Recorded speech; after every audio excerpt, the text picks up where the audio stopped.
What up, what up, what up, what up? What's going on, ladies and gentlemen? Welcome back to another edition of the Boxing Voice Radio. I am your host, Nesta Gibbs, and we're here for a Thursday edition of TBV, and we're here to discuss some alarming news. It's always disappointing when a fighter fires his trainer, manager that helped him get to the top, man.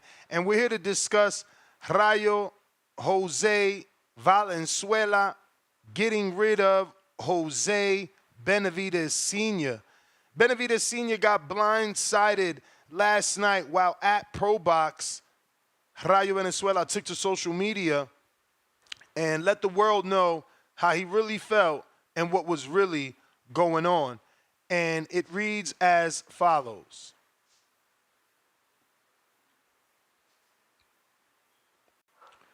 And he says, "Hey everyone, hope you're doing all. Hey everyone, hope you're all doing good. Just want to clear up some things. I've been hearing lately about my next fight, but I'm no longer in a managing or training relationship with Jose Benavidez Sr. or his team. It's time to move forward. Stay tuned for the announcement of my next fight. It's coming soon."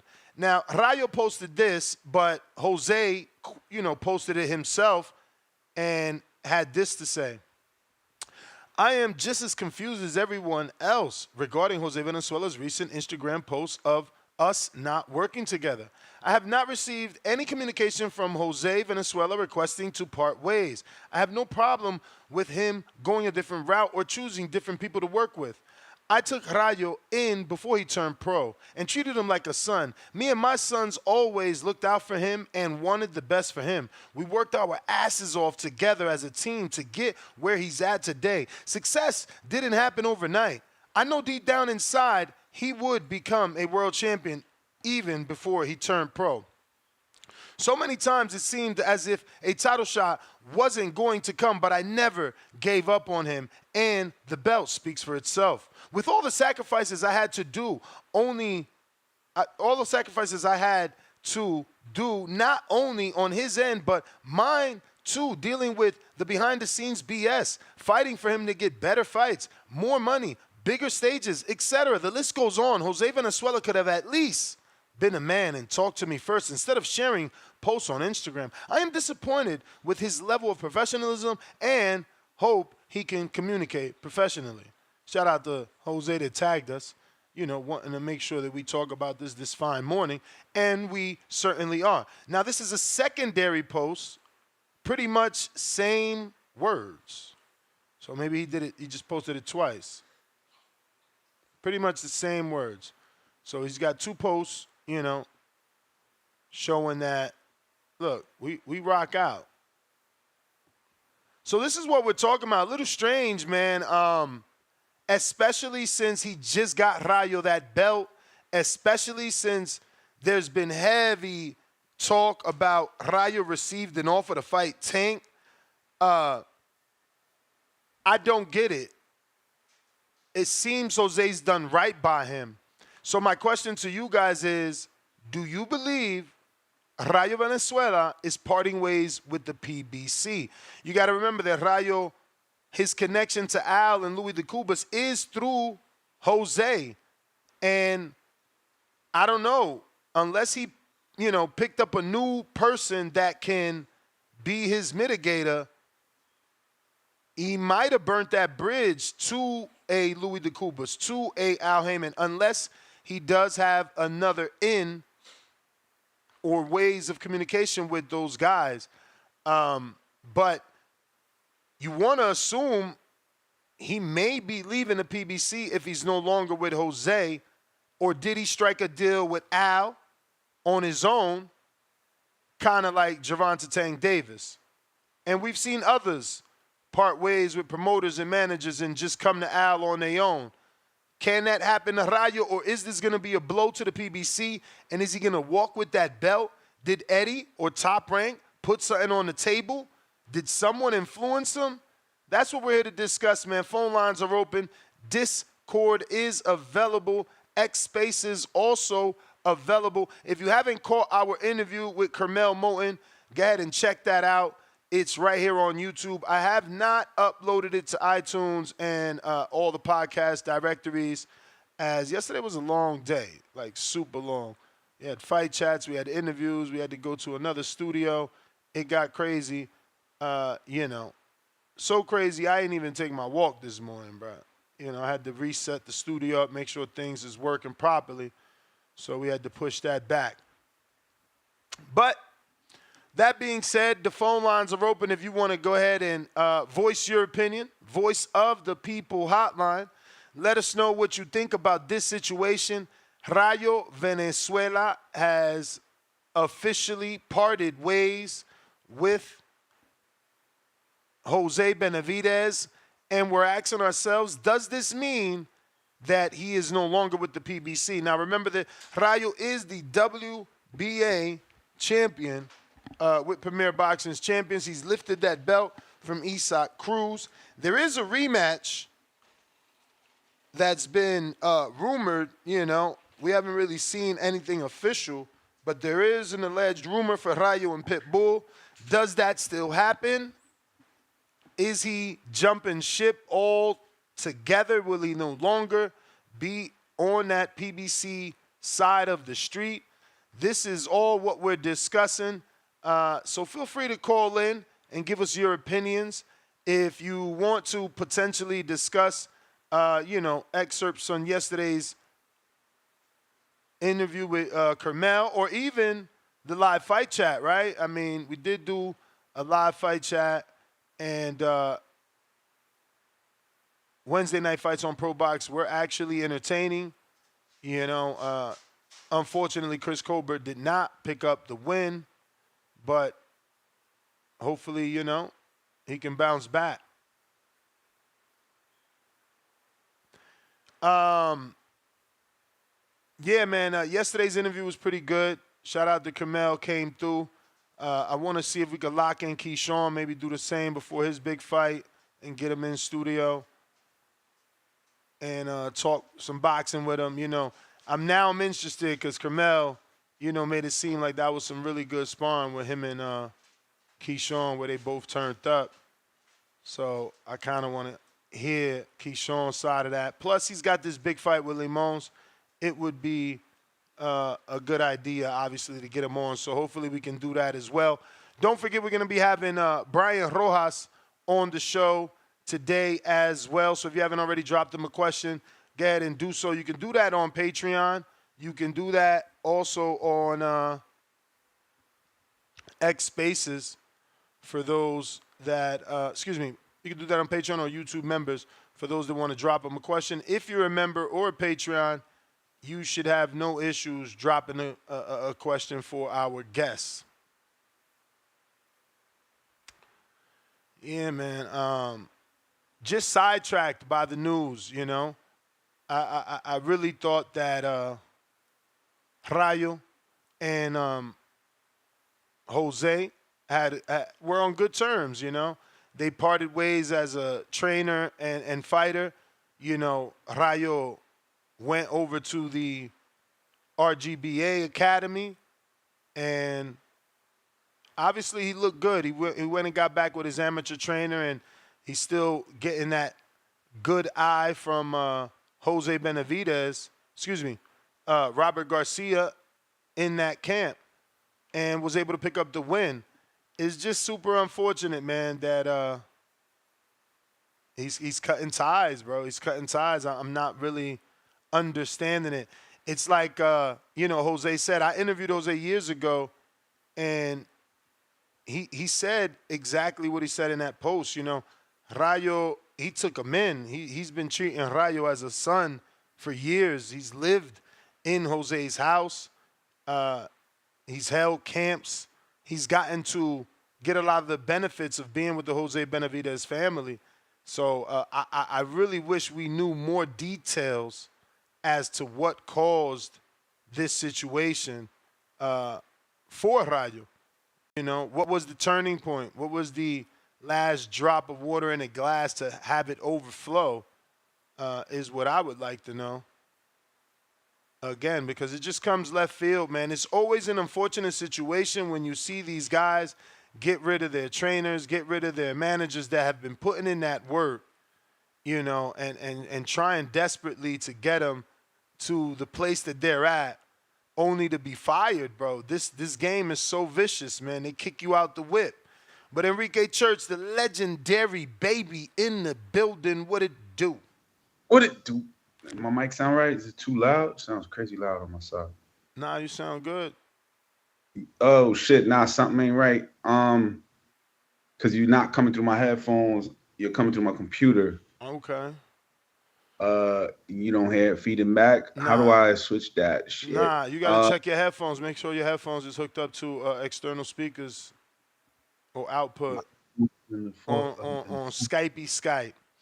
But while we wait for Enrique to reconnect properly, go ahead and smash that thumbs up. Feel free to call in and voice your opinion on today's subject. Rayo Valenzuela parting ways, no longer being managed or trained. What a blow to Jose Benavidez, who was out here. Like, we were literally in ProBox yesterday with John Carrillo. Is it Carrillo or Carro? I think it's John Carro. Let me double check my text. It is Carro.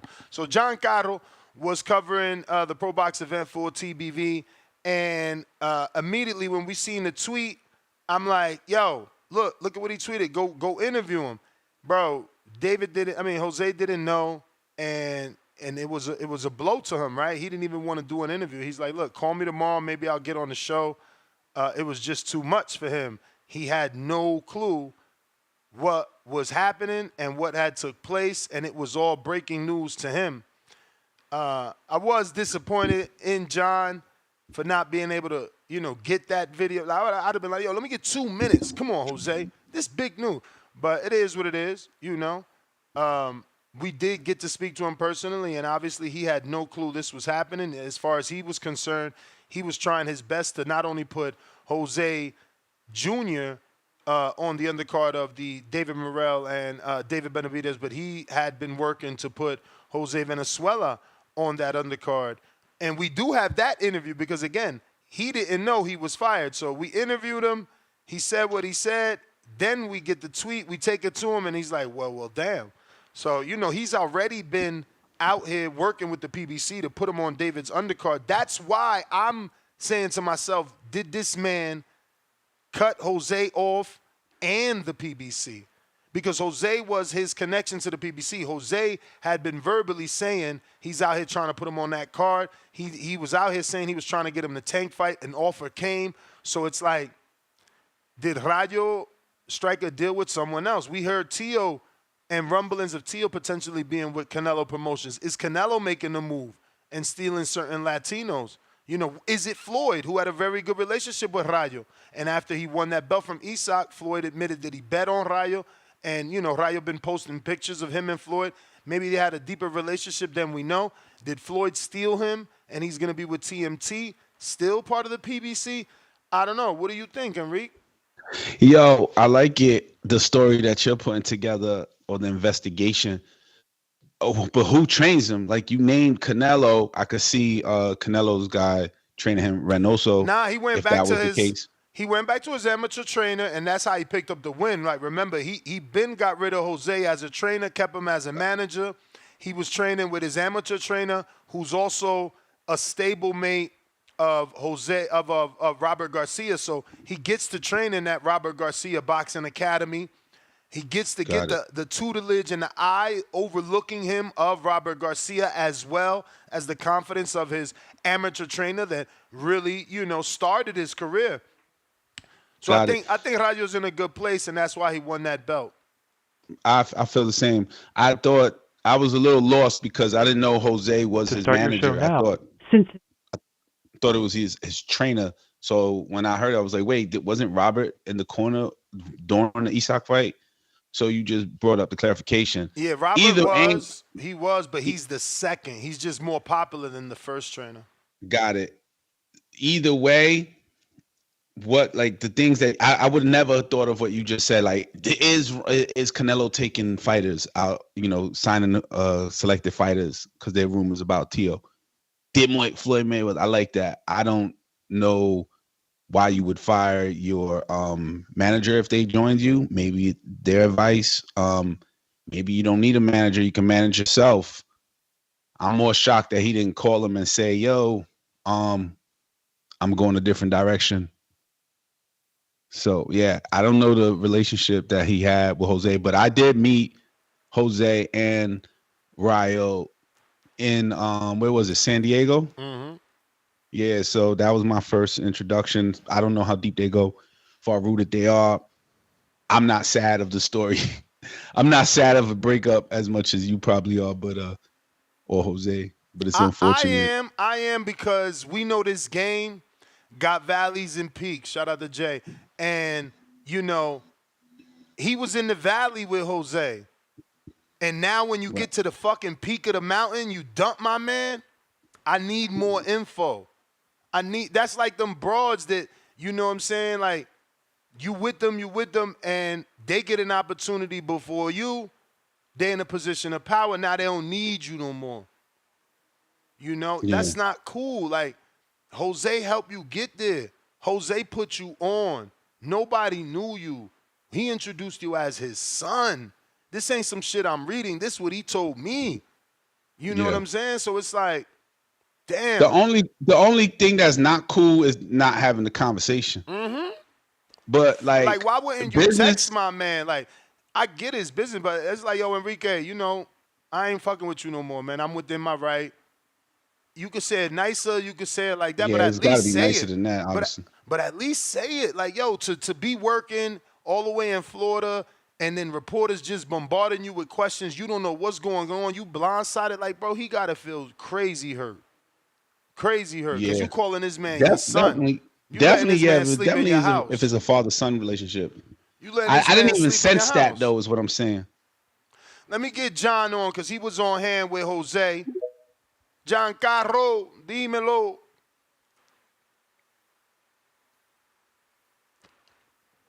John.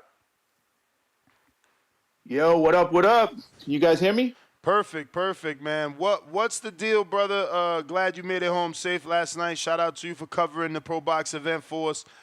What could you tell us about your encounters with David before and after breaking the news to him? Yeah, that's what's up, man. Thanks for the opportunity, champ. But yo, it was crazy. It was crazy because, like you mentioned earlier, I interviewed David. I interviewed Jose Sr. before the fight. Everything was great. We talked about, the confirmation that David was fighting Morrell in January, more than likely at the end of January or the first week of February. And then I specifically asked for an update on Rayo. And, he said that they were looking to put him on the undercard with Jose Jr. as well, more than likely rematching against Pitbull. So everything was great, and then all of a sudden, I'm watching the fight, the main event, and I get your tweet. So I'm like, all right. So, obviously Salcedo wins. Shout out to Super Salcedo for pulling it off against Colbert, right? So we get back to the locker room. Everybody's happy, celebrating, whatnot, and then I pull Jose to the side, and I'm like, yo, Jose, I got to get the scoop here, man, because I need to know what's going on with Rayo. And he looked at me sideways, like, what are you talking about? So I'm like, you don't know? I was like, supposedly Rayo is parting ways with you. And he's like, I don't know anything about that. So I pull up the tweet, right? And he looks at the tweet, and then he looks at me. He's like, wow, that's pretty crazy, right? So I'm like, yo, man, we got to get something on video. Let's get it popping. And, he was like, yeah, but my voice is a little hoarse right now. You know what I mean? I was yelling at the fight. And to his credit, it was a little hoarse.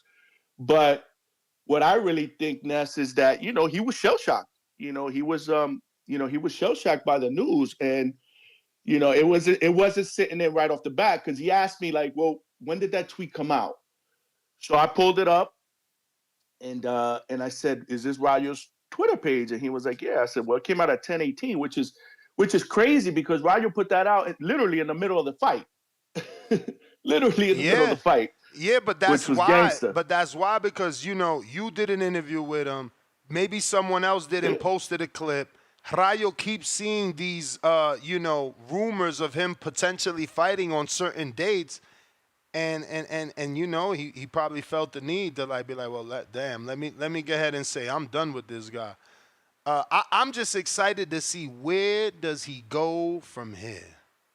So those are quite, like I said, Ness, trust me when I tell you, I was trying to get the camera on, and I like I said, I just think he wanted to let it process, because first he was saying, well, let me make sure that this is true, because you know how it is with social media, and that's why I pulled up the tweet and I was like, yo, is this Rayo's page? Mm-hmm. And he was like, yeah, so I think he let it sink in.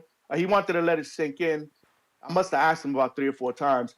But I'm glad he put out that IG post, because basically everything that he put on that post, he was telling me he was disappointed, man. He was pissed, and there was one point where he told me he was like, you know what, this really doesn't surprise me, and I was like, well, why you say that? He really didn't give a reason why. It was just more like he kind of felt like once I get this dude to where I need to get him to, which is to win a title, he probably do. Yeah, he probably do something like that. He even pulled one of his assistant trainers and asked him, he said, let this dude know. Didn't I tell you once Rayo won a world title that probably this will happen? And the dude confirmed that. Damn. So, I was thinking. In Rayo's defense, there obviously was something there, right? Because he stopped training with Jose. He stopped living with Jose. Right. And, this is the thing, though. I'm going to just be real. Again, I always got to say what motherfuckers won't say. These fighters are sensitive, man. I remember vividly that Jose told Rayo what it was, and Rayo got mad, and then he cut Jose off as a trainer. What did Jose say? He came on this show, and he was like, yo, he lost that fight because he was playing around. He wasn't taking camp serious. He getting with the girls. Maybe Jose got offended personally because he's like, you looking at her as just some girl with this, body, and I'm looking at her like I'm going to stay with her for the rest of my life. So maybe there was turmoil because of that, because he made it clear to be like, he gets with these girls, with these fake girls, all these guys, they get to a certain level. Jose was expressing frustration in that last camp. Not the Isak fight, but I want to say maybe the first Chris Colbert fight or the De Los Santos fight. But he expressed frustrations about Rayo partying too much, Rayo being with girls, and then boom, they not training together. So I feel like the crumbs was there, They probably never fixed that relationship. We just thought they did because they kept working together as fighter manager, and then they got a title. You would think we celebrating now, but Rayo ain't playing. Sacó la suña, right when he got his belt. He like, you out of here.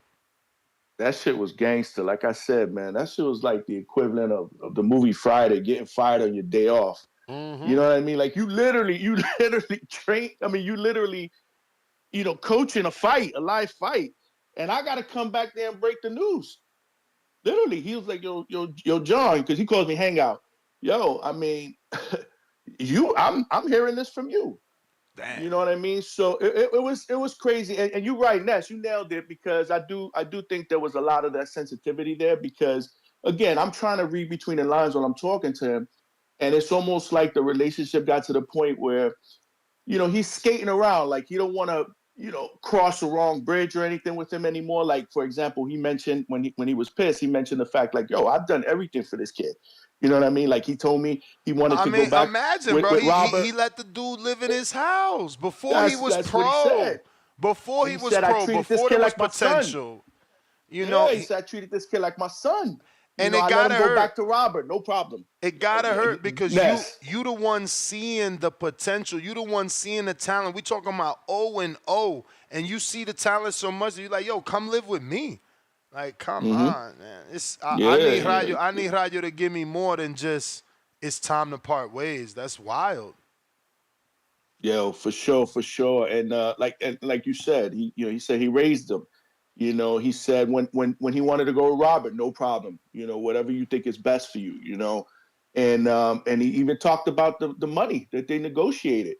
For this last fight. So he, what you said earlier was true. He said he bent over backwards. So it was crazy, man. You could see it in his face too. You know what I'm saying? Like I really felt bad because Jose's a good dude.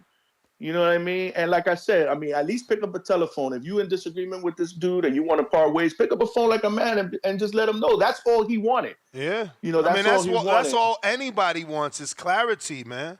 Clarity, bro. Like, give me clarity. I deserve that.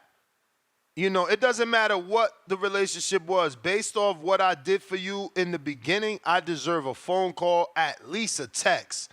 And don't get me wrong, he'd have texted him, we'd have been out here complaining that he texted him, because that's not personable.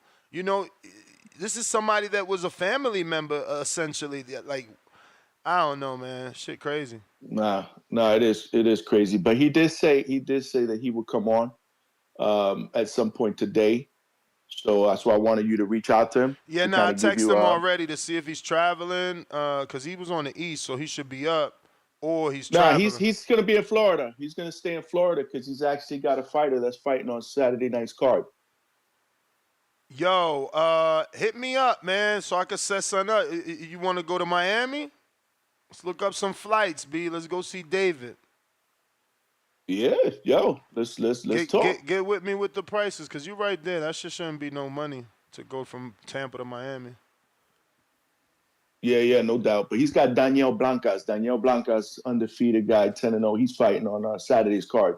Yeah. So he's not going back. He's from Milwaukee. Not going back out to Seattle. Yeah. He's really excited about the kid. He mentioned him on the interview as well. But yeah, he's not going back to Seattle until I believe he says Sunday. All right. But other than that, man, ProBox was popping as usual, man. I mean, you know, just a great atmosphere, good people. It's live, man. It's a small venue, but it's live, man. Bro, it must have been so weird seeing all them PBC fighters there. Yeah, it's great. You know, it's funny. It's like you never know.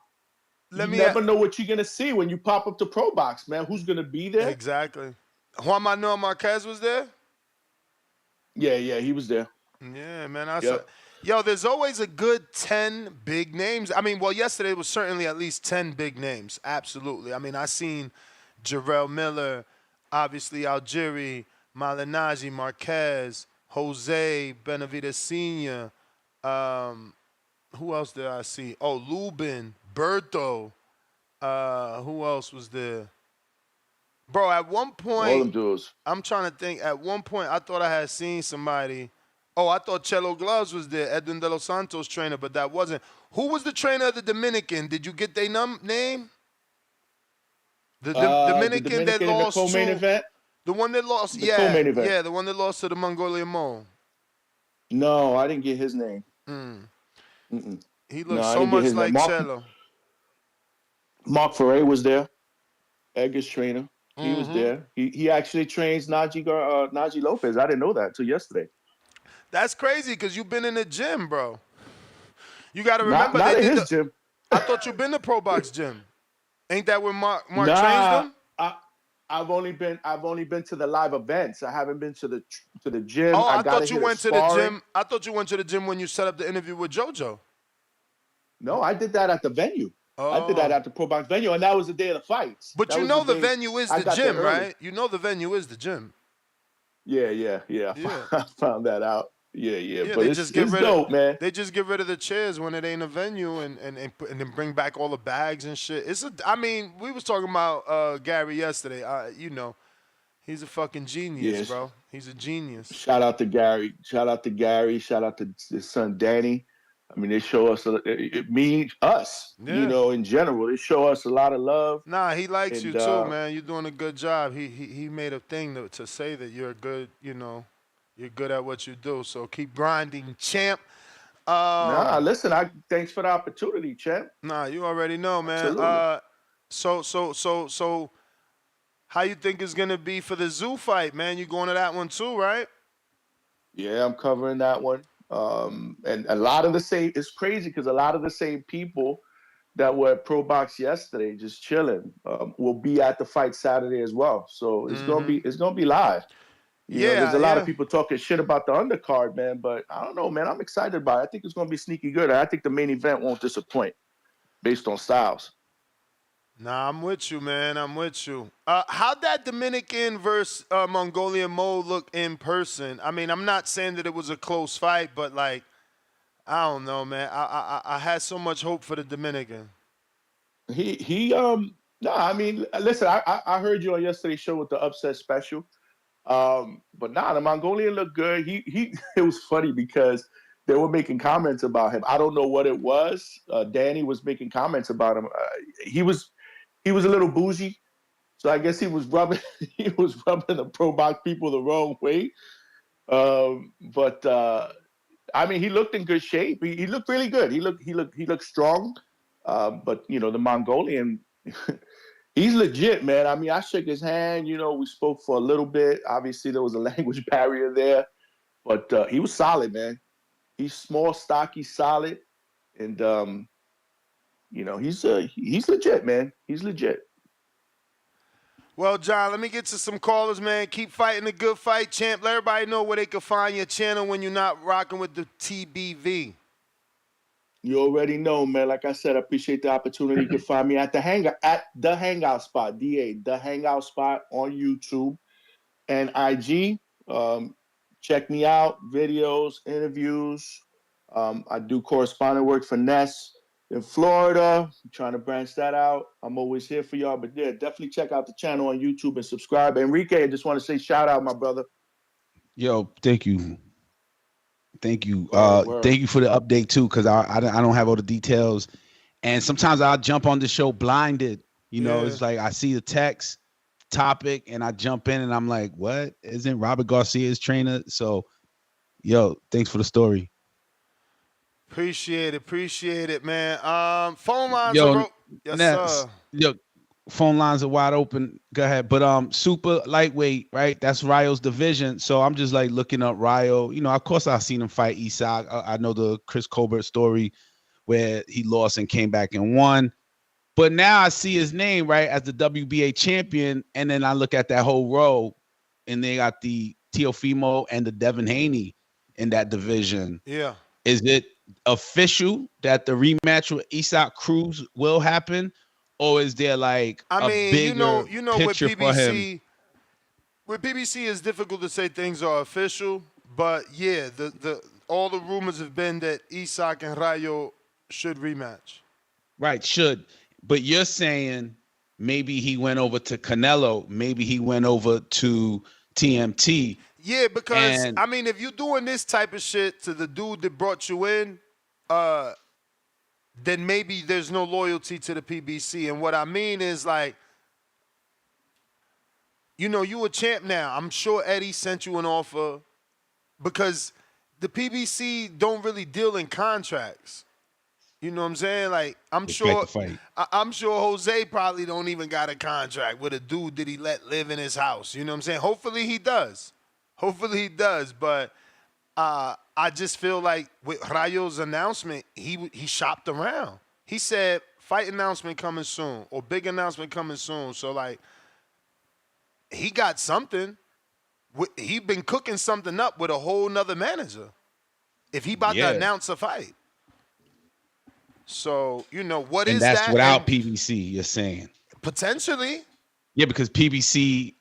Think about it. How does Jose not know what's going on? If Rayo is staying with the PBC, that means that there's two middlemen, Jose and a new middleman talking to Al or Louis de Cubas about Rayo.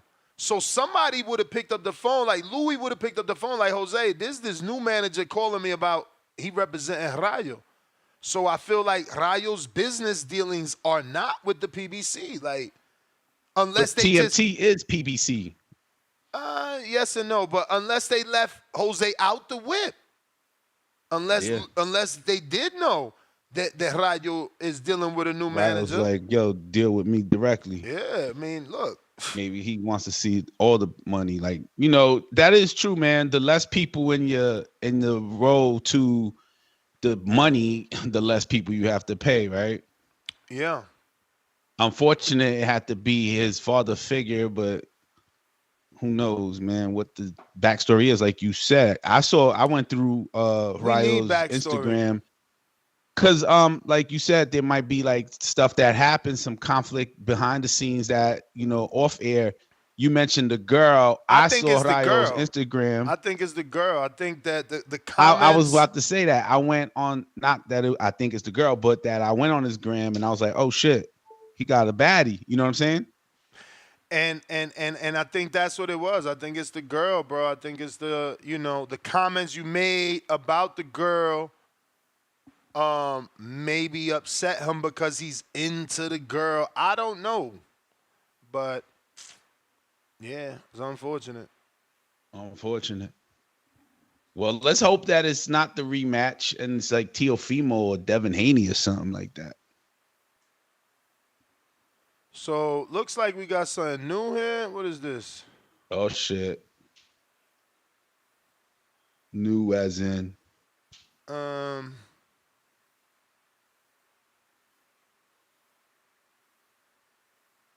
breaking news. I'm trying to figure out. Somebody sent me a new tweet, but I'm not sure what I'm looking at. Okay, 6 days ago, and this is 6 hours ago. What are we saying, Rayo? Oh, ouch. Rayo responded and said, he's lying. He received a letter from my lawyer 6 days, again, in his email, to his home address and to his gym. Damn.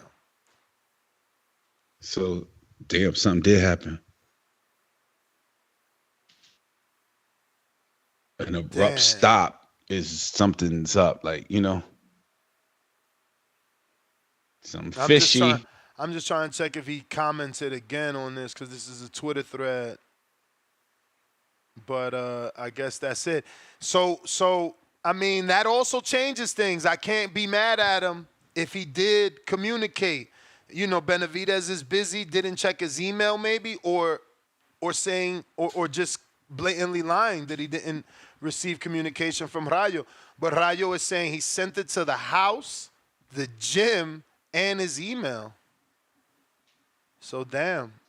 You still don't feel a way that it wasn't personal because if it's a lawyer, no, I do feel a way, but again, it means that there was something there. Even though, like, we just took a picture together for the Rayo Isaac Cruz fight. Like, this is so strange. You're right. It should have been a call. It could have been a drive over. You know, yo, let's have dinner and like, look, you know, coach, you did everything for me, but you know, I'm not feeling this, and I need to move on. This is crazy. Sometimes it's like a breakup. Sometimes a breakup, the girl doesn't want to break up, and there's like some guilt tripping, and maybe he didn't want to go through that. Like, I'm not trying to guilt trip, be guilt tripped, persuade. And you're right, because look at what Jose immediately said. Man, I raised this kid. I took him in. That's part of the guilt trip. Yeah. That's trying to remind you. In Spanish, se llama sacando en cara, meaning the things that I've done for you, I'm listing them now. So, you know, people don't like that. You owe me. Yeah. It's like, let me tell you everything I did for you so that you could feel like you owe me. So maybe that's what Rayo didn't want to do. And that's the real reason. You know, there's reasons that I've done that, you know. Yeah, man. Damn, bro. It's always sad, like, shit like this, though, for me. You know, I met Rayo through Jose, you know? Yeah. Like, what does this mean for Diego and Rayo? What does this mean for Jose and Rayo? And I mean Junior. And what does this mean for David and Rayo? That was his mentor. I thought about that. Like, I watched them train. Like, David would stop training. Like, yo, do this. He would fucking coach Rayo. Like, what does that mean? And maybe they grew apart because, you know, David got married and had kids, and now he moved. And Rayo found a girl, and he moved. You know, maybe just, you know, we just grew up and grew apart. But damn, shit sucks. Yeah, boxing brings that drama, though, baby. Soap opera drama a day. I wanna see the conclusion now. I wanna know that part. Like, where does Rayo go? Well, who is the next fight? Jose said give him 5 minutes, so maybe we'll find that out. Who, Rayo's calling you? No, Jose. Oh. Senior. Well, how would he know what's Rayo's next move? I mean, we don't know we don't know what he knows, but we know what we can ask him. Like, can he deal with PBC without you? Is his lawyer a lawyer that is, cool with PBC? He's saying he sent you the letter. Did you check your email? Your wife's usually at the gym. Did she not see the letter that made it to the gym? You know, I mean, those are just small questions. How's he feel? Fuck, how you feel? Let it out. Pour it out. Let the world know. You want him to What cry on do you set. do you think it was because you said what you said about the girl and now he ends up being with the girl long term? Like, I don't remember what he said, so I'm not trying to make it sound bad. I just know that, he made it seem like the girl was distracting him from being focused in the gym. But Cliff, Connecticut, what up? What up, Cliff? Yo, y'all can hear me? Loud and clear. Yeah, this one of them situations. Like, I wouldn't want to just do it like he did over Twitter. I feel like when you know somebody very well, you want to at least have to call them, have that conversation, verbally, man to man. The dinner that y'all suggest is a little much because I wouldn't want to be guilt tripped neither. Like that's uncomfortable, so I wouldn't even want it to last that long as a dinner. But a phone call is the way I feel like a man will handle it. But in my opinion, this is why I keep trying to separate uh friends and family away from In business. business. Then you breaking up, Cliff. Because I Cliff, think get I'm out going the through forest. Get out the but forest. yo, am I locked up or what? You can Nah, hear you me or not? good. You good now. Yeah, I'm on the highway right now, but yeah, nah, friends and business is not a good mix, yo, because for Rayo, the go in this direction maybe was best for his career, but just because this man is your friend or your family, you want to owe them loyalty and things like that, but ultimately, like you got to provide for yourself and your family, so you got to kind of eliminate that friend and business thing, so you can always make the best decisions for yourself because even in my life, like as a truck driver, owning my own truck, my contract is through this older dude, and it's really his contract, and he gave me a spot on his team, so I do feel like So you I got to owe pay a him percentage to a him? bit. I don't even know what he gets off the contract. He pays me. You Okay. know what I'm saying? It's his contract. And he just was like, look, I got this opportunity for you. Do you want take it or leave it? It made more money than my previous. So I went with him. But I feel like I owe him some loyalty to not just up and leave one day if something better comes, like to at least warn him, give him a Yeah, 30 at least days at least to let them replace know. me. So yeah, man, that's just normal shit, bro. But again, you got a good relationship. What we don't know is how's that relationship with them. Yeah, only they know. Only they know. Yeah. But if they got a bad relationship, then maybe it's justified. But that's why the friends and business thing is so bad. You gotta try to stay away from it. It does not mix because all of that starts to come into play. Like, and you really not supposed to operate business with those factors. I feel like they hinder you from making the best financial decisions for yourself. So I know some I people think that's probably such a don't crazy agree. saying though, like money and friends don't mix. It's like how, bro?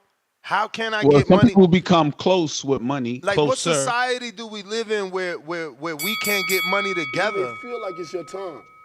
That's Well, the crazy. well, Because the mixing the business part I kind of understand, but like seeing Rayo, right? Like Jose seeing Rayo as a champ before he was even pro, isn't that business in a sense? What you mean? Yo, if I see you as a champ and I want you on my team, and I see you as a champ, you're not even pro, and I'm like, you know what? I'm gonna take him in because he's gonna be champ. I'm gonna put him in my house, let him live, and Yeah, yeah, yeah.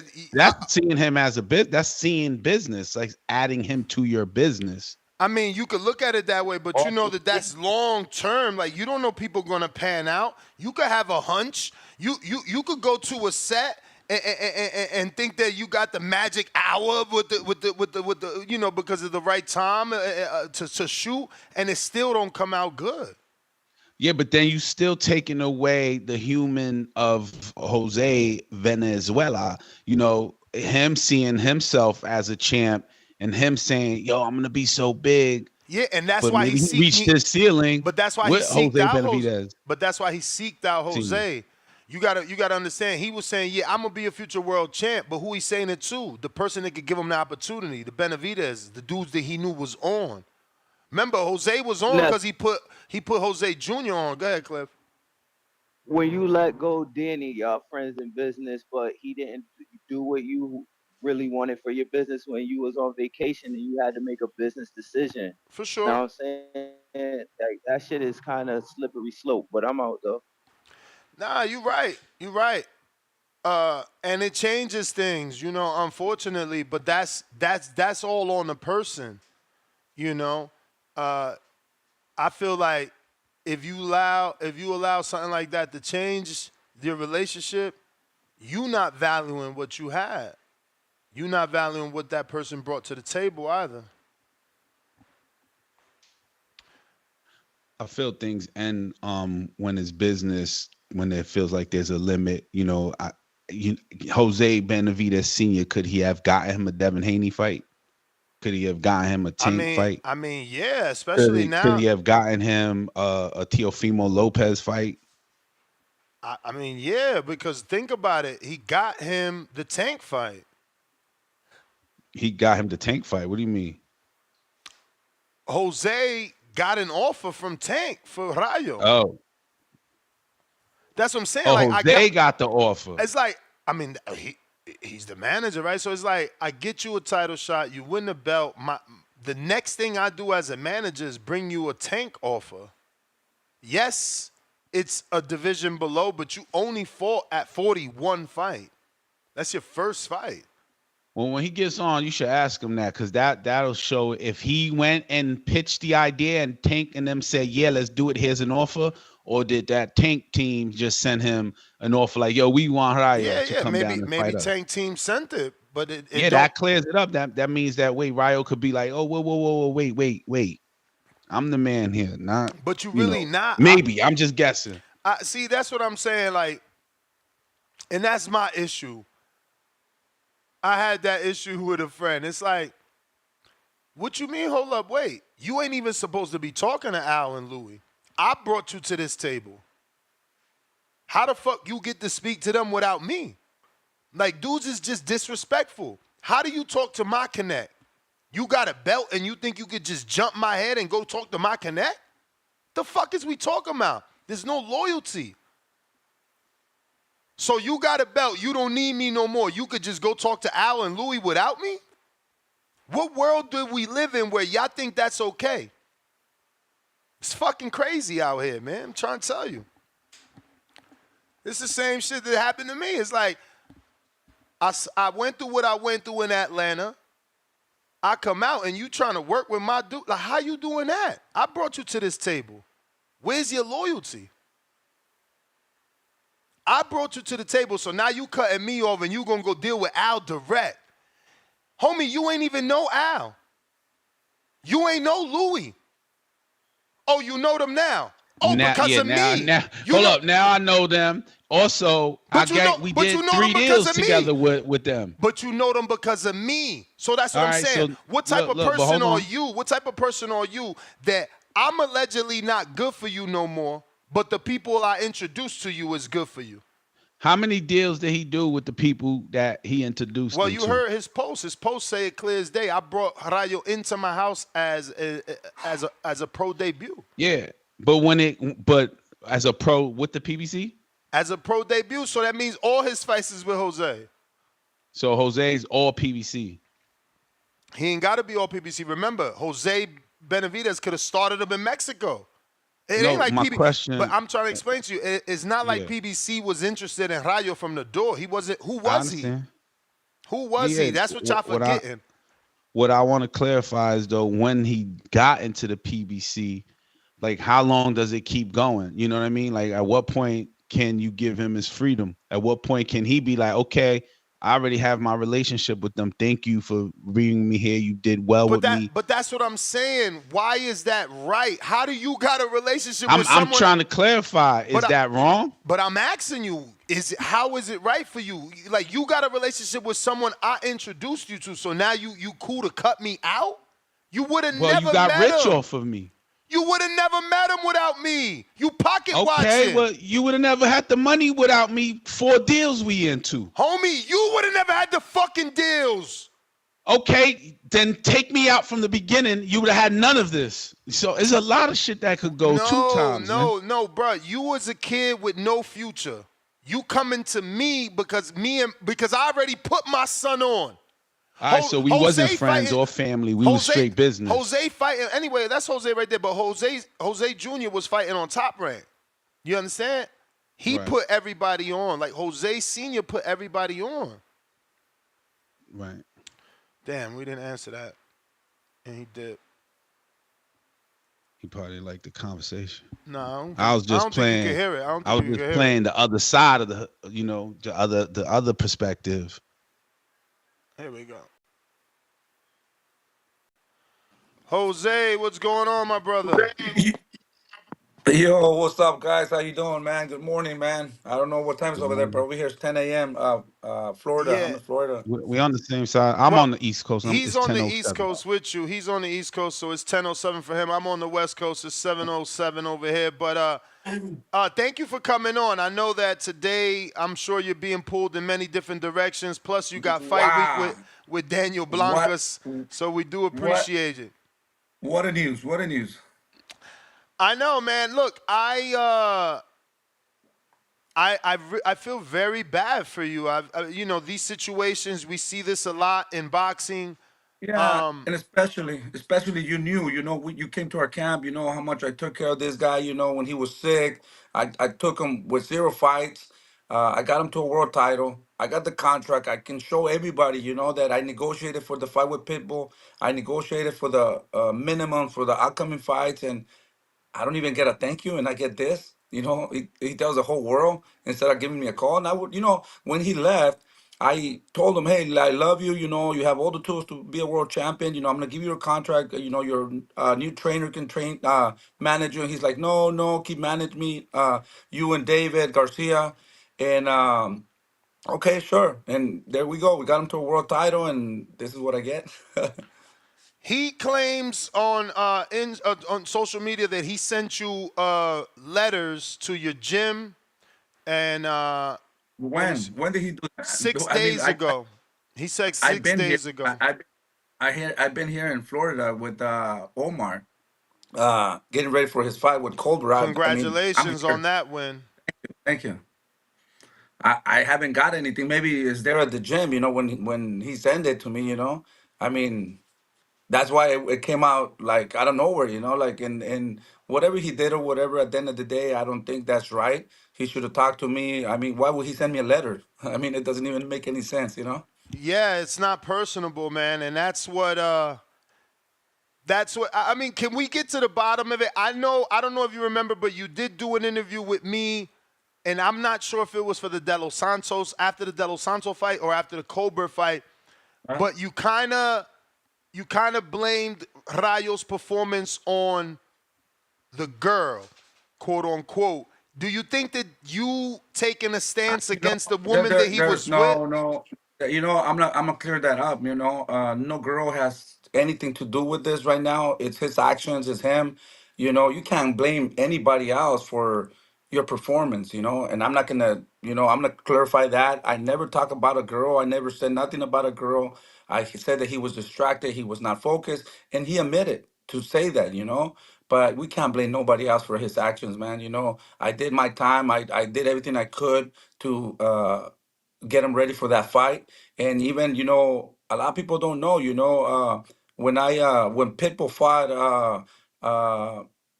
Tank fought Pitbull. Yeah. In New York, I took him for publicity over there. I went over there real happy to promote him and all that. I spent a lot of money, and he came back at 6 in the morning. all drunk, and I told him, dude, what the hell, what's going on here, and let's go do. He's like, no, I'm not. I'm tired. I'm not gonna go. So I went myself and did the interviews. But I spent so much money there, man, and that's when I saw everything going downfall. And unfortunately, he was not dedicated, and I tried to do everything that I could, to get him back in track. But I'm not gonna blame nobody else. It's his performance, and he's the one, and he has all the tools. He has a lot of talent, and he's ready. But we seen that, his legs were not there, and when he fought Colbert, also, he could have finished him, but he didn't have the stamina to finish him. Do you think that he just wasn't happy with you telling those truths? Maybe he wanted you to keep that in-house? Well, he was blaming me for it. That's why he left me. I mean, I gotta clear myself. He left me because he was saying that I wasn't paying attention to him for those fights. I mean, how could that be possible? I worked so hard in my life, to get him up there. And you know me, you guys see me. I'm dedicated. I don't drink. I don't have no friends. I don't party. I don't do none of that. So I mean, it hurt me when he said that he was leaving because everybody was asking, why did you leave Jose? To go back to your old trainer, the one that was an amateur, and I did all his career as a professional, So that exactly what I'm telling you right now is what I said. I never said nothing about the drinking thing, that he got there like at 5 a.m. But I can't let somebody just step over me and say his part, and that's why I'm here with you, because I'm happy with everything that I did with them. I took him over to my family. He was living with us, and everybody knows how much money I spend, how much dedication I spend. My wife is a little bit mad because there were some holidays and things that I had to do with her, and I chose to be with Rayo. And now it's at the end of the day, I'm happy, man, because you live and you learn. I'm happy to take this kid from nothing to a world title, and that's a big satisfaction for me at the end of the day. Now, Jose, Enrique here. Go ahead. Yeah. So if he would have stopped by and talked to you or make a phone call and just say thank you for everything you've done and I'm moving on, how would you respond, or would you just let him go and appreciate him and I'll tell send you him right away with his now, blessings? when he left, I did it once. When he left, you know, he said he was going to go back to his old trainer, and I said, perfect, not a problem. So I was heartbroken, man, and the next day I called him and he answered, and I told him, hey, Rayo, I think you got all the tools in the world, and I know you're not happy with me. I am going to give you your contract, so they can manage you. And he said, no, can you please, you and David, can you still negotiate with my fights and all that? And I said, okay, perfect. And that's what happened. Why wouldn't I do it now? When I already had done it before, and I think, I don't know. Right now, I'm a little bit heartbroken and all that, but why would I Mhm. not do it again? But you would have felt better if he would have said thank you to you But and you'd have just gave him of his course, blessings and man. still remain You know heartbroken. me, man. I'm not here for the money, man. I'm not here for fame. It's the satisfaction. Bringing somebody from nothing to a world title.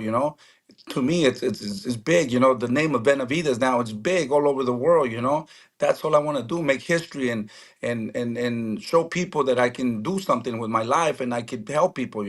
To me, that's better than nothing, man. I was born poor my whole life, pretty much. I mean, I'm not afraid to go poor or not have anything. Money to me doesn't really, it helps, but to me, the satisfaction of winning a fight like last night, man, you have no idea how much satisfaction I get in making this kid. You have no idea when he won that world title, how happy I was. So at the end of the day, those are memories forever. Jose, it seems like loyalty is a big thing for everybody, whether in business or in day-to-day life.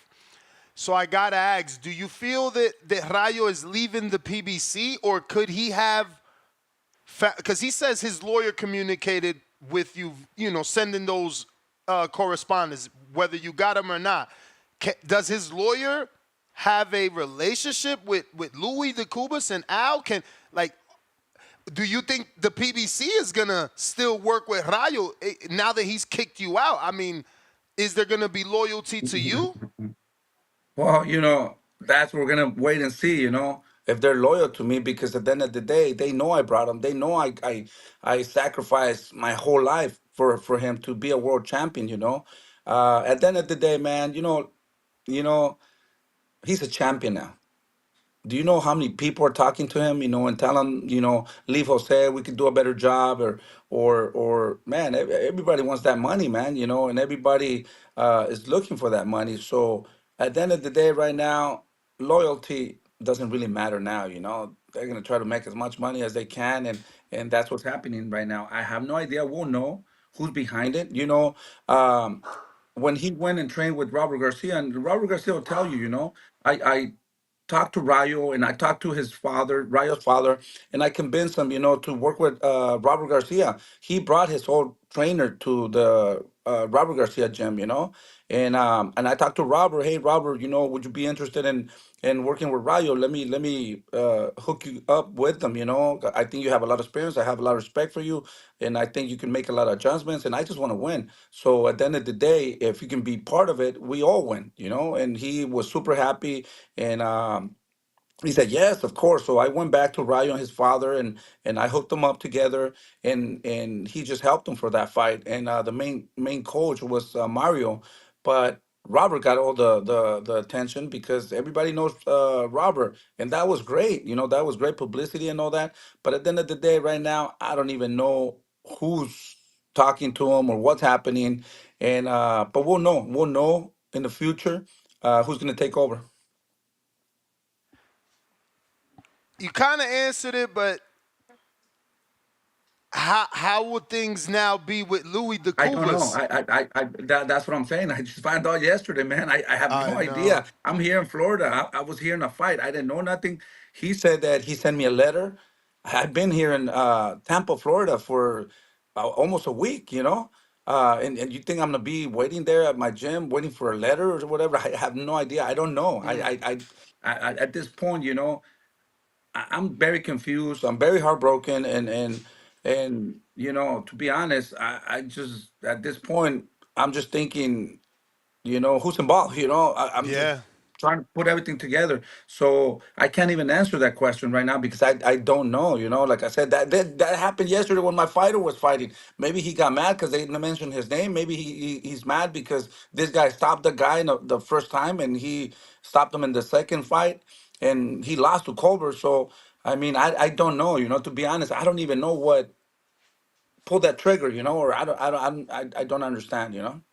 And as far as you know, does he still have a relationship with your son? Because I was saying before you came on that David would stop training to coach Rayo. He was All the like a mentor all, brother to him. So I all mean, the what time, does that man. do? What does that do with the family? Like, is Jose gonna still talk to him, or does he still? Has he called Jose or David? Do you know? Yeah, you know what? I'm not gonna get involved with that because I'm not gonna tell David not to stop talking to him or Junior or whatever. They're like brothers, man. I brought them in, bro. They built a relationship, and like I said, I will never stop them from talking to him or having communication with them or whatever.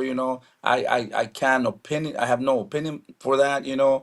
I'm heartbroken. And I will still talk to the kid. At the end of the day, I think I got him so much money, now, he's confused but that you've seen that this happens with a lot of fighters once they get to the top and everybody's talking to him and they get confused and all that. I just hope that he stays focused, and prepares himself and why I mean he has a big fight coming up. Why would he do this to himself, Why go to court before a big fight? He has a rematch clause with Pitbull, and that's what I was trying to work so hard for it, and to fight on the undercard of David, and everything was set. Wait, Everything wait, was ready to wait, go. wait. I gotta stop you. So because he did it the way he did it, you're not letting him out his contract because you said go to court. No, he's taking me to court. He's taking me to court. But he said you said that he sent me letters. Why would he send me a letter? I I mean, mean, to go to court, right? I'm assuming he's asking for his release, but you don't gotta go to court as the manager. You can give him his Well, release. but I'm thinking if he would have won that, he would have called me and I would have said no problem. I even talked to, listen, I talked to his father and not today. And I told him, listen, why did he have to do this? He could have come to me and I would give him the release. I'm telling you, I have a Yeah. good relation with his father. His father is working in one of my properties that I bought.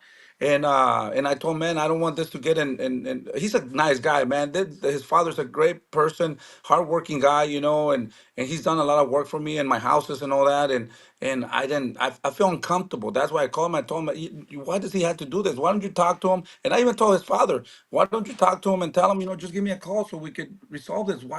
Why is he trying to send me to court? That's what I'm assuming. I don't know if he's trying to do that. Why would he send me a letter? That's a letter from a lawyer, maybe, or something. I mean, he's never sent me a letter. So, and I called back this morning, and I do have a big envelope there, with to see, if he did send something, and something got there yesterday. It has the date, you know. Um, it got there, but they didn't want to tell me. But they were waiting for me until I get back. But the letter got there yesterday, and it's a thing from a lawyer, you know. Mm. So that's what I'm saying. I'm confused. I don't even know. I got to go back. I'm not going to open. You know what? I'm going to call you so we can record this because I want this to be clear. As soon as I Yeah. get there, I'm going to open it and I'm going to see I don't know. I don't know. But, I think that all the fans deserve, to tell the truth, and you know me, man. I Nah, you're never been in this transparent. situation, man. I never been in this situation. I never been in this kind of problems, At the end of the day, I just want to clear myself and I'm super happy with what I'm doing, with all these fighters that I got. And I gotta keep going, because this is what I love, man. And these things are gonna happen. People are gonna do this what he did, and I don't think he's gonna be the first one. I think I gotta get ready, and mentally be strong to keep doing what I'm doing. All that hard work and spending all that money and sometimes you think if, at least if I can make my money back, I'm a winner. But Hmm. you know. But yeah, no. If you want, we could do that. Like I said, man, I want to be clear with you guys. I don't want no excuses or whatever. I just want to be as clear as I can, man. And like I said, I don't know at this point, and I'm trying to give you as much information that I can. But everybody knows what I did for him.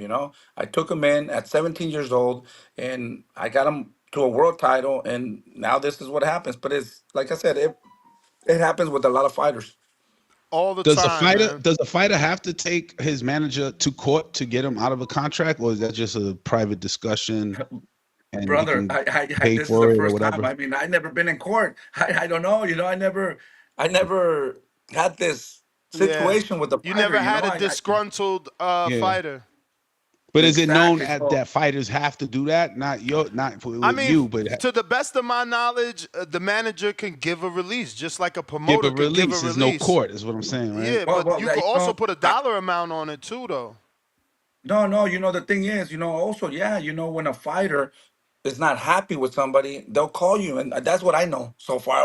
Or a Mhm. trainer, they'll call you and, hey, I'm not, things are not working out, whatever. Do you think I want to be with a person that is not happy with me? You think I want to? I was there, man. I Yeah, managed him. I negotiated for his fight with Pitbull, man. I was there in the dressing rooms. I was there when he won. I was there yeah, trying to set up the interviews, trying to set everything for him, and I could see that cold shoulder a little bit, but I thought, hey, yeah. maybe it's me, he's nervous or whatever. And I didn't like it. I didn't like it, the situation. So I didn't want to be there no more. So as a man I Do you am, have and contracts that will hold him binded to you? If like for business, you like, oh know, well, you signed with me, it's on you contract. You know, can't just yeah, leave. he has a contract signed, Um, But at the end of the day, I don't care about that contract. Like I said, Uh-huh. if he would just call me and we can. I mean, it's Say so thank you. easy, man. Yeah, or something, man. He's like my son, bro. You would do anything for your somebody that you think. I mean, he's not my son, but I feel like he's my son, man. I took him at 17 years old, man. He, Yeah, I had to learn. I had to show him how to sweep, how to clean, how to do his laundry, and I care about this kid so much, man. And I was never thinking that he was going to be a world champion. He had 0 fights, man.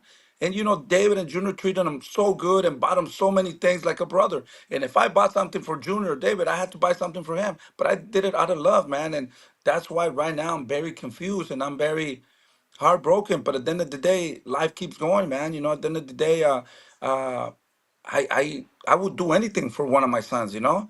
So I Yeah. mean, plus I don't like problems, man. You know, I Yeah. mean, why, You if he have doesn't want to be with questions, me, he right? doesn't want to be. Yeah, I mean, why not? You know?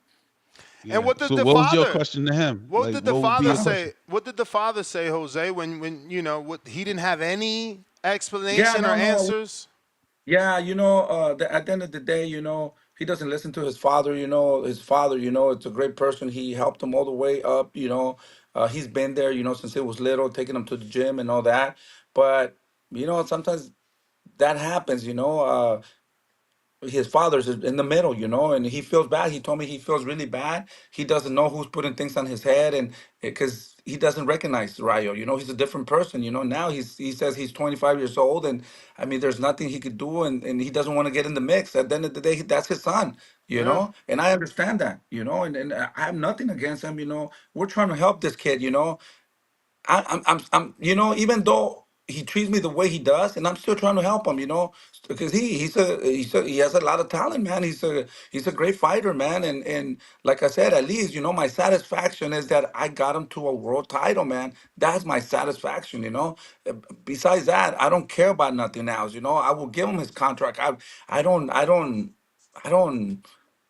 I don't really care, man, to be honest with you. But the way that he's did it, you know, he's just making a big what's it called, making a lot of noise, and I don't know what got him pissed off, you know, to be honest with you. Well, Jose, we ain't gonna keep you any longer. We do appreciate you jumping on and trying to give us a little bit of clarity. I hope that the situation, you know, works out for not only you but for Jose Rayo as well. It's just unfortunate, very unfortunate.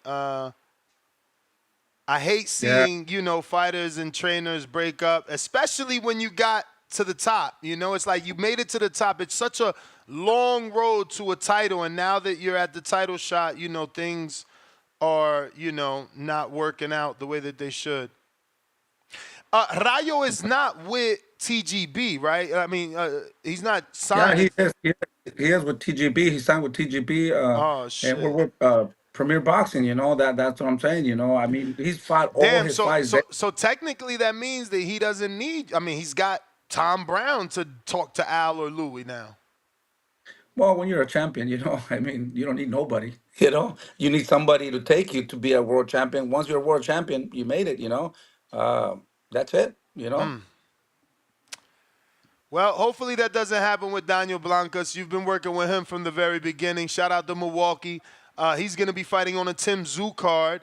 What could you tell us about Daniel Blancas' preparation and his opponent by the name of Marco Delgado? What are you guys expecting?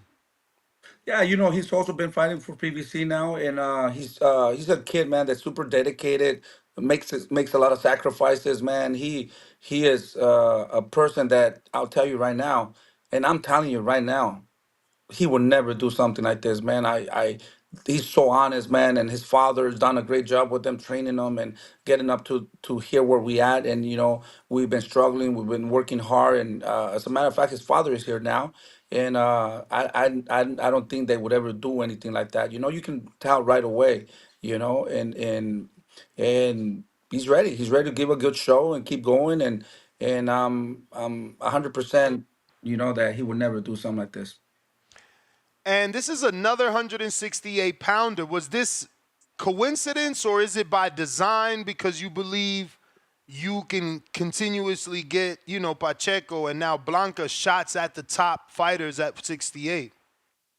No, it just it just happened. You know, to be honest with you, I never even thought about training other 168s or whatever. You know, it just happened, and we have Diego Pacheco, we have Daniel Blancas, we have Julio Porras at the same weight. David now went up to 175, but I do have a lot of now Omar 135, and then I have other guys. I have the Taya sisters from Texas. Also, I'm working with these two girls that were decorated amateurs, and one of them already has two youth titles. The other one's going to be fighting on December 9th for a youth title. She only has two fights. but I do have all these weights, but I have more of the 168s. And have you spoken to David since the last time we talked, because you weren't sure about the training situation? And we see that Fareed, who's with, the Floyd gym, he's been employed now by boxers. So people have a misconception thinking that David is Yeah, working with that guy, but that guy is really hired by Boxer Gym. But yeah, is he working yeah. with David? I think he is helping David. I've been talking to David. I've been so busy, like I said, with Diego Pacheco, with Daniel Blancas, Omar, Julio Porra just fought, the girls that I just mentioned. David moved to Miami. Of course, he's gonna need somebody. I just had a interview with uh, uh what's the name, I forgot who did an interview with me, but the trainer of Tank was there. And at one point, David said, he wanted to change things, he wanted to learn from other fighters, and I think he was trying to train with Tank's trainer, and I told him, yeah, man, that's a great idea, man. I was with Freddie Roach for 4 years. I was with Robert for like about a year and a half, back and forth. I was with the Diaz brothers for another year and a half, and I spent 4 years with Evo Sanchez. I'm willing to learn from all these guys, man. I didn't know nothing about boxing until I was 26 years old, and anything that I can learn from all these big trainers, man, it will be an honor for me to work with somebody that's been there and knows more about me. Because at the end of the day, I want David to continue being a great champion and learning, because he's been working with me since he was 2 years old. So if he gets, I mean, maybe I don't motivate him anymore or whatever. If he needs the motivation with somebody else, I'm down for it, man. He's my son, and I will always support him on whatever he wants to do. But now David's 27 years old, so he's making his own decisions, and I respect that. And I would always support him on whatever decision he makes, and as long as he keeps winning, I want the best for him. So to me, that doesn't bother me. Whoever helps him or whatever. Look at me. I have like about 4 or 5 guys. I have Poncho. I have Junior Lopez. I have Britos, and I have all these guys that have been helping me through all this my career. And I need other people that know about boxing, because I can't do it all. So I will be super happy and honored to work with any other person, and David's making his own decisions, making his own team, and I respect that. He's a grown man, and he should do that. And I'm happy with all that. So all these things that people are saying that he's leaving me, and all, he's never gonna leave me, man. I'm his father. I took him 4 world titles now. He has a WC interim belt at 175, and he was the youngest world champion in history. I must know something, and but it doesn't bother me, man. I'm happy, with everything that he's done in his life, and I'm gonna be there all my life. Yeah. Do you think that this could be some sort of connection to Riyadh season? Because Tom TGB, Tom Brown, they did post something on social media about Riyadh season and on that LA event. Yeah, no, I don't even know what you're talking about, to be honest with you. Like I said, I'm confused right now. I'm like, man, I was like, what happened? All this is too much. Had a great win last night. Now as soon as I was finished that fight, everybody started sending me texts about Rayo and this and that, and I'm confused right now, bro. To be honest with you. Well, I won't keep you, man. We appreciate you giving us some time. I hope you enjoy the rest of your day, and obviously, I hope that you get that win with Daniel Blancas. And Thank you. we hope to have you back on soon, Jose. Thank you, man. Let's clarify all this. Like I said, I just want to be as clean as I can. I never took money from anybody. I never, like I said, I never been in this situation. I never had so many champions, and all this to me is new, man. I never in my life imagined that I would be interviewed by you or making world champions, So I'm like, man, thank God, I'm been blessed, with all these opportunities and good things and bad things, but success. When you become successful, so many bad things happen too, but we got to learn from those things too, and keep going. And I want to thank all the fans for all the support and all that love, and they seen what I done, through my career, and I want to keep that way. All right, Jose, the good with the bad. We got to take the good with the bad, but enjoy the rest of your day, Coach. Thank you. Coach. Have a good day. Bye-bye. All right. There you have it, ladies and gentlemen, and it looks What's like up? Marcos has joined us as well. What's up, champ? Marcos, did you What's hear the up? news? You heard what's going on in the boxing streets? How Rayo Venezuela fired Jose Benavidez. I saw he just put out a picture Instagram post. Yeah, I saw the post. Yeah, Who put man. the picture? So Instagram? Jose had no idea? No. According to him, no. According to Rayo, he sent, legal Lawyer documents and shit to the gym, and to the emails, and to the home addresses. Does he explain why he did it? Or because I just saw that one post. He hasn't explained yet. He just, in the post, obviously, Venezuela says it was just time to move on. Damn. Okay. Well, that's too bad. Yeah. That's too bad. His fighter had a really good win last night. That's the unfortunate thing, was that after the victory, when he's supposed to be celebrating, he got the news. He hears this shit. Through media, not even like through Rayo. Yeah, that's he had no idea.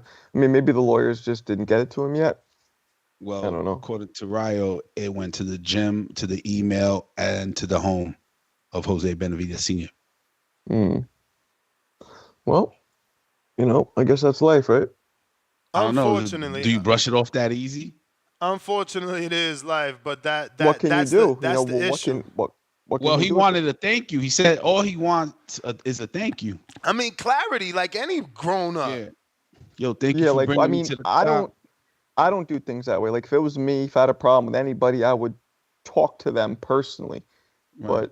But then also, I mean, unless there's some crazy shit going on between them, which it didn't seem like there was. It didn't seem like, but it didn't seem. Yeah, just pick up a phone. Allegedly, there was. Yeah.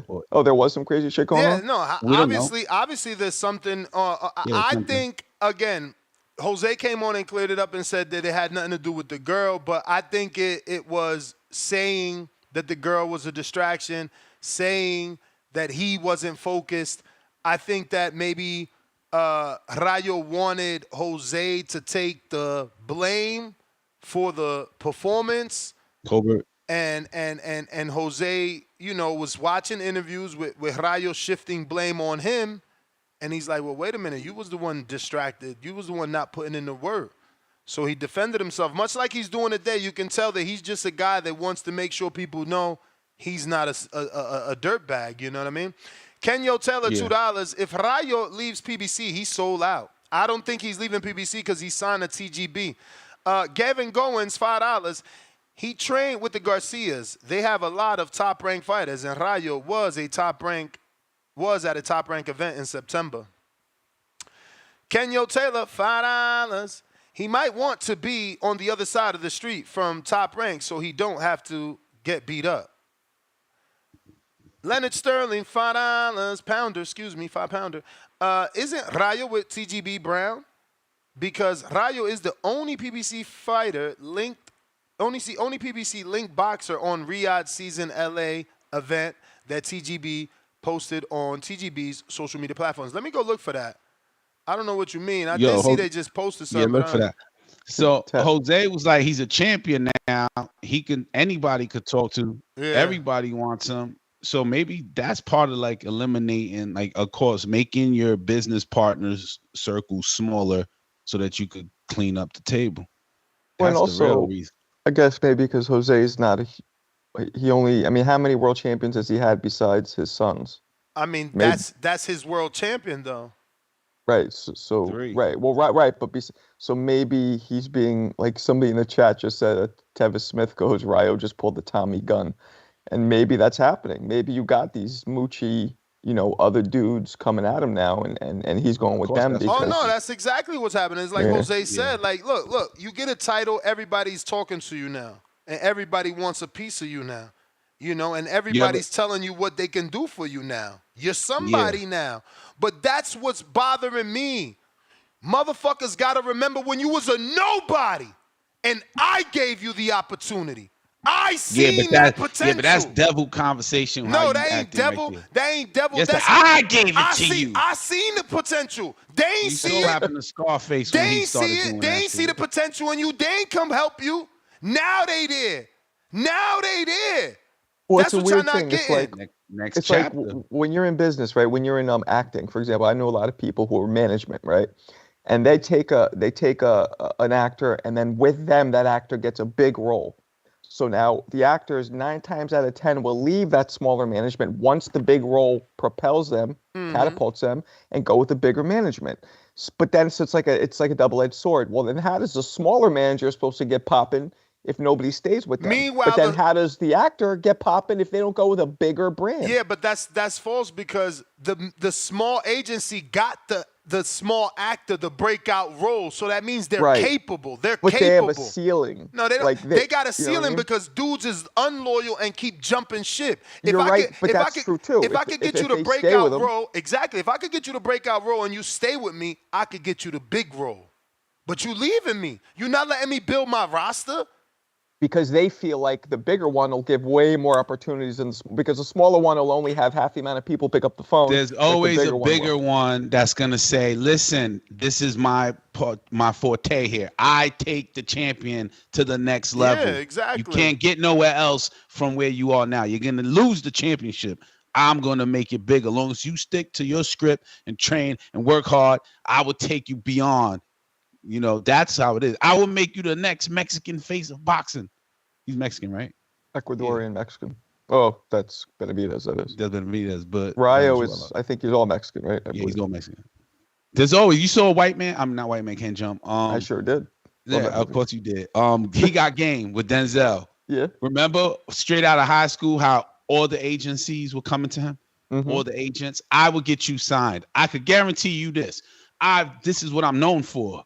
You know, I'm no small startup business. I am it. You know, you enter with me, you're in the big leagues. That shit is happening. Nah, but this is what I'm saying. Like, it's more than that. It's not someone say, yo, I could get you more money, because he's Jose Benavidez, bro.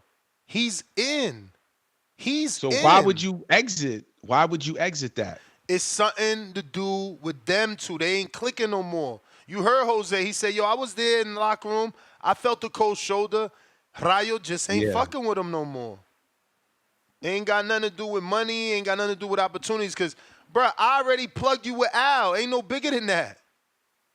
What another manager going to do? I already plugged you with the man.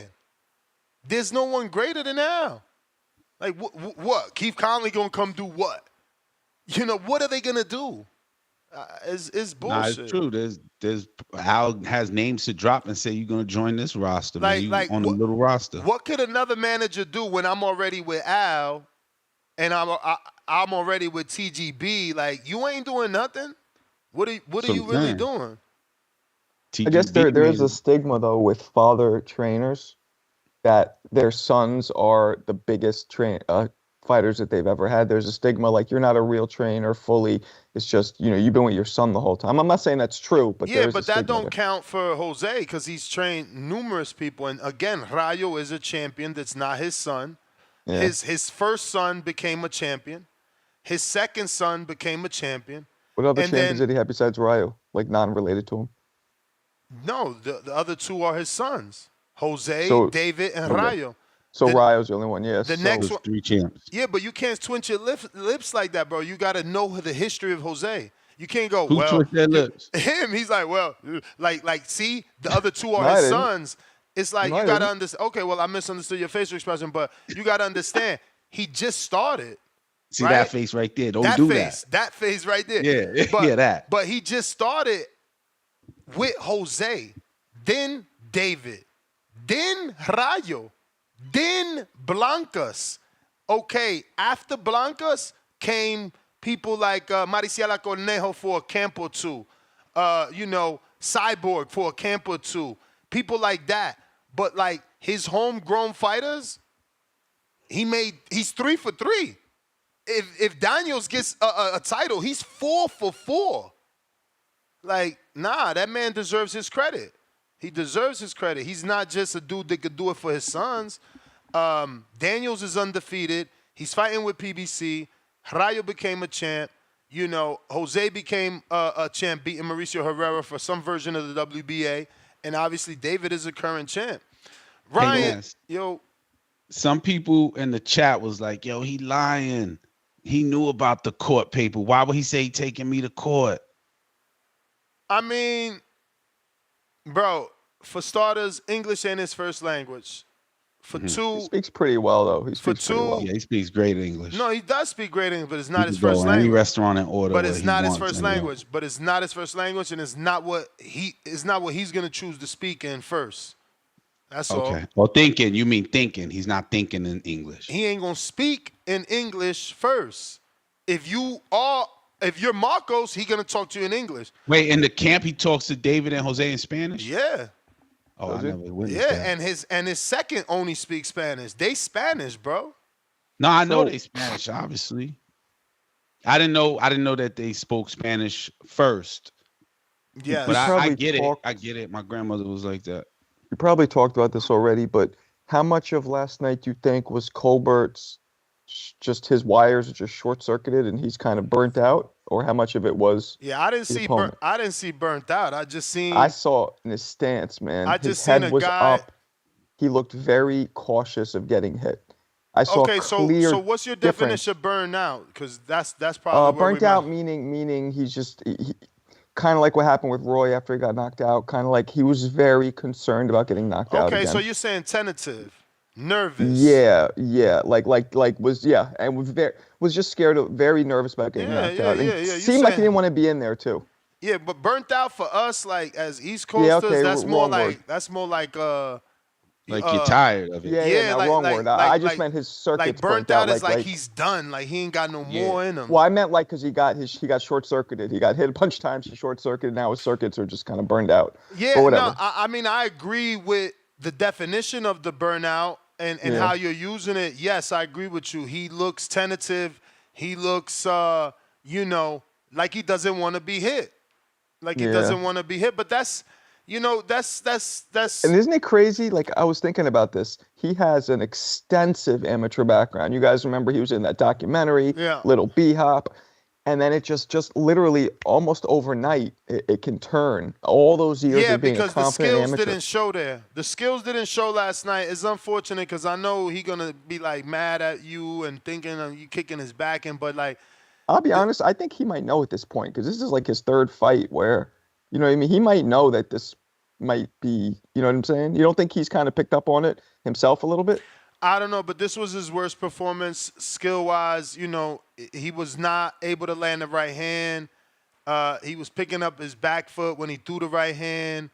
His head was constantly up. He was, It was a lot of clinching. I mean, but the issue boils down to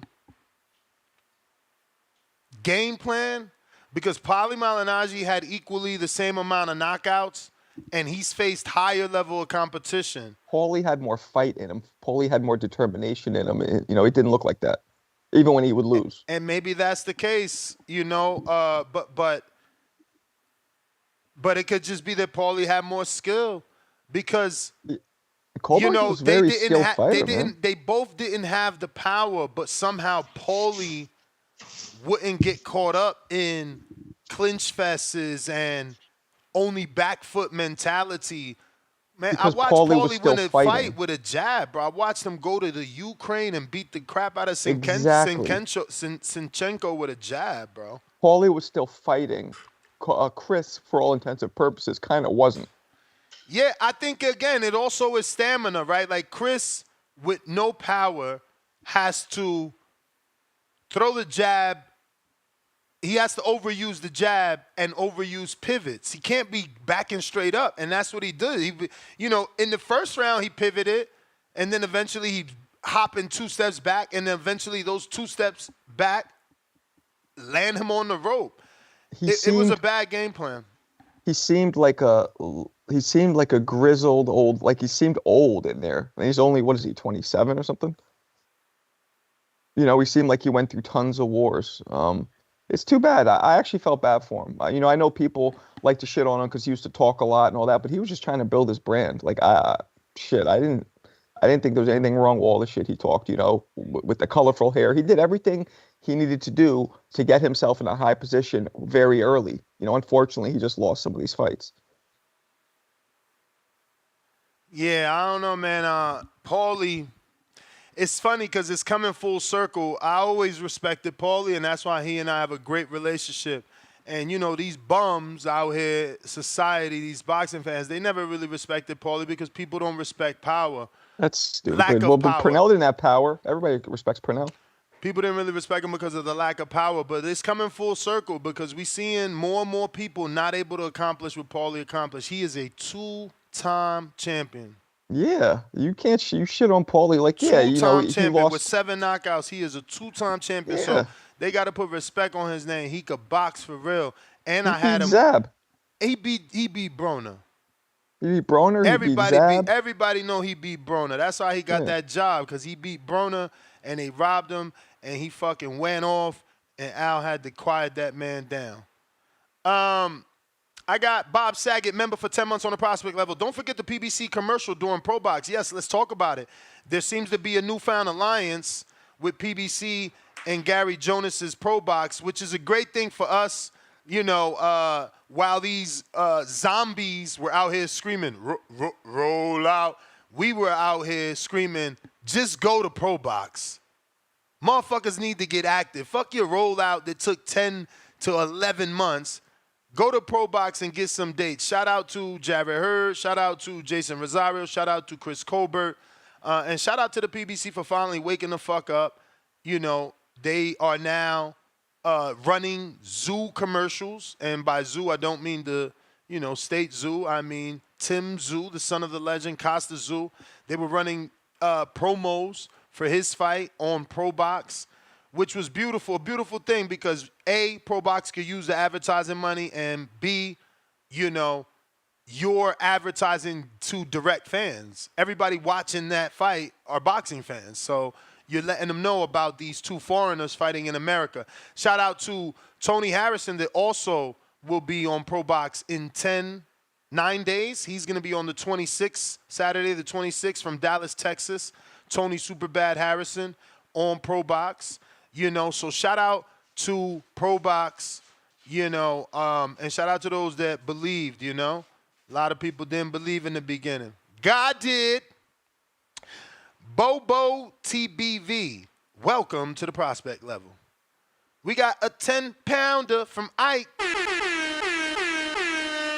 Ness, why don't you try to reach out to Rayo for an interview to ask about the situation? You asked Jose about David, and his answer to that was not convincing at all. I did reach out to Rayo, and I've been reaching out to Rayo. But this is how they do. Like, I've been here before. You know, me and Rayo communicate. I can screen share. And then it's like before the fight, we all good. We trying to get the locker interview in. He's busy for the fight. It's cool, champ. You win the fight. Now I'm going to give you the interview. Now you the champ, and I'm ghosted. I haven't heard from him since September 5th. I've been texting and gotten nothing. You know? So we got to wait. We got to wait. But Where's hopefully he from again? replies. Hopefully he replies. I'm very persistent. Motherfuckers either hate me or enjoy that I'm persistent. Nah, you got to be. Oh, yeah, I'm Who's persistent. that? Rayo text you? Nah, he ain't text back yet. He hasn't, but you got to be. Oh. Yo, so let me show y'all this, yo, because I don't know. I'm that way too. What does this mean? Dana White White admitted that he recently illegally streamed a fight that he would have missed if he didn't. It means that he was with Tone, and he just hopped on the Fire Stick. After I talked to you guys that day, I moved my schedule around that morning so that I could watch it, and then they moved the fight. So it screwed my whole thing up. I won't tell you how I watched it, but I watched it. I did see it. I actually, after I talked to you guys that day, I moved my schedule around. Which fight's he talking about? He didn't say, but I mean, the reason I wanted to show it is because we just at a point where pay-per-view. Fights are hard to find? No, where pay-per-view is dead for real, where you got a promoter who literally wanted to sue people for pirating. He made a commercial and everything, like, we're coming after you. And now he's literally saying he's stealing. Yeah, he stole it. It seemed like he wasn't.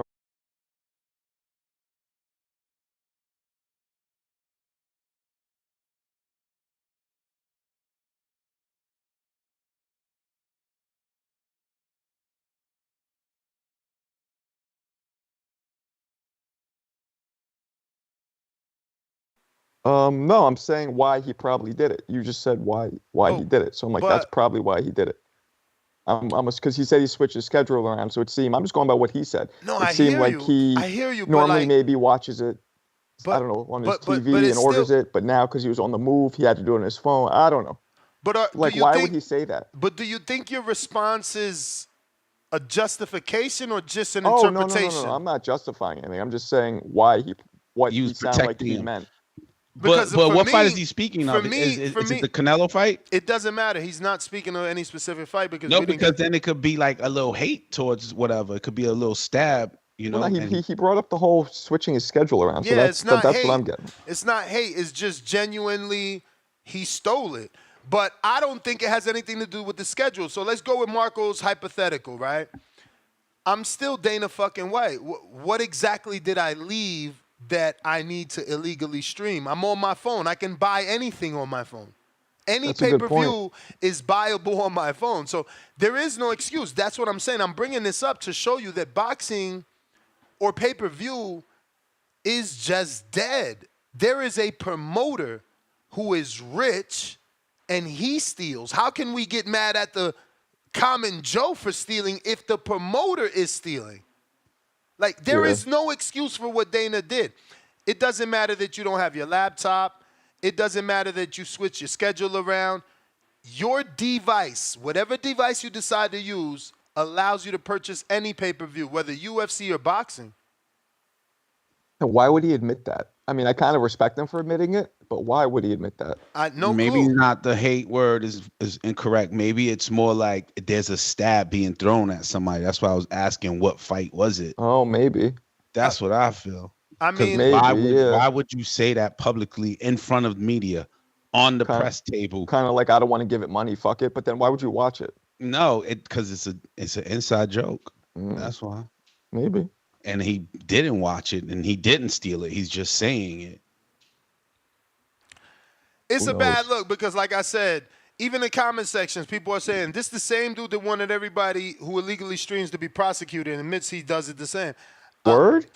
I told you that. He did a whole infomercial on it, like, yo, you steal from the UFC, yada, yada, we're going to get you.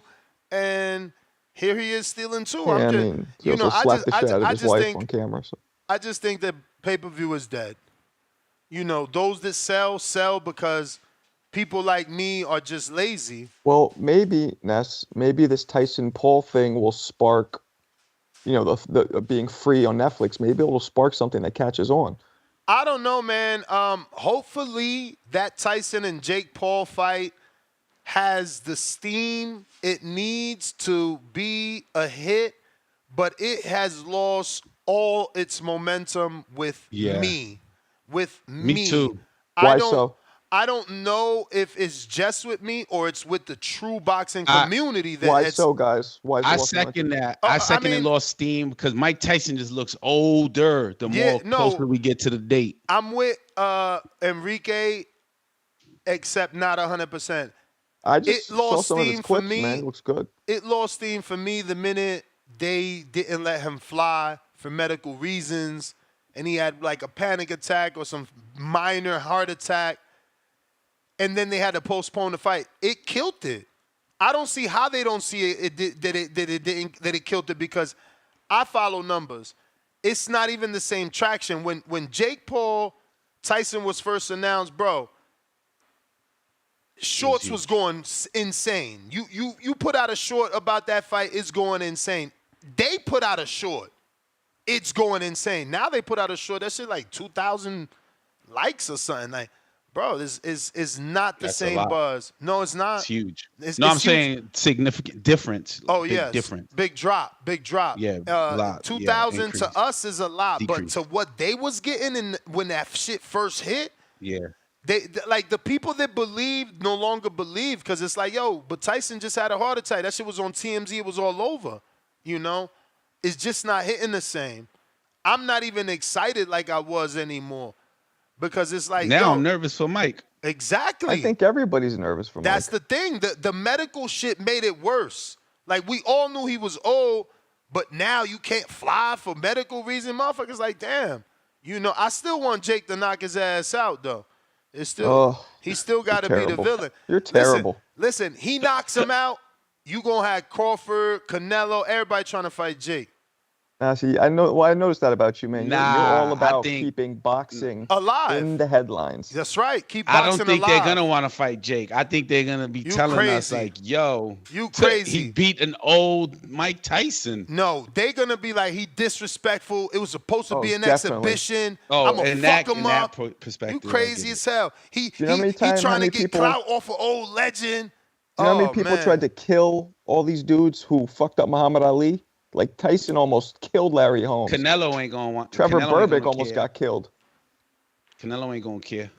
Nah, but Canelo ain't gonna care based off Mike Tyson's comment of not fighting David Benavidez. Champ, let me tell you something. Jake knocks out Tyson, and Canelo's taking a fight. He already changed his stance. He went from he'll never fight Jake to like, Jake's we'll like see. A circus to then I get it. We'll see, and then. It could happen. But not to your point. He'll fight him, but not to your point. Protecting Mike Tyson in the face of boxing. Oh, no. That's going to be the storyline. Maybe Canelo don't run with that storyline, but the promoters run with that storyline. Canelo just care about the money that Jake going to bring. Yeah, that's what I think. He ain't going to come back like, yo, you beat Mike Tyson. Now it's my turn. You can't I just hope Mike, and from, you know, I used to be in Kevin Rooney's camp. I know a lot of people know Mike, and I'm being told that he's going to go at him. It's not going to be like Roy Jones where he's going to hold back. He's going to go at Jake. And that's going to scare Jake. That's going to scare Jake. I ain't even on front. That's going to scare Jake. Jake probably only has to survive a round and a half. Here's another thing, guys. They're doing 2-minute rounds. 2-minute rounds. Professional boxing. What? The show done created something. How that song go? I talked to Blair yesterday. How that song go, yo? You can lay in the shade or skip the stars for it. Niggas done started something. Hold up. Yeah, I talked to Blair yesterday. What do you get? I told him about that. We were talking about him. Champ, can we hear this? Hold on, Marcos. All right. You know what I mean? What do you get out of getting in somebody else's business and you calling them a bitch when you're broke as fuck? Well, if I'm such a bitch and you want me out of your business, do something. Seriously, like, we fighters? Everybody saw the way you guys acted with the Ryan ass whooping. You could react better taking a loss. But since you wanted to act like what you was, I didn't start bitching and turn into a fucking coward after a loss. I bounced the fuck back. Do you think that you can handle somebody like me? What's that?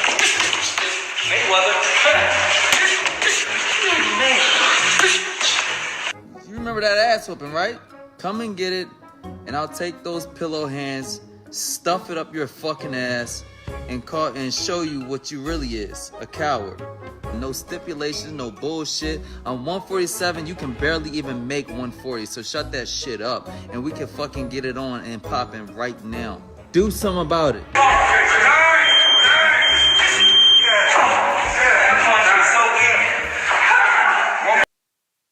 Yo, I love Blair Cobb. I love Blair Cobb. Devin stole him at the end. He said that punch was so fucking weak. Hey, yo, Cobbs, you ain't shit. I love Blair Cobb. You get one more meeting next week. Blair Cobb. Yo, he said you get one more beating next week. Oh, shit. Blair Cobbs is dope. Dope. That just amped you up. Nah, he is so smart, that guy. Rumor is it could be Blair, but Blair told me he ain't received no contract. But I heard a rumor it could be Blair. That's a great fight. Possibly on Black Prom. That is a great fight. And I think Blair has a really good chance, too. That video got you open, huh, Mark? Nah, the way he put it together. You ain't going to lie. He do got a good opportunity. I mean, he can punch. He can legit punch. He's a southpaw? Nah. He can Blair's legit hungry. punch. People don't realize, but Blair's like 34, 30. He's a little older, but he's hungry. And he has less mileage on him.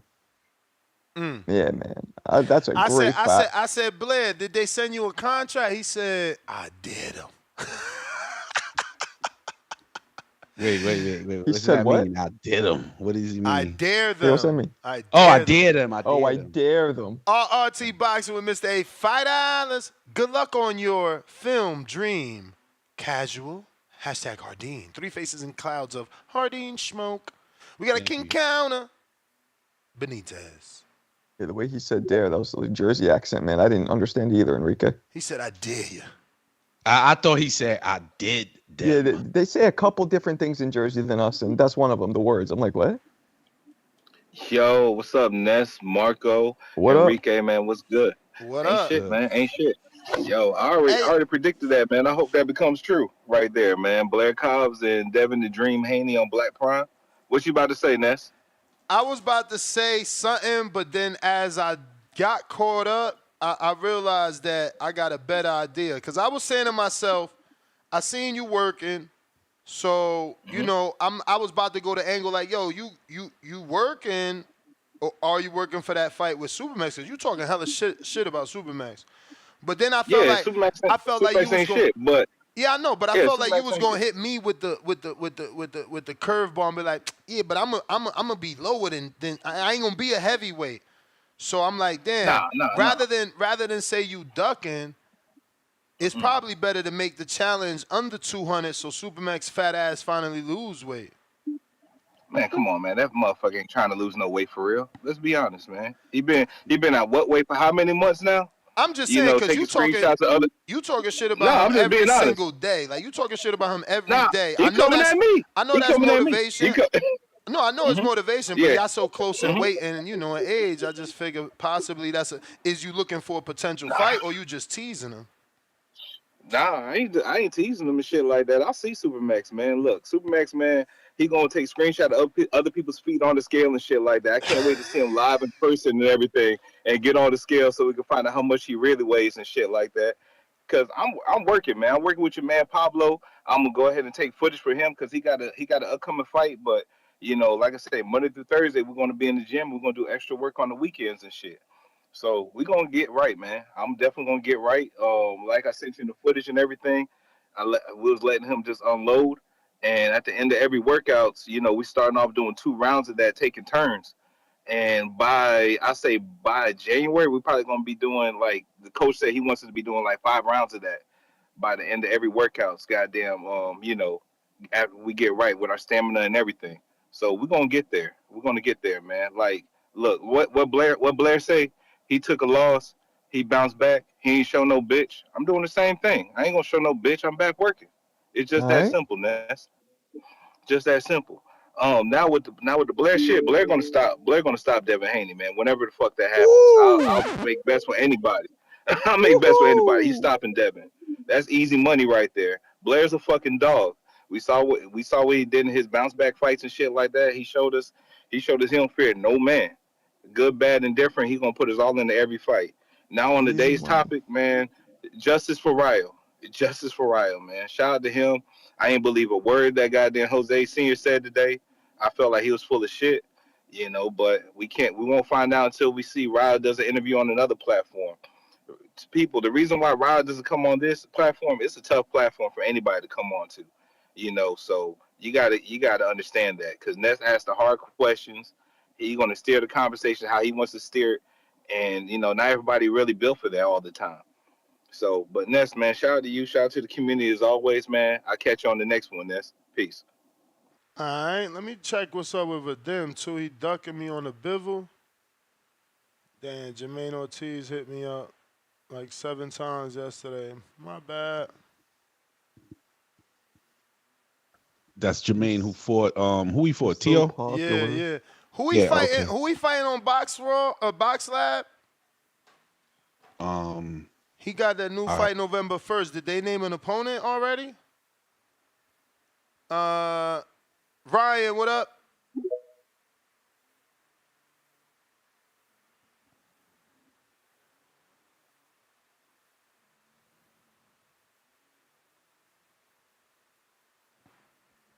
No connection, Ryan?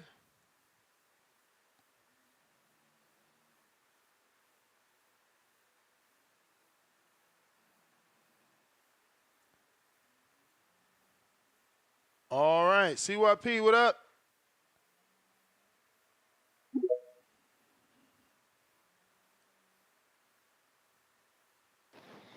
What up? What up? What up? Yeah, man, that Paulie shit got me amped. Man, fuck Paulie. For one, PBC didn't drop in front of Adrian Broner. He fought Zab Zuda after, Sean Porter after, Danny Garcia after, all with PBC. He got knocked out twice. You know, Sean Porter beat the hell out of him. I didn't say in drop 4 him. rounds. I said Parted signed ways. him. Signed him after the Adrian Oh, Broner I fight. thought you said they parted ways because Adrian Broner, because he wouldn't be quiet about the loss. No, they signed him because of the post-fight interview. Okay. Yeah, he went off. He went off. He said, if I was without Heyman, I would have got that win, but I ain't the right color. Da, da, da, da. You know, he said hella shit. There you go. Yeah, I thought you just about like, hell no, they picked him up because of that. But then he was wrong because he got knocked out 2 fights in a row. And I mean, think about it. Sean Porter is a monster. But the worst ass whooping he ever gave out was to Paulie Malignaggi. I saw that fight. And I don't know if you know, and that's also the only fight Paulie ever said someone was on PDs. That fight caused Sean Porter and Ken Porter to run down on Paulie, and Ken tried to slap Paulie. Because he accused his son. Yo, that was crazy. The soundbite from your baby right on. I said he tried to slap Paulie, and the baby was like, You got a little baby? Yeah. I thought that was a soundbite. No, that was his baby. That's your baby, CYP? The baby did the little CY on us. Oh shit. Yeah, he right here. Yeah, but then then Danny knocked him out in 9. I did like Paulie, don't get it wrong, I did. But the shit he said about Devin Haney, I didn't really like that. The shit because he didn't really make up for it when Devin won. It was almost like, oh, it was a robbery. Like, dude, come on, my nigga. There's close fights. It's gonna be close fights. Loma's great. Devin's great. It was gonna be a close fight no matter what. You got to eat that if Devin gets the win. And then it's the Europeans' time. It's not the African Americans' time no more. And you know me, I'm good with controversy if it makes sense. But I looked at when he said that, I went to the rankings and the champions. I'm like, what are you talking about? There's still more black champions. That made no sense. Like, you really just saying shit that comes off very, very hostile. Like with the Sean Porter's on PEDs, Adrian Broner didn't beat me. If I was with PBC, they would have done this. He's not. Everything was circling around one narrative. And I'm like, Paulie, I read you, my guy. I don't really fuck with you. So that's the only reason I really called in, because I don't really fuck with Paulie like that. And I'm glad Sean Porter beat the hell out that dude. And got to give AB credit, because AB fought Sean Porter as well. And it was a good fight. And he did drop Sean, even though Sean's a better boxer. So CYP out. CYP on daddy duty. Remember those days? Glad that shit is over. Like it's your time. I still got. But it's not your time. You got a baby, Enrique? Not a baby, but it's daddy duty. Oh yeah, but baby is different. Take my daughter to school, pick her up. Yeah, I do all that shit. But like caring for a newborn, that's a whole different ballgame. Oh, that's baby duty. It's kind of easier in a way. Ryan, Ryan, give me a second, but I will go to, let me just get to these super chatties, see where we at. If you're watching this on YouTube, absolutely free to hit the thumbs up. Go ahead and do that. We got Quay the Great, $5. That's what Jay-Z did to Dame Dash in the meeting with Def Jam. Nobody look at Jay like the villain, though. Make another Hove. But no, that's wrong. That's wrong. Because Reasonable Doubt isn't a Def Jam album. People also looked at Dame Dash as like a villain because of his personality. So like splitting from him wasn't looked at as. But he fought for all the deals. He fought for his artists to perform on the bigger stage. You know. Yeah. He fought for them to get on radio.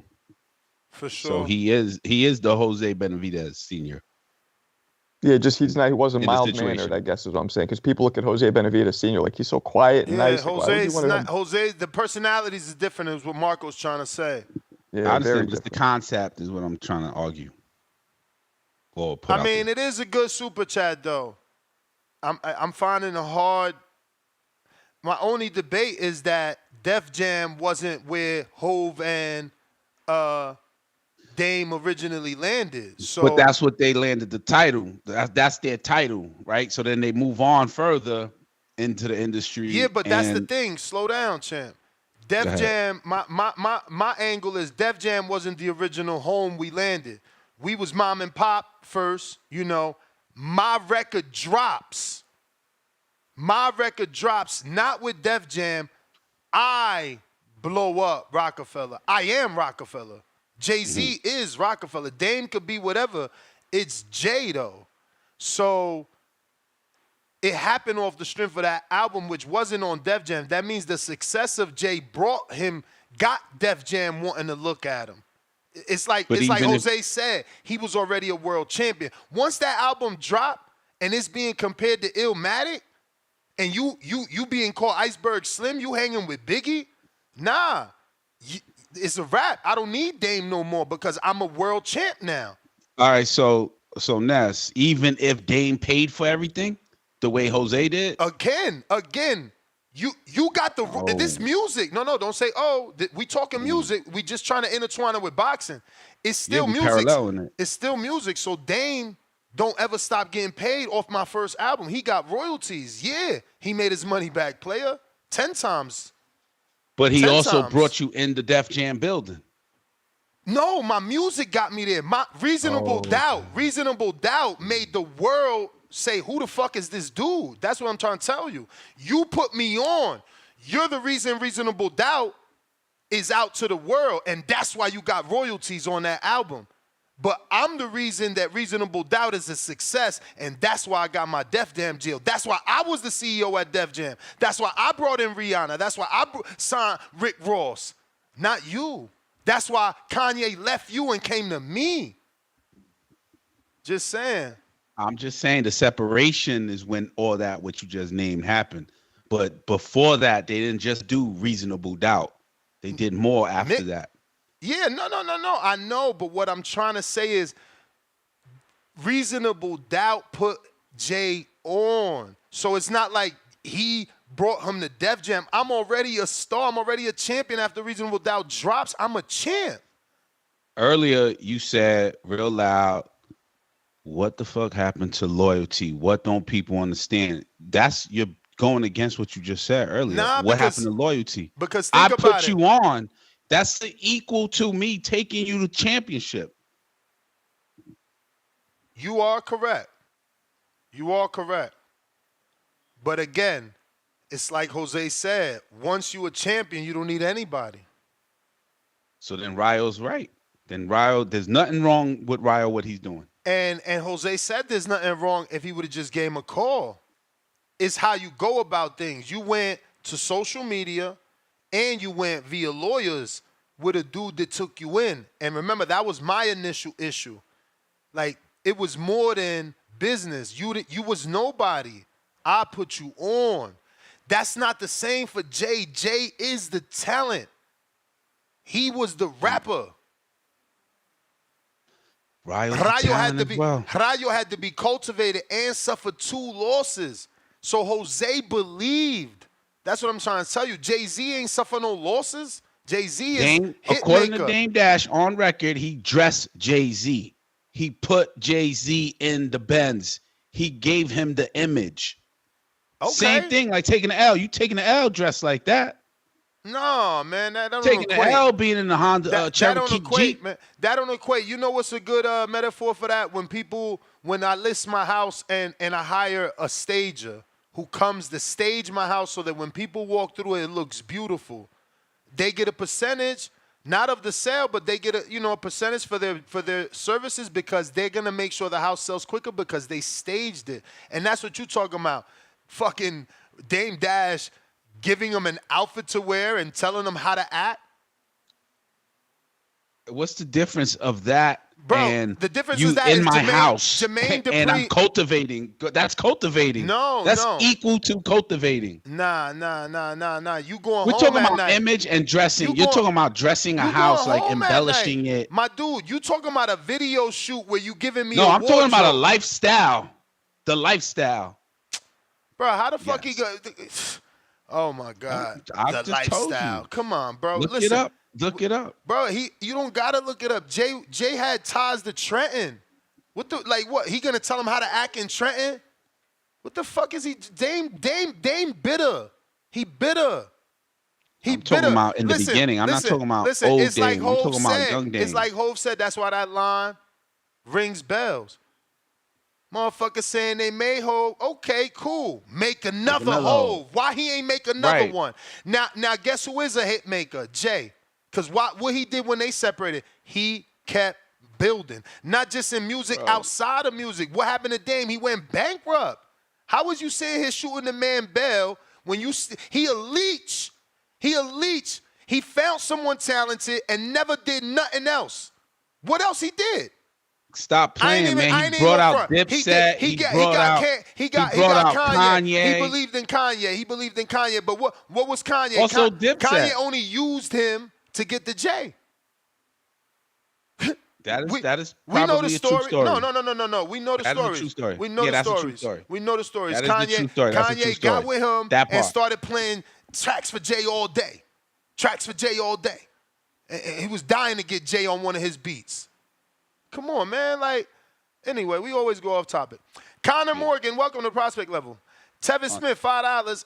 Rayo just pulled the Tommy gun on Senior. TM, $5. Rayo a snake emoji, but it's always 3 sides to a story. We need Rayo to tell his side. Hero Killer, $5. Dana stole from Conor McGregor. That was his fight promotion that Dana illegally streamed. Laugh out loud. DC3, $2. H-Town will call in hating on Benavidez Sr. Watch.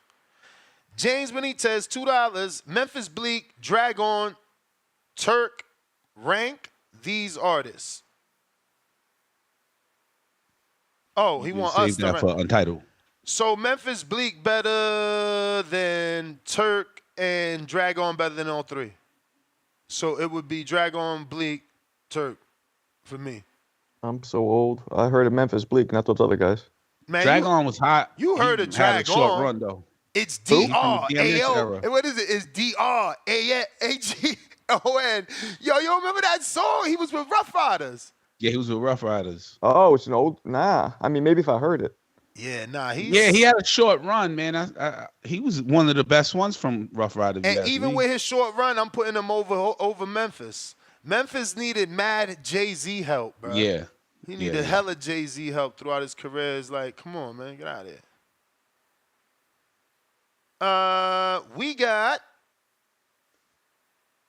Treese. Yow. You. Yow. You. Yow. Y'all just found out. Yow. Yo. Yow, what up, though? What up, though? What up, though? What up, though? I spill, I got the bill, buddy. Damn, But, Ryan. that's another one we gotta forgot put you, in. Ryan. Don't let me forget Ryan in Canada. It was your fault. Yo. You didn't connect. Yes, we got to add that one to the Treese bingo card. Spill, I got the bill. Spill, I got the bill. We need that on the bingo card. That's true. Let me pull up my bingo card. See if I'm gonna win today. What bingo card? Oh, you ain't seen it? Card. Hold on, the Trees bingo card. Hold on, Trees. Don't say nothing else. I'm gonna start the It's bell all over. his sayings, all his reoccurring bell sayings over. on the We gotta bingo see. card. We got to see how many we hit today. We're gonna see if we hit them. All right, go ahead, Trees. This shit hilarious, man. But what up, though? But hey, Oh, there it is. Oh, that's one. We got one. And we got Yao. We got two now. Oh, we got two. He did say Yao. Oh shit, man. Hey, but with your, I can't. I'm See, weak as shit. now he's too conscious though of talking. That bingo card shit had me in tears, bro. I seen that shit. I'm talking about. He don't y'all. know. He don't know how to talk now. He like, damn. What do I say? What do Nah, I say? Hello, how's everybody doing today?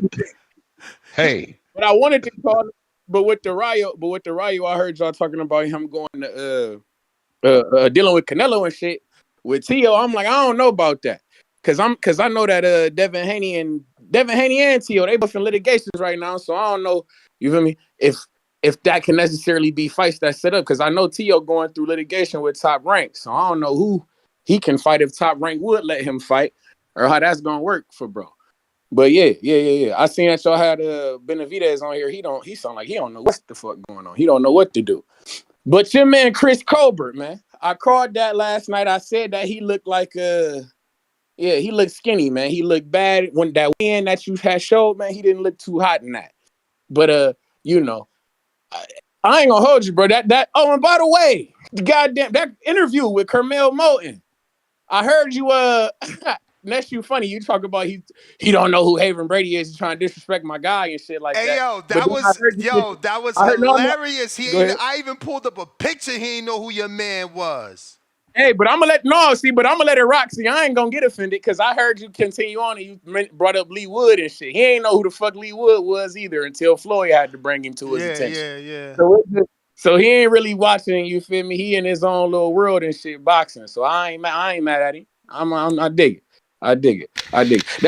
That's neither here nor there though. But your man Chris Colbert, back to the ProBox, looked like shits. You feel me? Chris Colbert was down bad. Like I say, he looked skinny. Shout out Jose Benavidez. He got the win and whatnot. That was pretty decent on this part. God damn, hey, Michael Gamble, damn you. You made me look bad, gang. I did not appreciate that, man. I thought you was gonna do something. You didn't let your hands go, gang. You was out there trying to counterpunch with Buddy. You was boxing and he was out there fighting. That wasn't the play, man. That wasn't the play. But shit, like I say, man.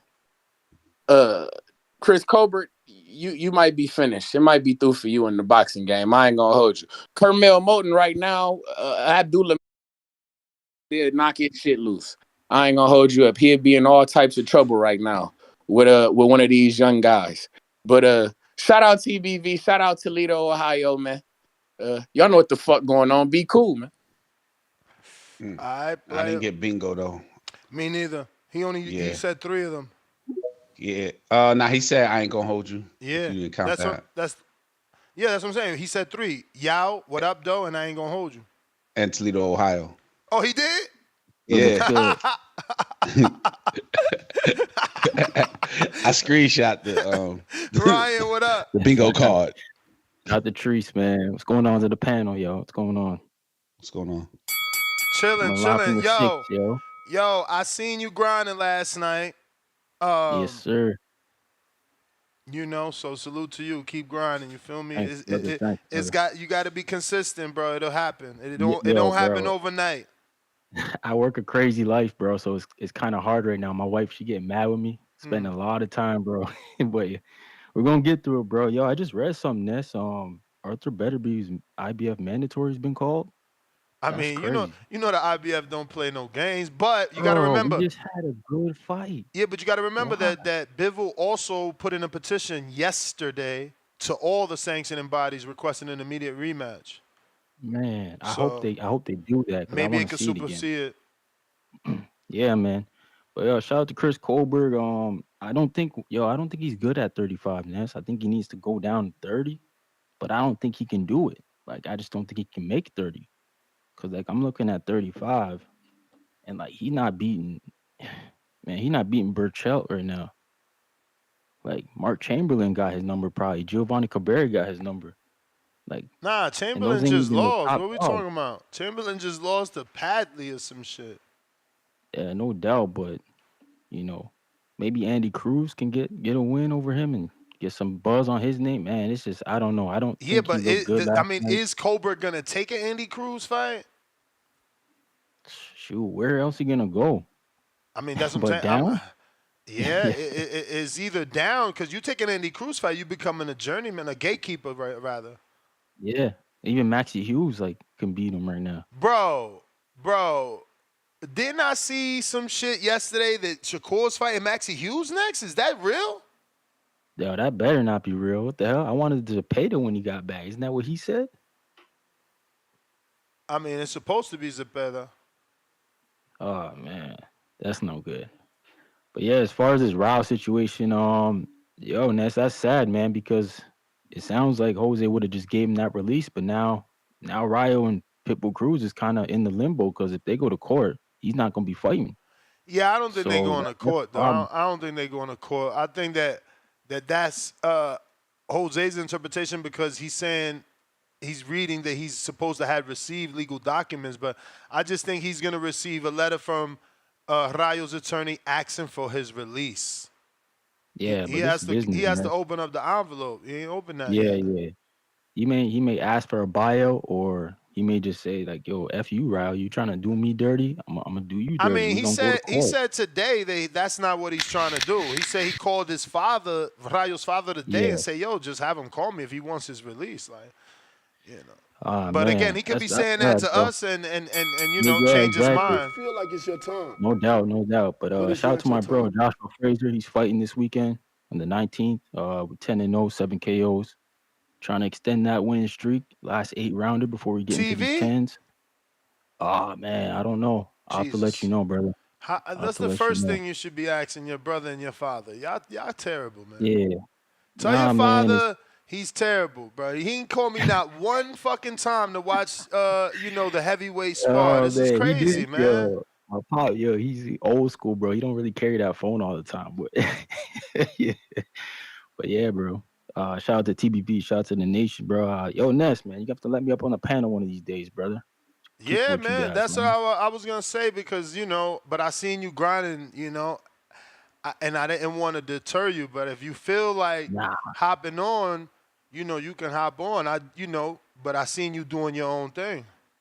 Nah, bro, we'll talk, bro. Like, I love talking boxing, man. All right, appreciate you guys, man. All right, peace. Charles Remington, $2. Ness, knock it off. Casual murdered you with your ish. I mean, yeah, I ain't on front. I did feel that was a good counter, the Dame Dash thing, but I just feel like it's different because of the record. Dame gets royalties. Jose don't get royalties. You know, Jose needs this next fight. You feel me? They don't make money till they a champion. True. So it's different. You know, you guys, you know, Dame has been making money since Reasonable Doubt. Then you got Sean Carter Volume 1. Then Hard Knock Life. Then Volume 3, Dynasty, Blueprint. The joint albums with State Property, all the people that Hove brought in, Benny Siegel, Young Guns, like y'all tripping, man. Y'all tripping, like. Yo, you know all those names you named said that Jay-Z stole their lyrics and their cadence and their flow. Do you know that? Nah, I don't know none of that. Okay, look that up. Hopefully somebody in the chat could pull it up and reference it. I don't know. Or second and agree with it. Yo, bro, that shit is all over the internet. He got a line. He got a line that say, Dame made millions, Jay made millions, Core made millions, the Guns made millions. Beans made millions, and he'll tell you, but he in his feelings. Come on, man. Then he got another line. Then he got another line where he say, I ain't trying to change. Just give you some shit where he trying to tell Benny Siegel, like, I ain't trying to change you, just give you some games and help you make the transition from the streets to the fame. But some dudes don't want help. You can bring a fucking horse to water. They ain't gonna be able to drink. Some dudes want to stay gritty and be only street and have a fucking ceiling. Cameron and the Old Boy song for Santana. Yeah. Jay, that was Jay. I don't know the whole story of top, so I don't want to bring it up. I don't believe nothing Cam say, because Cam already told you. Cam already told you he was in his feelings. He like every fucking body wanted a Jay-Z verse. So We finally give you a verse. Now you want to fucking feature in the video. Now you mad because we can't feature your video. And he been holding grudges ever since, man. Don't cut the shit, bruh. Cut the shit. I'm gonna look that shit up, and I'll talk about it again on Tidal or something. So I can have some we gave you facts. your biggest hit. We gave you your biggest hit. What was your biggest hit? Come Home With Me. That shit was not even a hit. We gave you your biggest hit. We gave you your biggest hit. That was not a hit. Man, get out of here. That Come was Home not With a Me. hit. That was a whack ass song. Cam and Jay, Come Home With Me? You trip, man. I'm done talking to this guy. He don't know nothing. Jake verse was whack on there. Yo, whatever. You want to trigger me, because we know you ain't telling the truth. I'm telling the truth. Jay don't even have a whack verse, bro. Jay stole cadences and flows. Man. Yo. From all the Philly rappers. It's funny. It's always a dude less than saying the dude greater than stole something. It's like how because he was in charge. It's like your boss that steals your money. How I steal from you, how I steal your flow, but you can't get on with your flow. Yo, you know the DMX story, right? Answer that.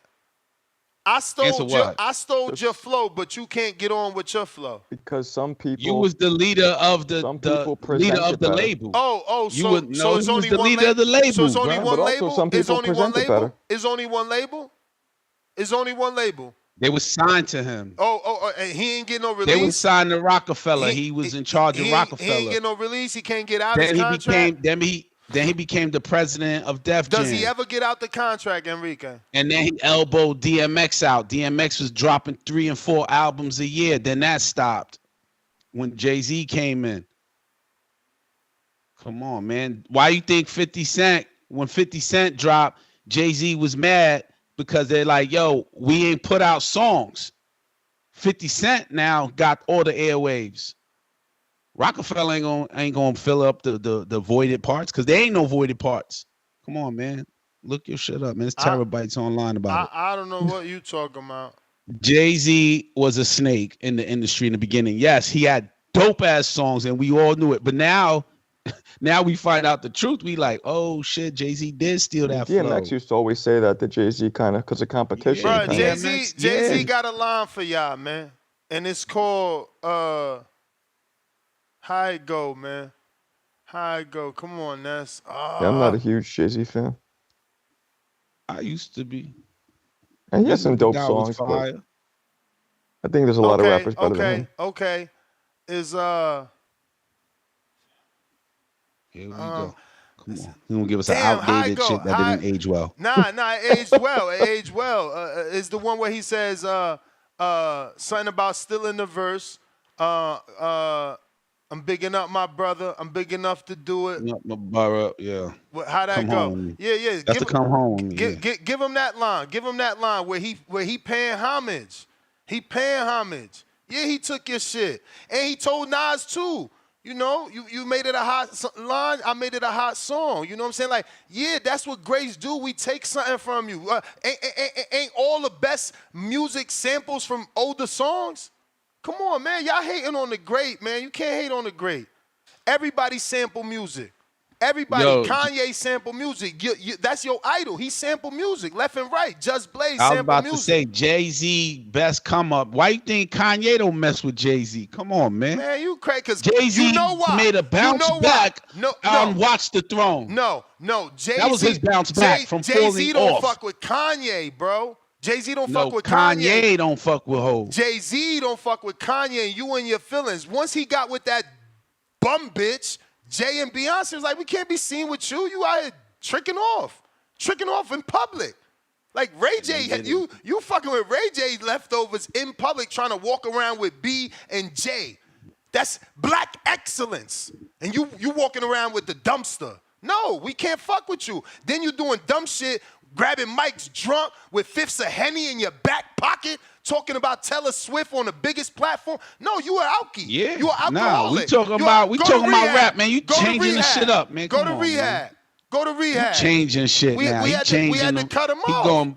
No, I'm just showing you that it wasn't Ye. You were the bum. I'm talking about I'm just showing you career was copied and whose career took off again because of Kanye. You bringing up, and that's cool. Ray J. But you said that, so I'm just defending it.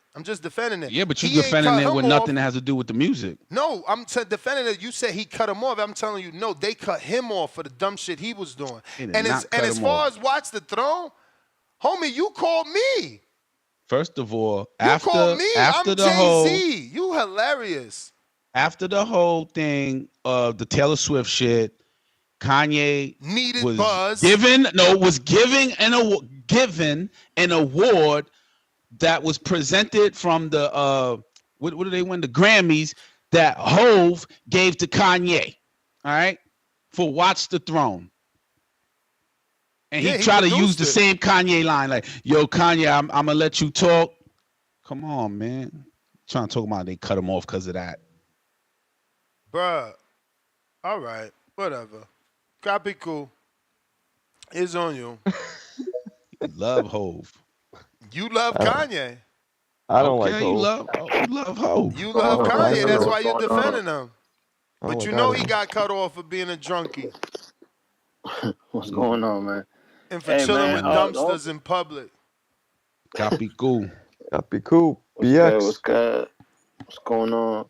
It's Patterson. Mark, it's Patterson. Fuck that up. What do you say? What do you say? What do you say? Cherry Hill? What do you say? Cherry Hill? No, he said BX. I was hoping you weren't from Jersey. I'm sorry, but you're cool from Jersey, so. He said Cherry Hill. So I think this has a lot to do with just attention. You know, when you become a certain caliber fighter and you become a champ, you want all that the trainer's attention, the coach's attention, and when you have a big stable, that's less likely to happen. You know what I'm saying? So, like, if I know that Jose Benavidez has a couple fighters, so Rayo might want the attention to himself and try to more attention and focus on him more, and he can't do that having all the fighters that he has. So he may feel like this is the right move to do. Unfortunately, when you become a champion, the champions decide that either you're going to train me or I'll go elsewhere, It's like you said, I am the money cow. I am the cash cow now, so you got to pay me the attention. So therefore, either that's it or go elsewhere, Unfortunately, that's the mindset. So it feels like that might be it. That's my mindset, right? I've seen it with my own personal eyes, they've done it there, where the stable gets too big, and they rather go elsewhere where they get a little bit more attention to them to improve their game and their fights, and work on the things that they need to become that elite fighter. So this is, there are holes in Rayo's fight game. So I think that this is what he wants to work on, and this is why he's seeking elsewhere. Unfortunately, that's what it is, right? Like you say, I know it's an honor system. It's I brought you up. You should be, I should stay with you, because I'm the one that created you. But it don't matter, bro. Like in this fight game, you get to a point where you're trying to make this money, and that honor system goes out the window, because then you become stagnant, if you don't get the attention that you need.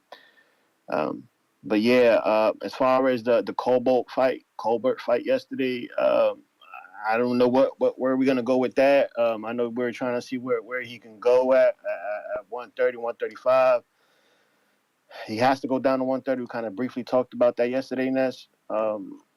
But I just don't see where he fits at. I know Amin was talking about Tevin. I don't think he's ready for Tevin. And I think that he needs to go even lower than that, to kind of just restart everything. I just don't see the pop. I don't see the love for it anymore. Like I don't see him at 35 fighting anybody.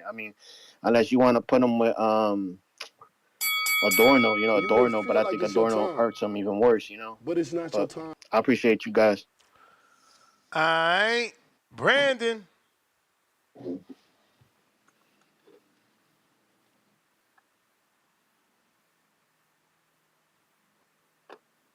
Yo, Nuss, how's my video? Straight. I say a big verse. I'm only bigging up my brother, bigging up my hero. I'm big enough to do it. I'm that thorough. Plus, I know my own flow was stupid. Yeah, they better stop the Jay-Z slander, man. There are some parallels between the two, though. I see what Casual in the super chat guy said, because if you go watch that shit on YouTube, The Last Days of the Rock, I think the guy named like Choke No Joke, he documented that shit and did, like Jay-Z took all the artists and went to Def Jam without Dame knowing. And Dame went in there like, oh, hold on, when y'all make this decision, like y'all just kicked my back in and didn't tell me. So it was some cutthroat shit happening. Jay-Z did do some slimy shit with that. And Dame went in there cussing everybody out and shit. So yeah, it is some parallels to what they're saying. But it sounds to me like Rayo is just simply probably about trimming the fat. He know he's a champion now. The money's about to get better, and he's cutting out some of the guys he sees as expendable. So he knows he's got a rematch with Cruz coming up. That'll probably be some solid money. He's in the mix for a tank fight. He knows that'll be great money. So he's looking like, what the fuck I need you for? I already cut you as a trainer. I don't need you as a manager. I don't need the middleman no more. Like you say, he signed to Tom Brown. He can go straight to the source from there. So that's all that is, man. We see it all the time. We seen Danny Jacobs do it when he got his big payday. He cut Unc out, and we see Errol doing it now with like Derrick James. He got his big payday, or the money got good. He cut Derrick out. So that's just how it be, bro. Like niggas, like I gotta pay Uncle Sam 40%. Gotta give Al and them niggas, they cut. The promoters, they cut.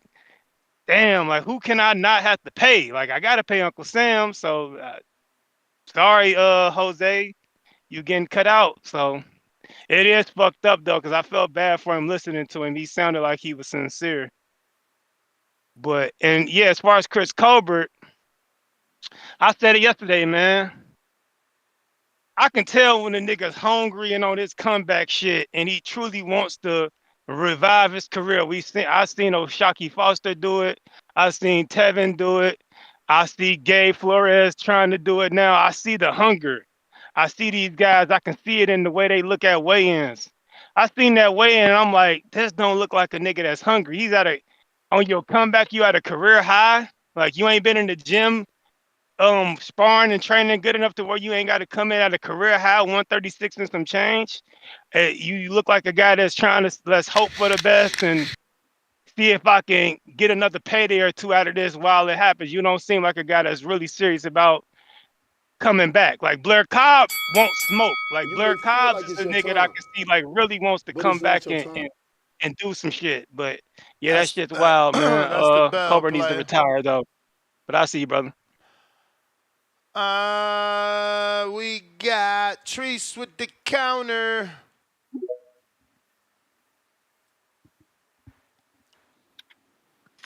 Yow. Yo.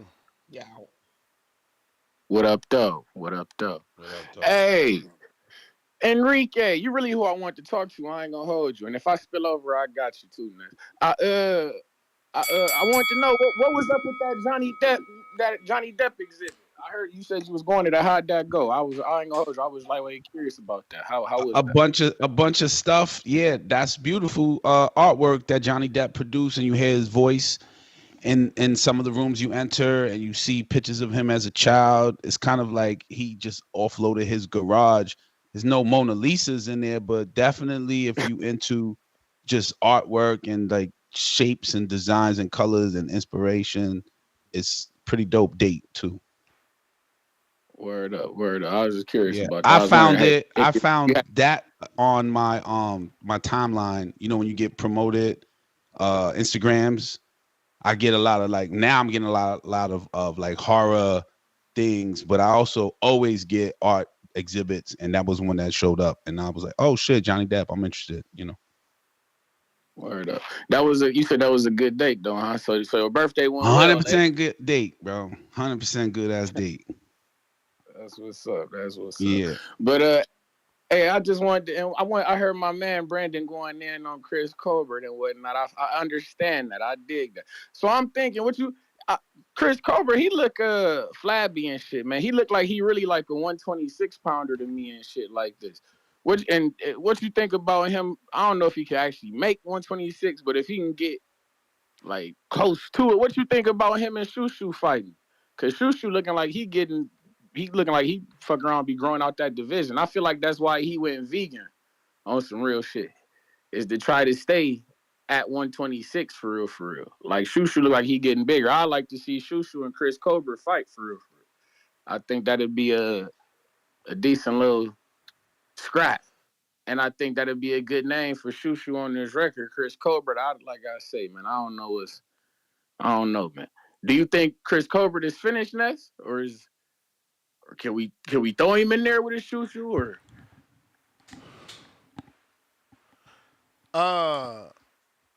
yeah, I think Shushu's the right fight. That we can't put him in there with a Mexican style next. That can't be a comeback fight. He needs a boxer so he can outbox. That's what suits him. ProBox was never gonna give him that because they know that that's not what their TV is looking for. They looking for what they got. Someone putting you against the ropes, trying to beat on you. Him and Shushu is the right style. Shushu is aggressive enough and does have power that he can possibly take it over, but he also hasn't demonstrated power on that high level. So that means Colbert could possibly shine. It's your time, but it's not your time. Yeah, I don't know if like I say, I think that'd be a good fight. I'ma just shout out TBV, shout out Toledo, Ohio. Y'all be cool, man. All right. We got. If you're watching this on YouTube, don't forget to hit that thumbs up button. It's going to help with the visibility of the show. It's going to put this episode in the eyes of boxing fans that haven't quite found this just yet. But you can help them with that, man. You really could. The more thumbs up we get, the idea is that the algorithm activates it, It's like, yo, look at these guys over here doing a thing in boxing. We got End Conquest, $5, no words, just love. Pull Out Bandit, $5. No, that was Boxing Ho, the parody account, who always includes Campbell Hatton in all its tweets. Damn. DC3, $2. Enrique talking about Oshino Vasquez? Who's that? Yeah, from Oshino and down Sparks? with the From Oshino. Yeah, okay, yeah. He said that? Damn. They was state property. Yeah, they was state property. Yeah. Jay was wearing Hawaiian shirts before Dame on a yacht. A yacht. When the yacht came was when Dame got involved. No. The line he talking about is Nas getting that Jay, and the Hawaiian shirt was on a yacht. Cut this shit, bro. No, the Hawaiian shirt was when he was working with Jazz O, when he used to rap like brim skiddity bump like that. Yeah, he had a fast to the rap. J to the I to the O, damn ho. That. Yeah, when he was tongue twisting. Yeah, he had the fast rap. I got a money machine to go kra kra. Yeah, we got all styles. See, this what y'all falling asleep on. Wasn't he rapping fast when he did a feature with Twista? Wasn't he rapping like M on Renegade? That's what he's a chameleon, bro. That's what you don't get. See, other wasn't rappers, people saying he got bodied by M on Renegade? And that's cool, but hear me out. Don't motherfuckers usually get outshined when they get features, and somehow Hov? Look at what he did with what's them dudes from the South, Pimp C and Pimp C, Big Pimpin'. He was always able to go. Look at what he did with Scarface. Look at what he did with Beans. Like he could go to any fucking hood and lay some shit down with the best rapper. Come on, y'all gotta stop this, bro. This whole slander is ridiculous, man. He is Michael Jordan. How is he not? How is he not? You could say that Nas beat him, and he's still Michael. I thought he beat Nas. No, but even to the people that think Nas beat him, he's still Michael because Nas don't got the catalog. His albums never did what Jay did. They never touched the culture like he stopped touching the culture after Hate Me. I mean, what was it? I Am, Illmatic, and It Was Written. And I ain't gonna front. I was one of the only dudes that really liked that other album. What was where he was on his Back to Africa shit? He had a lot of he had Black Girl Lost on it. Oh yeah. It was a bunch of shit that he had on it. Yeah, But I think that was called Nostradamus. I still like that one. I think it was Nostradamus. I like the Illmatic 2 one. Or Stillmatic. It was called Stillmatic. When he was on the roof with the leather. Yeah, with the orange. Yeah. The whack ass hat to the side. He was too B-boy, man. That was the hip hop ain't dead, because that's when they was saying hip hop was dead. The point is, Nas took hella L's, so he can never be Jordan. He could never be Jordan, man. I don't know, man. Now the rappers came out like, yo, when we was in the booth, it wasn't all Hove. You come in there and take my flow, be like, yo, what you say right there? Oh, how you said that? Then he Hove, so you never got the full shine that you deserved. Oh man, they gonna hate. They gonna hate, man. But this is what they do. They throw stones at the top, man. But you know what Jay said? He had a line for that.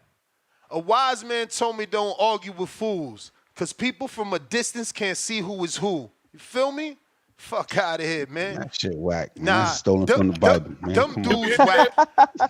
them dudes whack because they can't get on. He stole that shit from Matthew 6, verse 12. We hear you, DC3.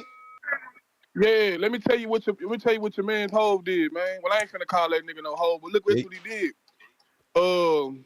This how much of a sucker nigga he is. I don't got no respect for this nigga. So the judge asked Jay-Z to come to court and see if he can if he come to court and say he got beans, he gonna make sure he's straight. We gonna let him out today. Guess what Hov say? Nah, I don't got him. They sent Ben into prison. Cause Hov wasn't no stand-up nigga. Tough love, nah, man. There ain't no tough love. That's tough love. Say, look, you out here fucking up over and over. I'm making you rich. I made you rich. You still want to be in the street, man. That's the first thing I said when we start talking about beans. Come on. Let me tell another story. Somebody, he signed everybody, and you know once you sign somebody, all the money you get signed for, all that money don't go to your pocket. That budget, some of that money is gonna go to your first album. You know what I'm saying? So this is what he do. Somebody say, damn, Hov, you know what I'm saying? Like, I can't get around, they ain't got no wheels. He say, shit, what you telling me that for? But this the nigga you bigging up. A clown nigga. This Hov is a sucker, and he's clearly a hater. He a hustler. He a hustler. He a hater. These dudes want hands out. They want hands out. They think I'm with Jay-Z. He gonna buy me a car. No, drop a fucking album. Make a hit. No, let me tell you something. Make a hit.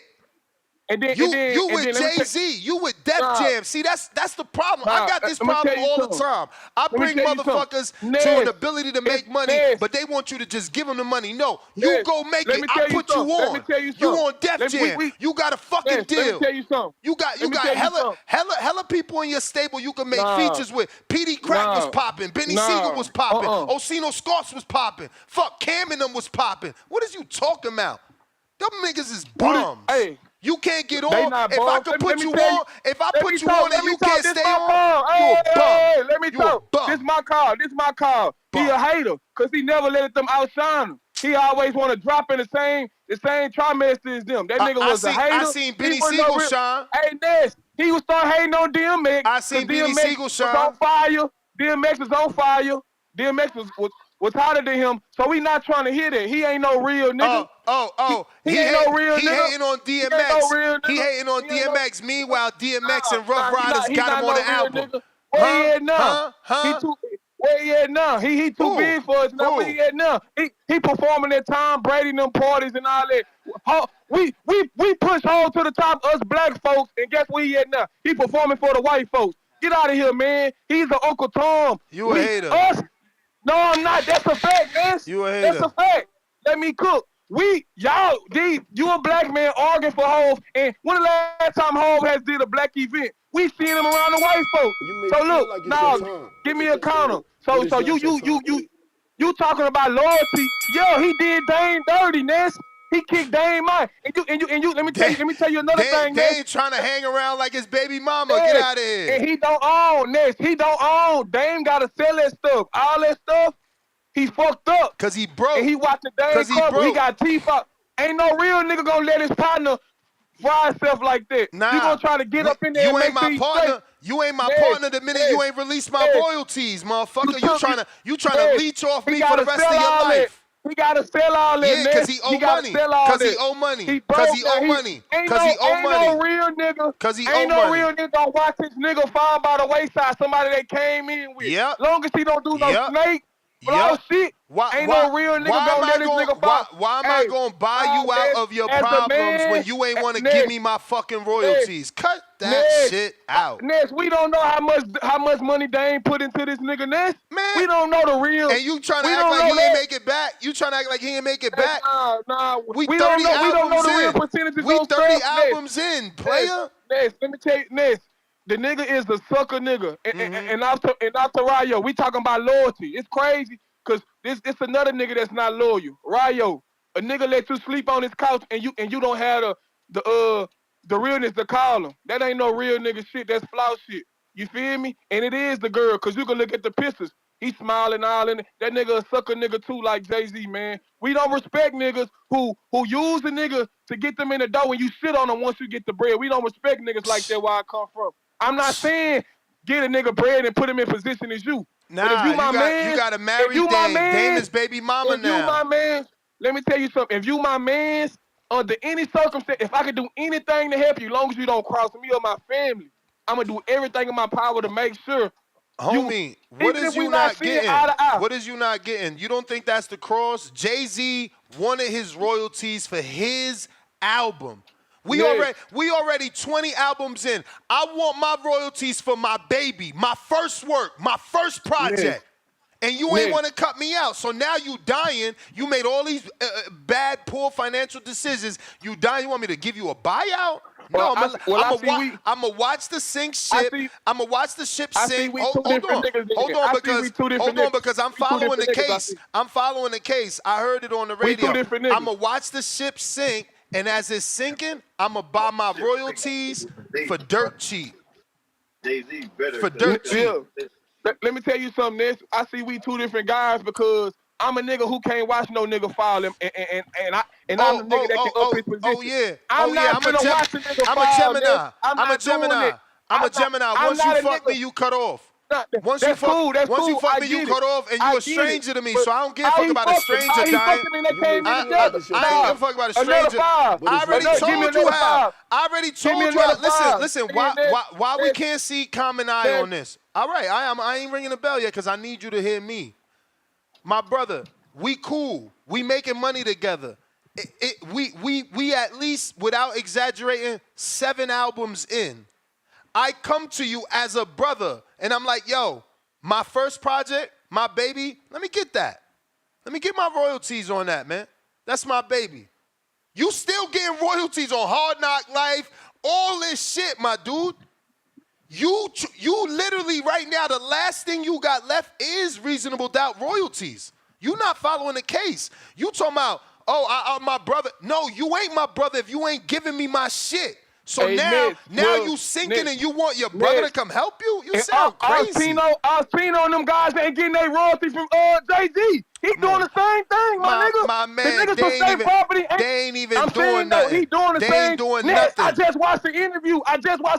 with Alpino. He say all that money going to Jay-Z now. I'm not. He doing dang. And it's supposed to. Jay-Z a whole ass nigga too. And it's supposed to. He ain't giving niggas their royalties. Listen. He ain't giving niggas their royalties. You know, he pulling the whole shit my too. brother, listen.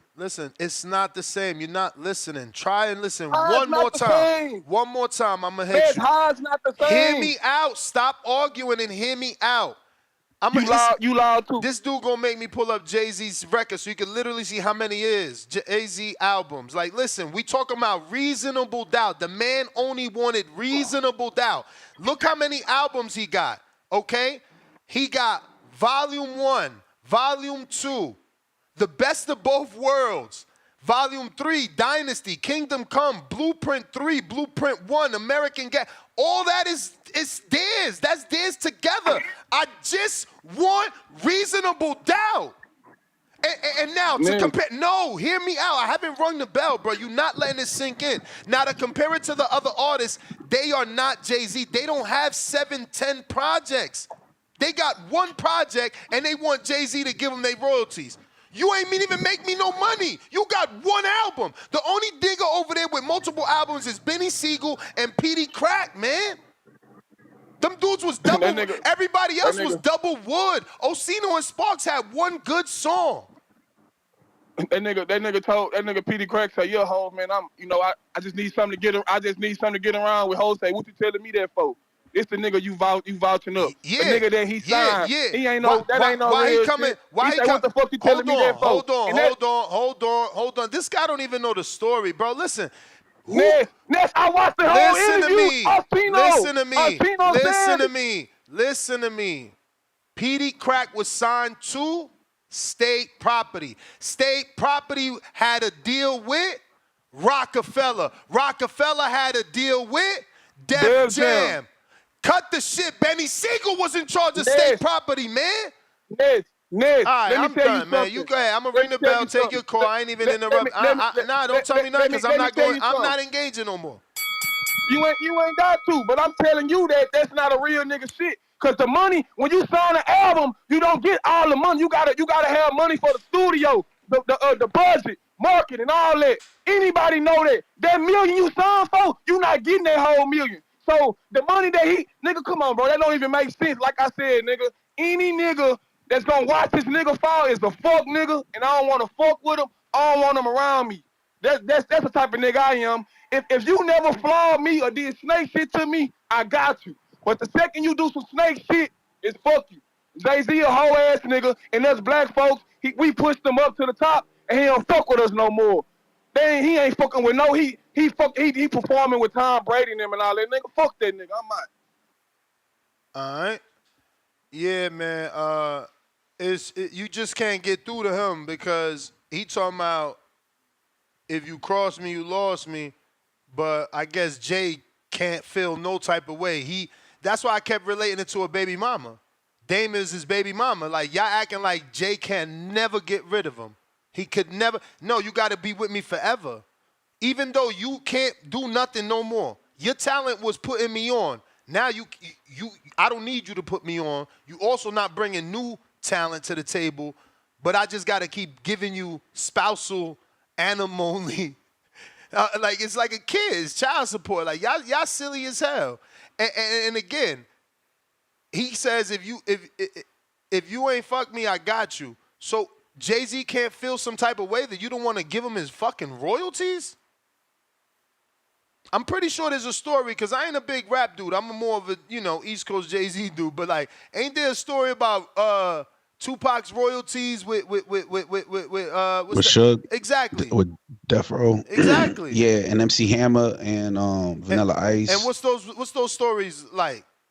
And it wasn't royalties, it was publishing, right? So it's about owning the publishing, which is pretty much whatever the album gets, you're part of it. You get because money. you wrote on it, Yeah. you're part of it. So it's more about publishing than anything. That's what everybody always fights for. But didn't Suge give him his shit or something like that, or cut it to his mom's or some shit? Who, Tupac? Yeah. I don't know that story, probably, but maybe he sold it to somebody else. We gotta look it up. I'll look it up. I know that Jay-Z got 13 studio albums versus Kanye's 10 studio albums. All Kanye's are platinum. Jay-Z got a couple of gold albums, even the silver album. El Frio, 212, $5. He's right, Ness.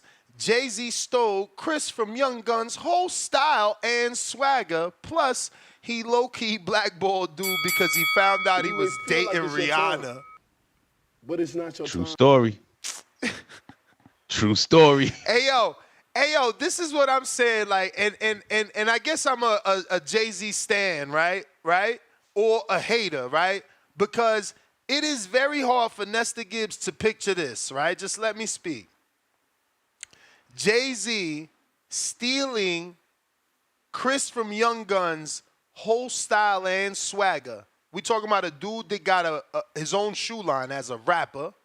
We talking about a dude that single-handedly made the entire world in every inner city start wearing team apparel. Mitchell and Ness. Everybody, and Ben Sherman too. Switched to the buttons. Everybody wore fitted caps, matching the fucking team jersey, whatever it was, whether it was baseball, football. Jay did that. And then he single-handedly said, nah, we all growing up. Everybody putting on button shirts. And S. Carters. Now, granted, we ain't all put on S. Carters, but everybody put button shirts on. I did. Everybody put button shirts on. But that dude stole someone named Chris Swagger, who still ain't did shit. He ain't transcend shit. We can't point to shit Chris did, but somehow we stole his swagger. Cool. We gonna get past that. Then somehow Chris is cool enough. He's fly enough to date Rihanna, but we could blackball him, and he's not cool, fly enough to get another Rihanna? Early Rihanna. Man, See, you defend. You bringing it to the you current defend nonsense. Rihanna. You defend nonsense. Early Rihanna. My dude, and it's true. Jay-Z stole his flow, and he used to wear the button-ups with the cap, bro. Yo, pun the replay Rihanna was still fire because she was doing the fucking Shakira belly dancing. Like, cut the shit, all right, man. And Chris had her. No, but you try to minimize, say early Rihanna. No, I'm minimizing so that we don't take it, because you're like, yo, the dude that you built him up, let's build it back down. Let's take it down. Not build it down. The reason why he switched to the button up with the baseball cap was because of Chris, man. Stop. That was his style. Yo, that's hilarious. That was his style, bro. Denim jackets, button up hats. Hey, yo, this is fucking. I like your swag. There's a line. You know that. Listen, Jay-Z said, I like your style. Nah, I like your style. With him and Beanie, Memphis Bleak. Come on. But yeah, man. He's a swagger jacker. That's where the phrase came from. No, first of all, that's a young dude in the thing. He jumps in the car. He's like, cool, B. Okay, I like your style. He's like, yeah, and after that, he's like, cool, B. I like your style. And then he says, cool, B. I can't steal your style. This guy's a fucking jerk. Whatever. I'm telling you. Abner. He stole his style. No words, all love. Celebrating his first super chat. Shout out to you, Abner, for breaking the wallet with us. James Benitez, $2. Shoo needs to fight Gary Russell Jr. Oof, a little too much experience, especially after that Segway fight. Or Segwa. What was his name? Segwa? Segwa? I don't know. The Pullout Bandit, $5. NFL just re-up with Rock Nation. Salute Hove. Fuck these haters. Tell me about it. And he been the one in charge of the NFL halftime shows and shit like that for the last 30-something years. But what's Chris been doing? Doing interviews hating on Hov? And he also, hold on. And he also didn't want 50 Cent on the stage. But Eminem was like, nah, I'm bringing 50 Cent on the stage. Those executive decisions we got to make. Come on, bro. No, those are elbows to block, man. He's a blocker. He's a blocker. He's in charge of the show. How can't he have a say? It's Why his can't show. 50 Cent be part of it? I mean, I don't know. We would have to ask. How's about $1? What the fuck is 50 Cent? That's why. You know why? Why you asking questions? Come on, man. Shit, and we still got beef. Fuck, you want to come on my stage? You want to be on my halftime show? No, I got this. This Def Jam. I put this together. How's about $1? What the fuck is 50 Cent? That's old. Hey, that's old. But the point, like DC3 said. You talking about NFL Hov. You talking about like old DC3 Hov. said, you crossed me, you lost together. me. You crossed me, you lost me. I ain't forget. That's what Hov's showing you. Keep bringing old and new together. We talking about current Jay-Z. Yay. Hey. And knowing his past, how he became the current Jay-Z. That's what we talking about. You trying to play fuck you, pay me. Did you like Jay-Z? I used to like Jay-Z albums. I still like he has some dope songs. You said you didn't like him. No, I don't really. I always felt like I didn't get why he was so big. Like his voice sounds like mad, like what? I didn't like it. I didn't like. He wasn't a good-looking dude. Like I didn't get what made him. What that got to do with rap? Because sometimes if you have something, if your voice isn't dope, and his lyrics were okay, you know, sometimes if the dude looks a certain way. Like Biggie wasn't a good-looking dude, but his look. Chill, just let it go. You're not allowed to talk. Big's look grabbed people My because man he was said just, lyrics you know what I'm was saying? okay. Jay didn't have anything going for him. I didn't get it. Bro, from the crap tables down in AC. Back on the block, Jay-Z, motherfucker, from the Rock. What you mean? Yo, I'm glad you referenced that, I right? just don't get it. That's a Snoop line. Bro, we pay homage. What don't you get? Come on, what man. you think? Call it what you want to call it. Listen, what's the ruler's back? That's Slick Rick. When the Remy's in the system, ain't no telling will I fuck That's Biggie's song. Come on, man. When I say a big Biggie's track. When I say a that's big all verse, Hov built his brand out. When I Dame say Dash a would tell big you, verse, I'm if only there was bigging a up hit, my brother. If there was a hit, Dame Dash said it. If there was a hit, Jay-Z's formula was to be on the remix. Exactly. Old Boy was sitting on the shelf for months. Cameron says, I'm a rocket. Just Blaze gets mad, like, yo, they're gonna kill us because I make that for Hov. For Hov. They put it on a mixtape. It blows up. Now Hov is like, I want to be on the remix. Yeah. They let him record. They're like, nah, fuck that. You know? I thought Big So Pun was there you go. 1,000 He's times a better than Steeler. Jay-Z. We know him How you a as Steeler? being a Pittsburgh Steeler. How you calling someone that knows how to go with the test of time? That's all he's doing. He's a chameleon. I said all these things before we started debating. That's Yo, what you know he who do. rebranded him, right? Technically, LL's the Watch same the thing. Throne. Exactly. LL is the same thing. Dude, LL just dropped the album this year. The only dudes as talented as Jay-Z and L could do that. Like, motherfuckers lose the culture. Think about it. Can you see Tretch dropping an album? No, because he's still he's from OPP. Jersey, so. I can't explain Can you see Hov dropping an album? Fuck yeah. He dropped 444 the other day. Then what do you mean? Like, yeah. 444. That was like 10, 11 years ago, bro. I mean, he could do it, though. You know he could do it. What do you mean? He could sell out a show, too. Nah. Hov, actually, like a year or two ago, what was the book of the song with the movie with Lakeith? Book of Isaiah or something like that. What was it called, man? Recently, they did the Black Jesus. I don't know. All I know is then we got the hustling, murdering things. I dipped in the stash, splurged on the chain, then how it go? I fucked it up.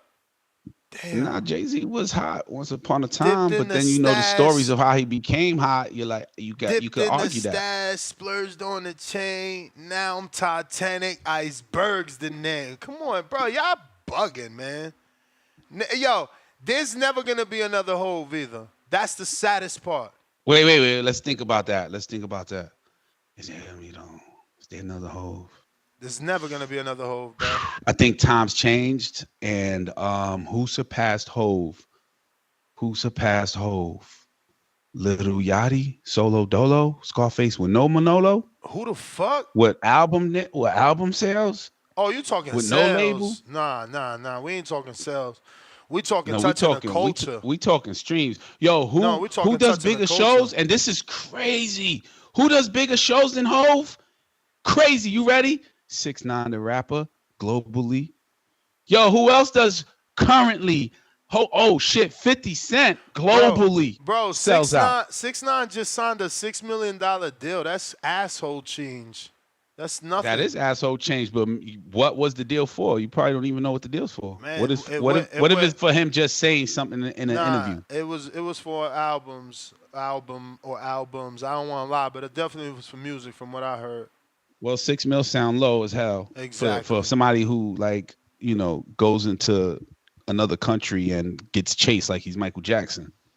Man, I'm not a 6ix9ine fan like that. He kills it sometimes with energy. I love that shit. But lyrically, nah, he ain't it. But he just knows how to. Yo, Marco's rapping over there. Nah, he talking to his wife. Oh yeah, nah. So I don't think Hov. I think Hov declined. I think he's holding on to other people's publishing. You a hater, bro.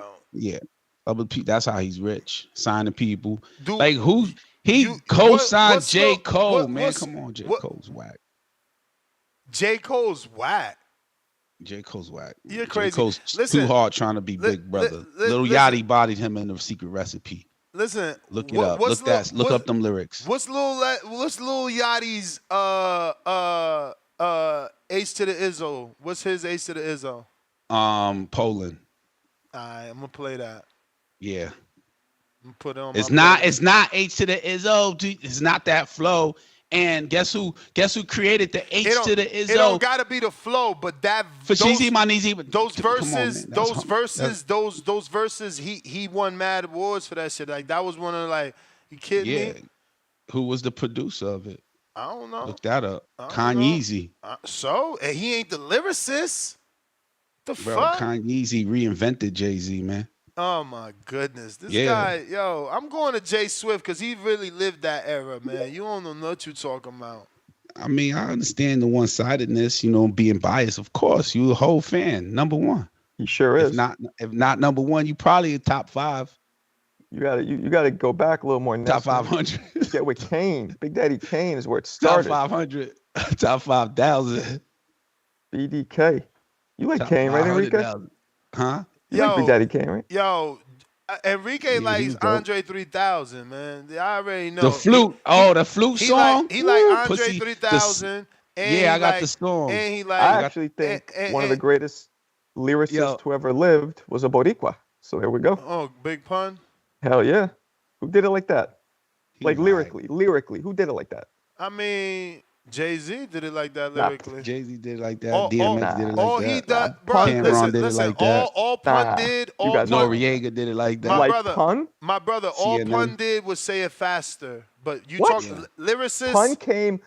Pun could come hardcore. He could come with humor. He did shit for the ladies. He could tiggity tongue twist. He did everything. So that's not Jay-Z? Nah, not like Pun. And the wordplay? Yeah, hilarious. Nah, I don't see. Nah, I don't think. The word I like. See, wordplay is important, bro. That's what makes Kendrick hot. Nobody got more wordplay than Jay. Like, what are we talking about? Tell us one. Triple entendre. Come on, man. He gonna make me. I gotta think. You got Jay. You gotta go, Jay, so I could think. I've been waiting to you. Shit. Big Daddy Kane too. Come on, people. You got to take it back a little. Give us a Big Daddy Kane. Big Daddy Kane would rhyme dope. But what was that shit was whack, man. Triple entendre. I don't know about that, but we hear you. Get some, you little bum. I take the cake, but you can't get a crumb. From the unethical, poetical, superior, ultimate, and all that good shit. Go ahead, Jay.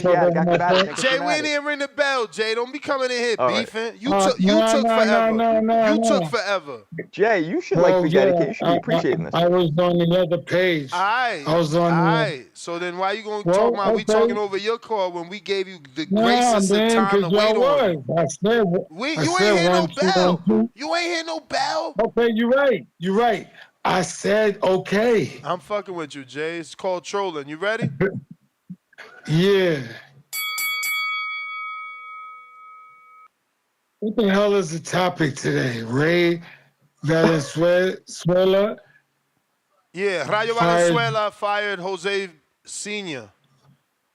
Oh, the father for David and Jose. Yeah. Okay.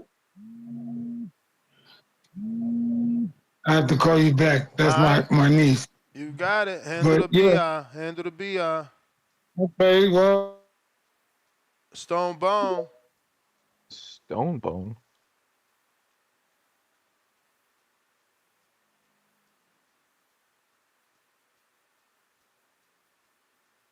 DC3, I agree with your super chat. 1,000%. Stone Bone, you got to unmute.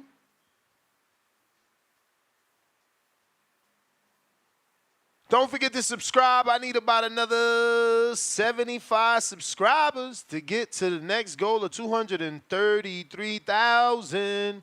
It would be amazing to get to that right now.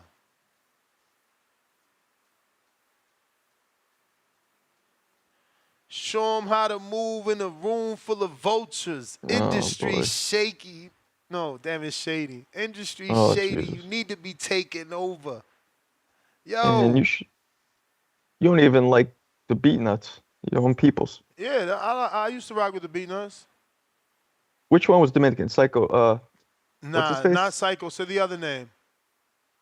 God's escaping me now. It's off the hook this year. Getting that. How that shit go? How that shit go? What was it? Psycho? Was it Ness? Not Psycho Ness. Psycho Less. Yo, I used to know that whole verse, bro. What's the name of that song? I'm gonna pull that shit up. Off the books. Off the books is over. If off the books is That was digging in the crates, right? What, the name of the album?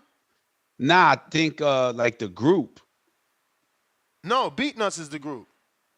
You know Beatnuts, don't you? No, I know Beatnuts. They had like a Dope. hit or two. We're talking like, they were mixtape era. And that's what I'm saying. This is what I'm saying. Imagine Beatnuts asking they label for their royalties when all they known for is one song. Like that. Like they had a couple. But your album, you are known for one project. You haven't done enough to ask for a release, bro. Like that's all I'm showing y'all. Look, I literally Google Beatnuts. First thing comes up is the fucking Beatnuts off the hook because it had Big Pun too. You know what I'm saying? That's all they known for. But yeah. Yeah, I was trying to wonder who was on it. I remember this shit. DITC was dope. I liked Black Moon. I liked a bunch of them that didn't really explode, but whatever. Lost Boys. You feel like it's your time, but it's not your time. Blase. A bunch of dope underground ones. I don't even know if they left New York. Like, if people outside of New York even heard them. Mike in Texas. I know Mike Texas. Well, Mike Jones. Remember him? Yeah.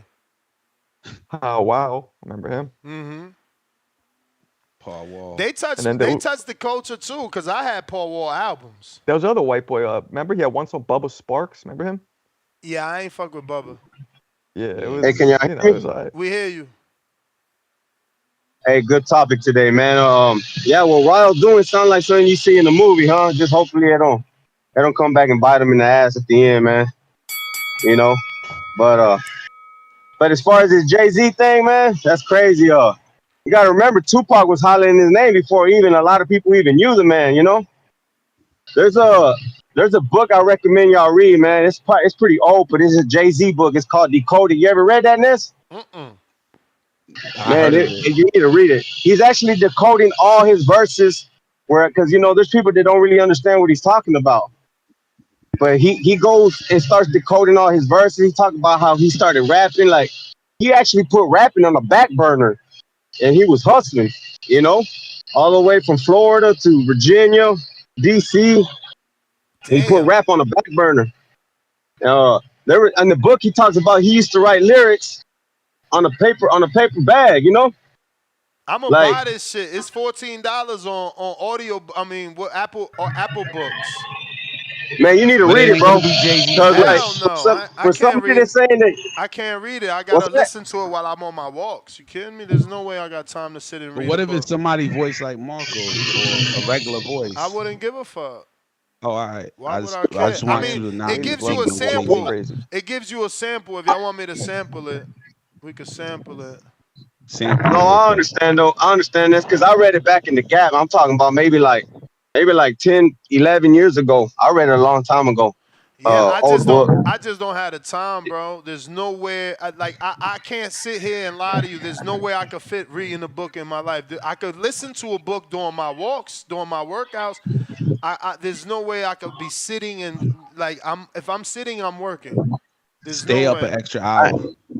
I ain't gonna lie. That's why I became a big fan after I read that book, man. Like, cause I used to think too his lyrics were whack, but man, I got to reading the book and I'm like, damn, this dude's really been talking about weight the whole time, like that 99 problems and the bitch ain't one. Who do you think he talking about in that song? Well, it's 3 different verses, homie.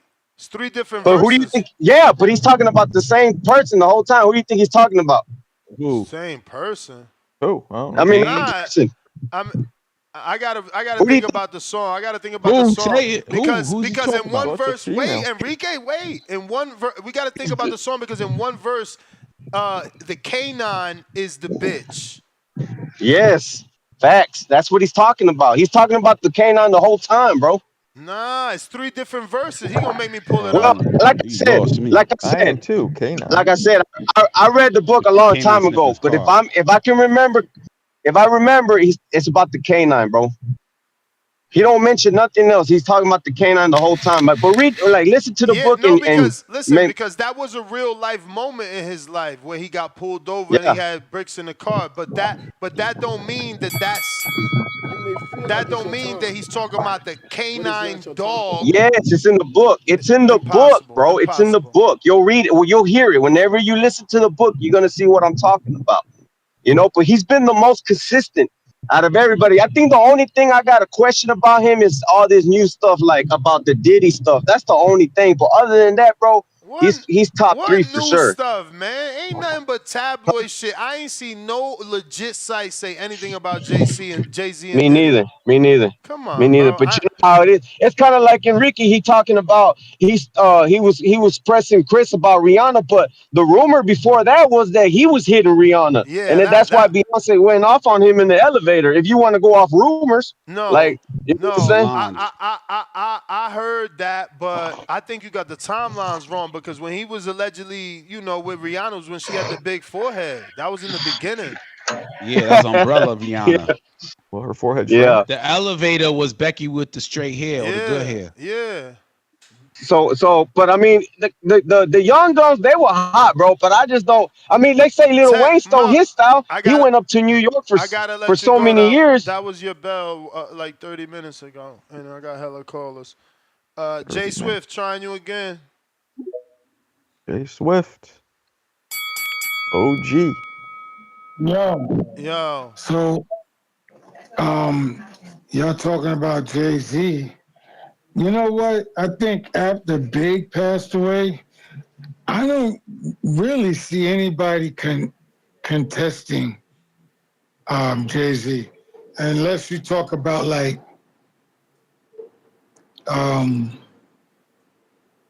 Wu-Tang Clan. I mean, Raekwon. I don't see no, and then they only did one album apiece, Liquid Swords and Ice Cream. So Jay-Z is like, to me, he put in the most hustle. Word. And that's what it's about, grind. It's about grind. These other dudes thought they was going to get put on just because they were Jay. No, you on because of me. Now go work. Go fucking drop an album. Make a hit. But what's crazy is Memphis Bleak had a different name. It was like a hip-hop name, like Jay-Z is a hip-hop name. It was like some shit like that. And Jay-Z told him, nah, man, you got to come different. Yo, you should come with some different shit like Memphis Bleak. And everybody in New York thought Memphis Bleak was from Memphis, Tennessee. That's why he didn't get on. Yeah, we did. And I'm like, that's the only thing that I think Jay went wrong. I think he should have let Memphis had his original name. I can't remember the name because that was so long ago. I'm going to be real. As a dude from New Jersey that got put on to Bleak by Jay, I never thought he was from Memphis. You could hear, because you knew he was from New York. Yeah, no, but you could hear it in his verse if you listen to the words. But you're not the only person that listens to the music. You got people from Tennessee, from Atlanta, from New Orleans, from LA. You got people from everywhere. Everybody not from New York. But he talking about. Let me finish. You got it. Everybody not from New York, where they're you know, we're a different breed. New York, New Jersey, Philly. We're a different breed because we invent all this style shit. Everybody else just copies it and does what they do, and they blow up. But we invented, we created this shit. So when somebody like you, Ness, you telling me about the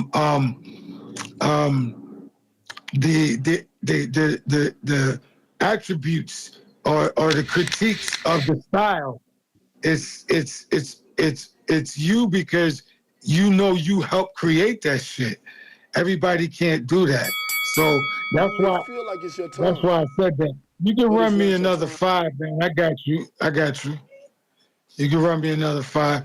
But yeah. I that's the only thing that I think, because I didn't even. I was like, what the fuck are you doing? He's from Bed-Stuy, Brooklyn.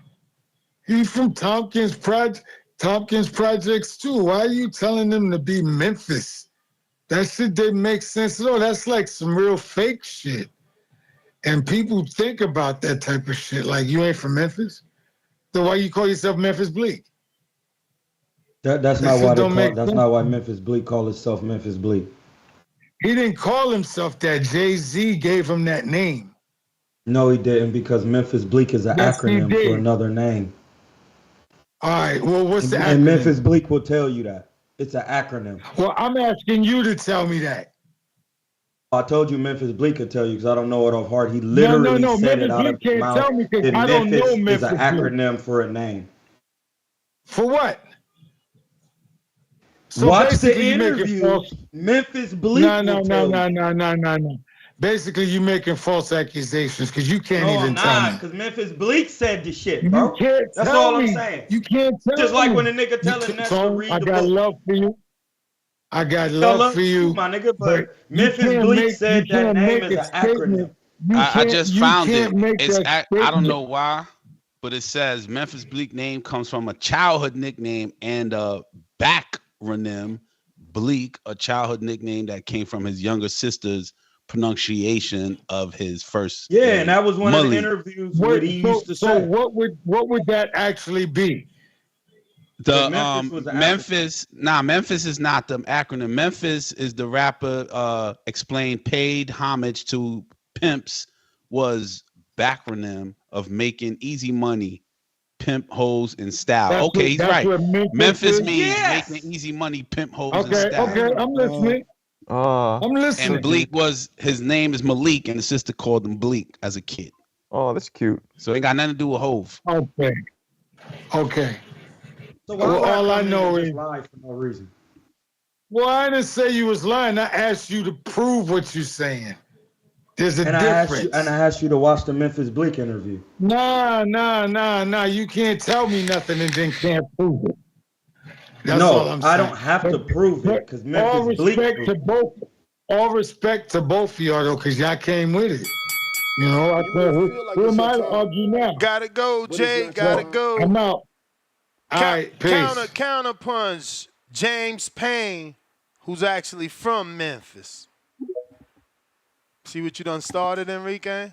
Thinking you know about Memphis Bleak? Bro, I just read from a quote in Complex Magazine based off the interview that Troy's talking about. So it was a quote. I didn't make nothing hitting you with that Jersey trolling. That's all. James, you there or what? This all started Jay-Z conversation based on loyalty to Dame Dash.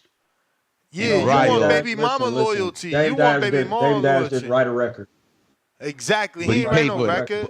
Okay, No, so he then didn't. that He ain't means write no he record. did it. All right, He did so it. hold on. Let me finish. Let me finish because I you going to something else. You going to something else. What I'm trying to prove, the conversation in court, we talking about loyalty, right? So he still supported the fucking record. That means Jose didn't even have one fight for Jose Valenzuela. He didn't have one fight. What? Yeah, you lost me. Yeah, we talking about. Yo, you lost all three of us. Damn. Nah, because look, I said it's about loyalty, right? That's where the whole Jay-Z came from with Dame Dash. Troy says, he didn't write one song, okay? He didn't write one song. So I was saying, well, Jose Benavidez didn't have a fight. Jose Valenzuela did. So then what are we really talking about? If we're talking about loyalty, you don't even know what you're talking about. I know what I'm talking about, man. I'm talking about loyalty. You talking about writing lyrics. I'm like, okay, well, all right. So Enrique, So can you explain how long Jay-Z was supposed to stay in business with Dame? In your eyes. It's not about the business, right? It's about the loyalty of taking all the artists. Yeah, it's about business. Taking all the artists under Rockefeller and then putting them under the Def Jam umbrella. And Dame Dash should have been part of that. No, he shouldn't have. Okay. Yeah, to make Dame Dash didn't sign him. That sounds like some woman shit. Saying you like deserve. That's why Ness is saying what he's saying. Like it sounds like a bunch of women begging for something. The reason why Jay-Z is where he's at, he says it on his 444 Legacy album. Y'all too busy listening to beats and not listening to the information. That's why he said to have a meeting with me is stupid because all the information is in the albums. You so switching it basically, up to another thing. Let You the talking man, about let the something man else. cook. There you are. Let the There you man are. You cook. talking about something else. Let the I man can't even cook. fucking never talk. Let the man cook. I'm listening. Let the man God cook. damn, blood. I really studied the nigga. Let him That's cook. why I got this. Let him cook. That's why I got this paperwork right here. About Jay-Z's album is about bond money. He always been talking about bonds and shit. All albums because his mom had them on file for him. He's always been rich. If you talk to Memphis, he always had money because his mom was someone and she put bonds in his name so he could recoup his money. It's about your DNA. So if you didn't write these lyrics because it's about intellectual property, right? If you didn't write this shit, then why do you get a piece of it? That's why. Which is your publishing. Intellectual property is your publishing. It's everything. It's everything. It's how you want the beat to sound so you could rap over it. Kanye, and that's why they came out with an album, him and Kanye, called Magna Carta. Because Magna Carta is a 25 grand jury. It's a 25 person or 25 people grand jury. Did you know that? I did not know that. Did you know that? Come on, turn that. Come on, vibrate that. Just. No, it's my bad. That nigga Dave calling me when he see me. I'm talking about the loyalty part of it. You getting all into the that's what I'm talking about. No. Let me finish. The loyalty is to you and your estate. That's why you're fucked up. Because you're talking about court, and when you're bringing in people in court, Jay-Z has his own estate. So he don't have to be loyal to anyone because this is his property. Dame Dash was a trustee of what Jay-Z was doing to help promote what Jay-Z doing. He don't need to get nothing. What did he actually do? He opened certain doors in the beginning. Yeah, no, he did nothing. Let him say he did nothing because he gonna bite himself. He also closed doors with his fucking attitude. True. Because he didn't understand business. True. So, and when it comes down to business right now, the reason why him and Jay is beefing because Jay is a private entity. He's unincorporated. He's an unincorporated organization. That's why my name, Troy, I'm not Troy DeMond King. So when y'all niggas be calling me, yeah, it's Troy right there. No, I literally changed my name and filed it. I'm in court with this shit all day. Like, I go through real shit out here, my nigga. People be pulling out, the police be pulling out straps on me at the bank. So when I go to court and they say, Troy King, you were trespassing, I say, no, I was doing business as Troy DeMond King. I'm Hamza. That's the same thing. That's what Jay's saying. I'm not a businessman. I'm a businessman. He's saying his name, Sean Carter, is actually a foreign private estate when his DNA is on lien. So you don't have no loyalty to nobody but your beneficiaries, which are your children and your wife and your family. So when Dame Dash is saying, I help with the reasonable doubt. Well, where the fuck does reasonable doubt come? You didn't help with that. Because Jake Elric wrote the original book, Reasonable Doubt, who's a San Francisco lawyer. Did you know all of this? You didn't. So in Reasonable Doubt, he's telling you why is a reasonable doubt why he's the best. Because I got the bread, I know tax law, and I can recoup my money. So anybody saying they paid Jay-Z anything is capped because he has a bond on file that looks just like this. Hold on, Dame lied. You say Dame Dash lied this whole time. Dame's story is fake. See this bond right here? That's fiction. That's what Jay-Z's bond look like. It's connected to his birth certificate. Why are we making it about you and Jay-Z's parallels? No, we're not. We're not making There's a contrast. Because I'm telling you, I listen to the nigga. Calm down, sir. I follow this blueprint. Order in the court. Order in the court. Yo, well, there's a contrast to everything you're saying. And Dame, who was in the actual room, is putting it on air, and you're saying he's lying. No, I'm not. And then you pulling out your paperwork and be like, this is what Jay-Z has, and this is how he's protected.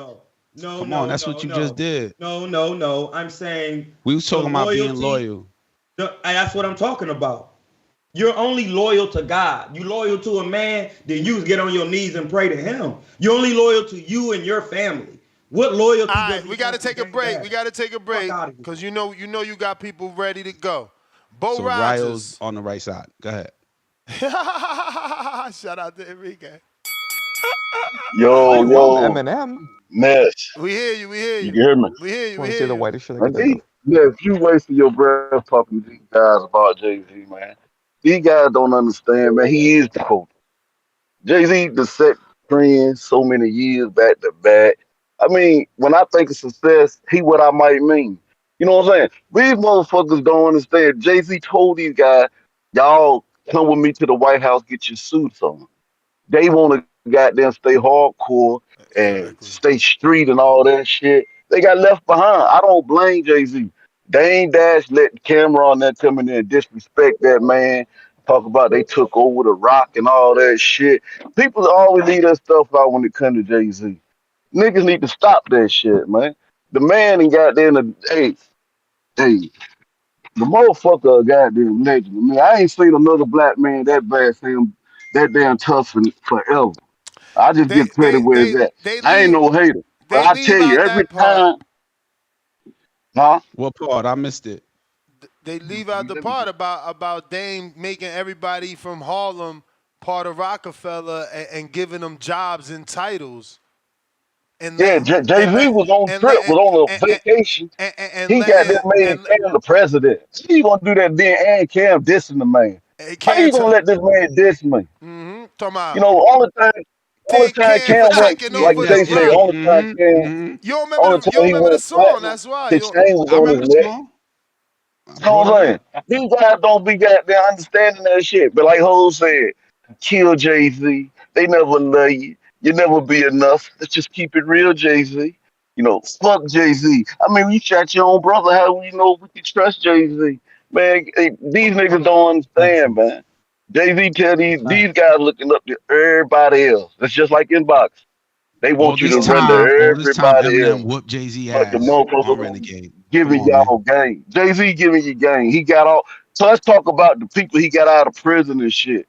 Let's talk about all those. Damn, he made more billions. He done made more millionaires than the lottery. I mean, just come on now. Those are facts. Like Jay Z did a whole lot of shit for this culture, and it's time people put respect on the name. I used to smack niggas back in the day when they talk about them. I'd have changed them, but I used to smack the shit out of motherfuckers back in the day in these type of debates. Let's fucking go, Bo. You can't. Let's fucking go, Hey, Bo. yeah. I mean, I used to do that shit, nigga. I swear to God on my mom, I would smack the shit out of those niggas when they talk that shit. Cause Where you they from? not What state you listening. Like from? I never cared to meet Jay Z. I know he'll probably be an asshole. He done Something told in you the that. South. But at the You from same Texas, time, I he keep bet. it real. Everything you go back and you bust It in may feel the like it's a shit in his turn, rhyme. That shit real, but man. it's not your turn. It's all true.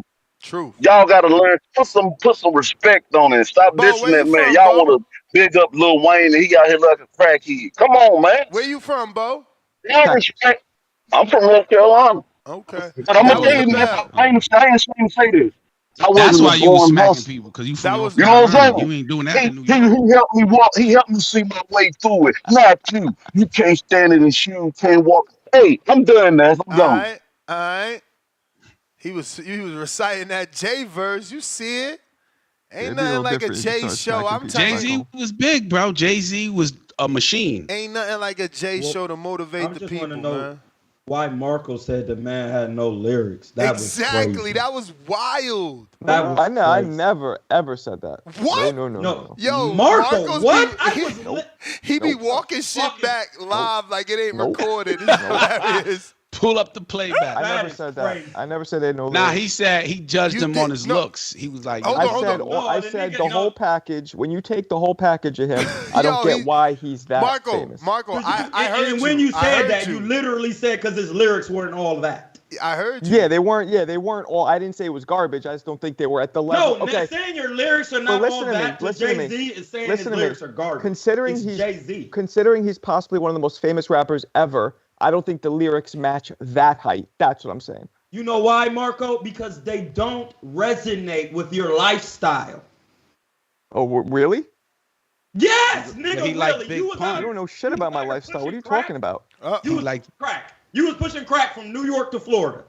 I was pushing certain. I would not like that, but Yeah, you know my lifestyle. cocaine. You was cooking with bricks. You lost 90 bricks and got it back. He had dimes, 2 for 5s, all that. Just because I didn't do it didn't mean I grew Long up around caps. people who I'm did it. asking you, is your family bonded? Do Oh you Not know my you family. got I grew up around not mad the people who did bond. it. Not the bond. Next. Hosma. And that is Pull out the ridiculous. bond. You don't have to Hold push on. bricks to relate Hold to on. this. That's goofy. Are you black? Hilarious. Are you a black man? Oh my goodness. No, you're not. Come on, man. Why you gotta do that to my man Marco? No, because I gotta really That's so in stupid. that right seat. No, it's That's not. so stupid. It is. So what? White people can't listen to rap? That's so stupid. I grew up in fucking Hell's Kitchen, man. You grew up in like Ohio. What are you talking about? I'm done. You grew up around cows and fucking moose, and you're trying to tell me that I can't relate? I'm telling you You don't know shit about what I can relate to. I grew up in the fucking gutters in Hell's Kitchen while you were chilling with the cows and the moose. I grew up in the gutter too, my While nigga. you were fucking raking hay. You're trying to tell me? He saw a dead body before you, Hamza. Hamza. Hey, my nigga, I grew up in here. Hey, my nigga, Whatever. You been to Akron? Whatever. No, you been to Akron? Because I've been to New York. You been to Akron. Y'all terrible. You never been there. We need a You timeout. You don't understand, Jay, because the lyrics don't resonate with your life. We need a timeout. You're not wearing Versace. You're not. You talking about all that shit in reasonable doubt. What the fuck is you talking? What does reasonable doubt mean? He literally talking about court and shit. You don't know that. You don't dwell in that thing, bro. We need the debate. We got to debate and then go to a caller so we can keep the flow going. We got to flow, Joe. Hey, who's next? Okay, we got Jonathan Sims. My man Marco heated. Nah, Marco, don't worry, I got your back. Yo, get off Marco back, bruh. Like, my man's, he can listen to the music.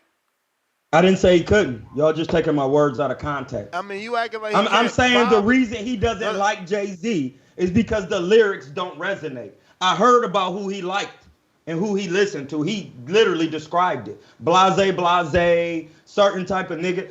When a nigga come and he talking about Versace linen and doing all of that, Marco not into that. All right, we got Jonathan Sims with the Bible verse. Actually, Jonathan Sims, give me 1 second. Hold on. We got to change the mood up. Hey!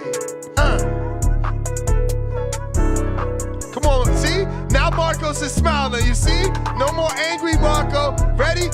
Here we go. Boxing Voice Radio. #1 podcast. Enjoy the show. Today's a great day to talk boxing. Ness on the mic. Super chat or call in. It's the Boxing Voice Radio. #1 podcast. Enjoy the show. Like, subscribe. Join the Patreon today. Oh, fucking fire! See, now we back. That was a reset. Who sung that? It's on Jonathan Sims. That is Lucky 9 Ways. He's on the Billboard top 7 right now with that. Shout out to Lucky 9 Ways. Jonathan Sims is on you. Yo, can you hear me? We do. All right, bet. Another banger, Ness. And you know what it is. If I run over, keep my tab running. And I almost got bingo, the Treese bingo. I think I was missing Let Me Work, and then I would have had bingo. So next time, we need to support that. I love that idea. But all right, let me start this off with what we coming out of. And this one is a controversial. This one is controversial. We're talking about tithes here. So Malachi 3:10, and I'm coming out of the NIV. Bring whole tithes into the storehouse, that there may be food in my house. Test me in this, says the Lord Almighty, and see if I will not throw open the floodgates of heaven and pour out so much blessings that there will not be room enough to store it. The reason why I say this one is a little controversial, because believers and non-believers, especially non-believers, tend to not go to church because of the tithe as being one of the things. And I get it. And I actually side with you there. So here's my thing. Tithing does not mean money. That is not the only way you could tithe. And any pastor, any church that makes you feel as such, leave.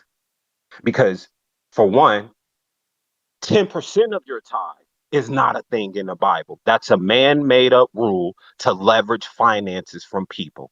You don't have to give 10%, and you don't have to tithe money. You could tithe food. You could tithe food. You could tithe clothes. You can tithe your time. You could tithe your gifts. So any church, any pastor that makes you feel like you have to tithe money, excuse my French, but fuck them. Just like that. Because that's not what tithing is solely about. And I get non-believers who stand behind that. I think it's slightly an excuse, but I understand it because it becomes a money grab. You do not have to tithe money to tithe. So I just want to point that out. Let me add on that real quick with you, because I'll be in my studies. The game is 90% mental and 10% what? Physical. If you tithe that, your physical thing, and use the 90% mental, you'll always be one step ahead. Continue. Amen to that. Hey, Troy, you on fire today. You're on fire today. But hold on. Shout out to TBX. I paused it too while he was chit chatting. Ness, I don't care about that. I ain't do, on man. it. I'm an honest man. Yeah, but listen, you got to do that for certain callers. That's not me. I'm here to engage. So shout out to TBX, CYP El Caption, main event tip, SDX Renzi.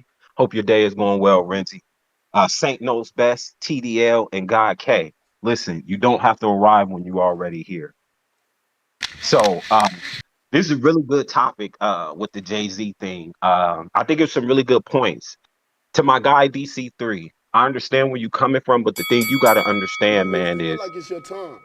one of the biggest issues with our community is that crab in the bucket mentality. It's hard to rise to the top and give back or stay where you begin, because people don't have the mindset of growth and putting somebody on the platform so then they can be brought up. Everybody wants to eat. And that's why I talk about not being greedy, not just taking a job just because you taking a job, because you don't know what opportunities you're taking from another man, or praying for stuff and you're not even ready for it.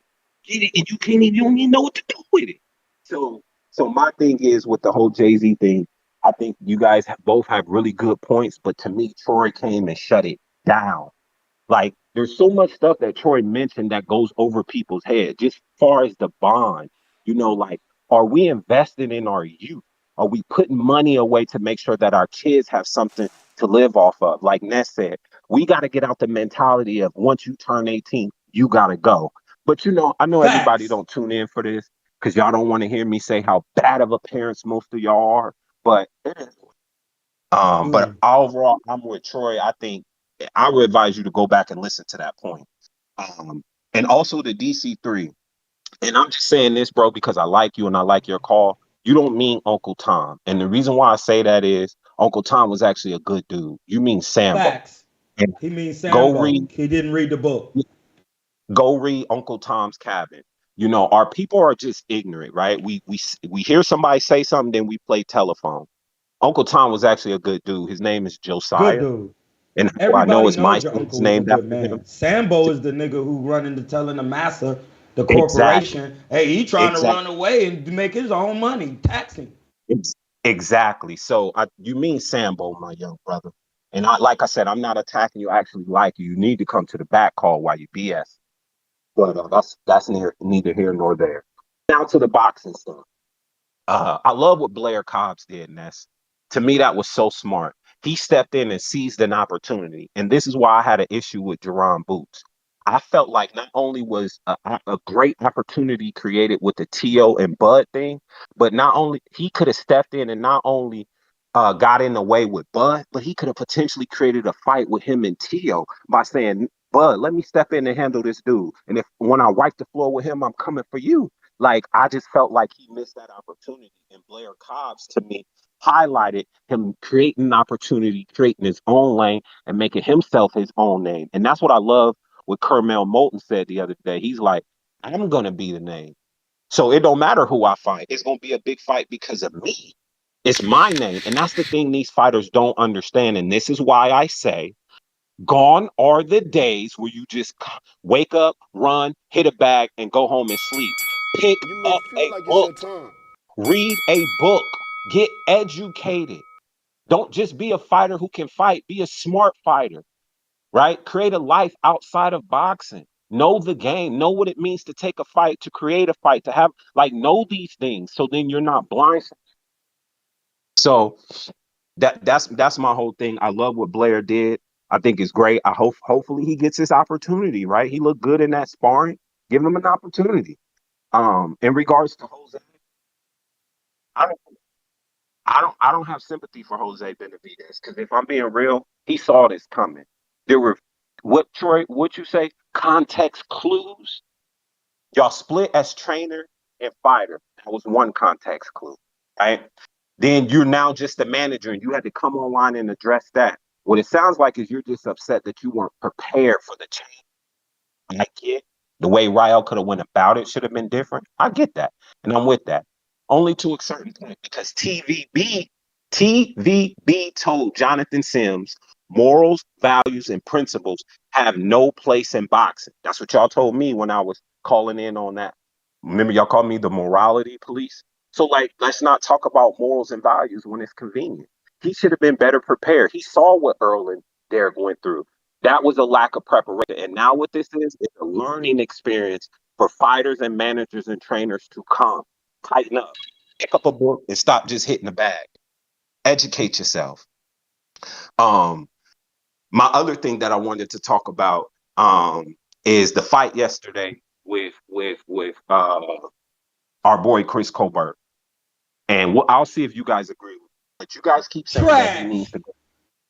You guys keep saying he needs to go to a lower weight. That ain't the problem. He needs to reset in boxing. Case in point, go back and look at Chris Colbert. Go back and look at Chris Colbert's stance. He can't even generate power in his punches because his feet are linear. You can't even draw a line between his feet because they're stacked. You got to talk into the mic. We losing you, man. I don't know what's going on. And then it's not bad service. It's like you're not talking into the mic. I said, can you hear me better now? Way better. I said, go back and look at the Chris Colbert fight. It's not a weight issue. He needs to reset and just look at his foundation. His stance is totally off. They're not spread apart to where you can draw a line so he can generate powers from the feet up. His balance was horrible. His footwork was horrible. He was switching from southpaw to orthodox, and when he switched to southpaw, Lord, it was just to fake Paul with the jab and lunging and clinch. Yeah, man. It's because he's not that intelligent. He's a gifted fighter. No. I think it's what Marco said, or was it Enrique?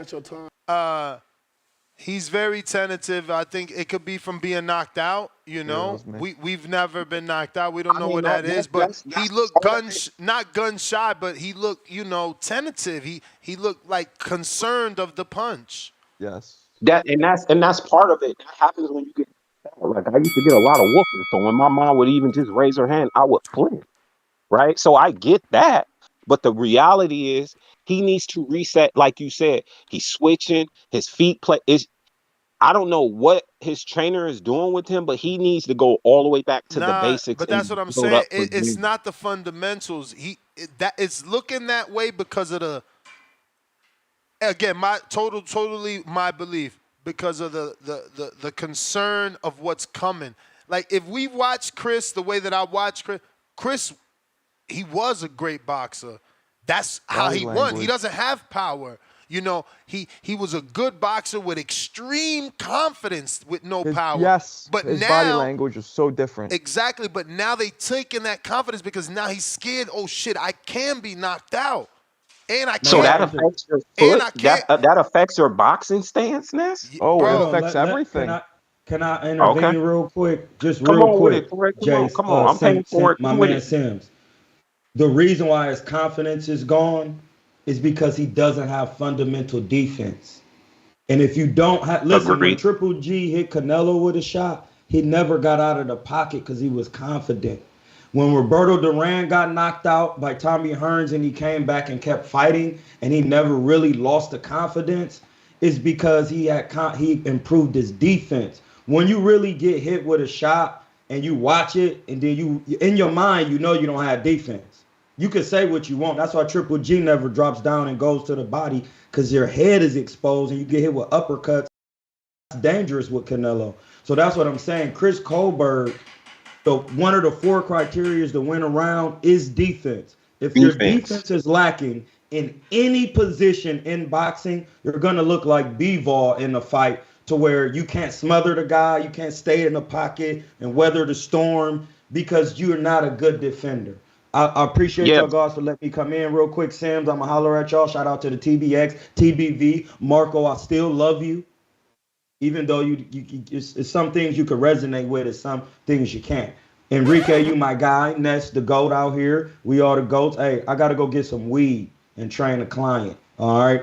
I'm going to get with y'all. I'm going to be sending you some sparring footage soon, Ness, and Dion. Yeah. And I got a couple other guys who want to get into Border Wars. I got two other guys. A guy named Kentrell. Oh, wait. He's 6'2", 175. Okay. In crazy shape, my G. Is he sparring, though? Is he fighting? Yes, I got some sparring footage of him. I'm going to send it. It's experienced actually on his Instagram. He has no fights. Oh, okay. And then I got another kid named Kasas who's been watching your channel. He's only 26. He said he wants to fight in Border Wars. That's one of his dreams. What's his weight? He loves blogging. He is 160, and he's about 5'11". He has no fights. I'm bringing him from scratch. When I say he looked like some of the guys who call in, so I have to slow him all the way down, teach him how to turn his wrist right, teach him how to not link, so I wanted to show some of those things for the guys who think they can't do the Border Wars. It just takes time, and you got to get with the right guy. God bless y'all. I'm in Hotep, and keep the bars coming. All right, buddy. And I get it, what you're saying. I mean, confidence do play a big part. I'm a guy that my confidence can't be shaken because I deal in a world of adversity. I love adversity because that's what makes a man. Beta males just don't understand that. But Ness, do you think he's going to part ways with his trainer? Who we talking about? Chris. Oh, shit. You can't blame Arliano, man. That's him. No. He might not. I'm saying for him throwing in that towel, though, for him stopping the fight. You think, because you know how these dudes are today, man. I didn't see for him anybody to blame. Yeah, but I didn't see him. I didn't see him overreact. I mean, he let Arliano take his gloves off. He didn't see him overreactive. Okay, I don't know if he is. I'm not putting that jacket on Chris, but I got a feeling that I wouldn't put that past him. Because that's what these kids do nowadays. And that's another thing. When Jose said this, Ness, and panel, he said when he was talking about Rayo, he said, his father, he's a good guy. He can't even control him. And I sat back and thought to You lost.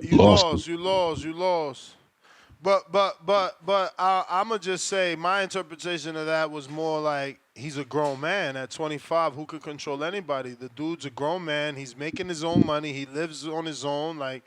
He's my son, but he's his own man at that age. Yeah. Are you back? Are you back? Hello? It probably got disconnected and hung up. Not him, but this phone. Meaning disconnect and. Go ahead. You was gonna say also? I was gonna say he's also right. He is his own man. That's why, everything Troy was saying with the old bonds and all that. Okay, cool. Nobody ain't saying that's not what I was talking about. What I was talking about was he left to do his own thing. So when he says, the only thing you should be loyal to, Troy saying the only thing you really owe loyalty to is family and God. I'm like, well then, Rayo did the right thing. He is his own man. It's something else that we don't know about, but he did it. Yeah, for sure. Look, I wanted to connect this to see could we get the sample. Yeah, I wanted to hear that because I don't think I needed decoded to understand 99 Problems either, because that shit was narrative format of rap. So this is a sample, but it's fucking not audio? What the fuck is this? Let me check something. Maybe it's muted. Sometimes they got their own internal mute button. Or silent button. But it looks like slides though. Oh. Then there ain't no audio sample. Does it read? Does it say sample? Well, I guess the sample is pages with that little icon, so it won't be audio, is it? I don't know. That's ass. I thought it was gonna get an audio sample, bro. Let me look it up. From the book. That's ass. No audio sample. You may feel like it's your time. Come on, man. You need decoded. You needed decoded to understand 99 Problems, Marco. No, I wanted to see what it was about, though. Nah. Damn, but that's an audio book, so there should be an audio sample. I know. I don't get it. I have a book. Shaka, what up? Shaka.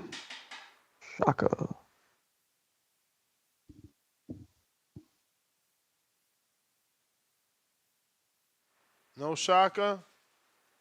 JP, what up?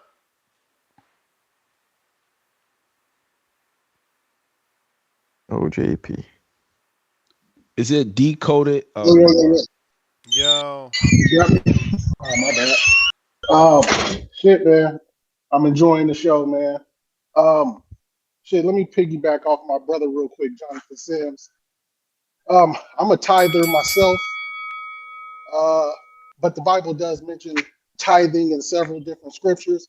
But the one important thing just to keep in mind is I think everybody should just refer to Cain and Abel. We all kind of familiar with the Cain and Abel story. And the reason God got mad at Cain, it wasn't because of what he gave, it was the spirit in which he gave it. And it's supposed to be the best of your flock. So when we supply this, see, it's like Abel gave God the best of his flock, the fattest lamb, the fattest one he had in good favor. Abel just gave some withered vegetables or fruit. So it's the spirit in which you give, and also it's not about money necessarily, like Jonathan says. It's about the relationship with God and the spirit you have in it. So for me, how I tithe these days is I take a portion of my time. The best part, though, the best, you can't just give a person you love. You wouldn't give your wife some whatever just to give it to her for her birthday because you know you got to give her something. When you do it right, you give her the best, right? So same with God. So in my day, on my way to work, I listen to some gospel stuff, whether it be scripture, singing, whatever it is. But I spend that time, which is on most people, the ride to work, they have time to contemplate, think. Everybody does something different in that time. Anyway, but the point is, if you're going to give in good spirit and give the best when we're talking about God. On to the Jay-Z real quick. Hey, man, I've done a deep dive on this. I've done a deep dive. It's recorded. It's on Apple Music. You can find it. Not a problem. Thing is, Jay is one of my top 5 of all time. If I go over Ness Run, Jay's one of my top 5 all time. When Big and Pac died, Jay took the mantle. He took the torch, and he kept rap alive, and he did his thing. 7 Summers, right? One of my favorites of all time. But when we're talking about the breakup of Rockefeller, that is where the rubber meets the road in terms of Jay-Z. They were an independent label. They made $300 million in 1 year off of Rocawear clothing that the label could not touch. That's what Dame Dash was fighting for. Why do we need to partner with Def Jam if we just made $300 million that they cannot touch? Dame was fighting for independence of an artist. Since Jay-Z took that chair at Def Jam, that's over. There is no more No Limit where Master P could bring on all his homies. There is no more Cash Money where you can bring on all your homies and everybody gets rich. Everybody gets a clothing. Feel like it's your time. Everybody's state property gets closed. No Limits. You get your own shoes. Beanie Siegel, make your group. That's no longer in rap.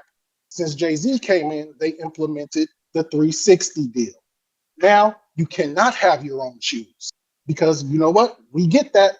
You cannot go do other shit because we get paid off of all of your likeness. Jay-Z moving to that Def Jam chair symbolized the downfall of rap. You'll never see rich rappers again like that. Before that, you had rich rappers. Dame Dash obviously blackballed from the industry. Why? Why is he blackballed? Because he was the guy saying, we don't need you, motherfucker. We don't need you. Dame was standing up for the independence of the artist, for us regular people who can do this without the big machine. The first act of Jay-Z, what he go do? He go sign with the NFL or whatever, the face of the NFL for hip hop. When we doing all the kneeling and everybody should have been favored with Colin Kaepernick, what Jay do? We still kneeling? Y'all still kneeling? That was his first act with the NFL. He's a paid head. And I love Jay, but that's just the simple truth. He symbolized the downfall of anybody making that independent money. That's no longer. And I love Jay. I love Dame.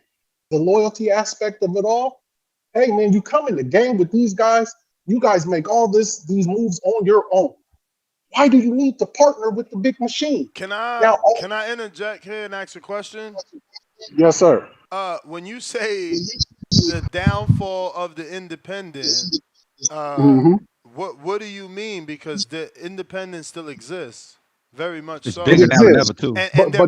And they're bigger than ever. And you said, oh, since Jay-Z, there'll never be another. I can name the same guy that Enrique named is the biggest independent right now. Since Jay sat on the chair, he didn't stop Tekashi 6ix9ine from becoming a multi-millionaire.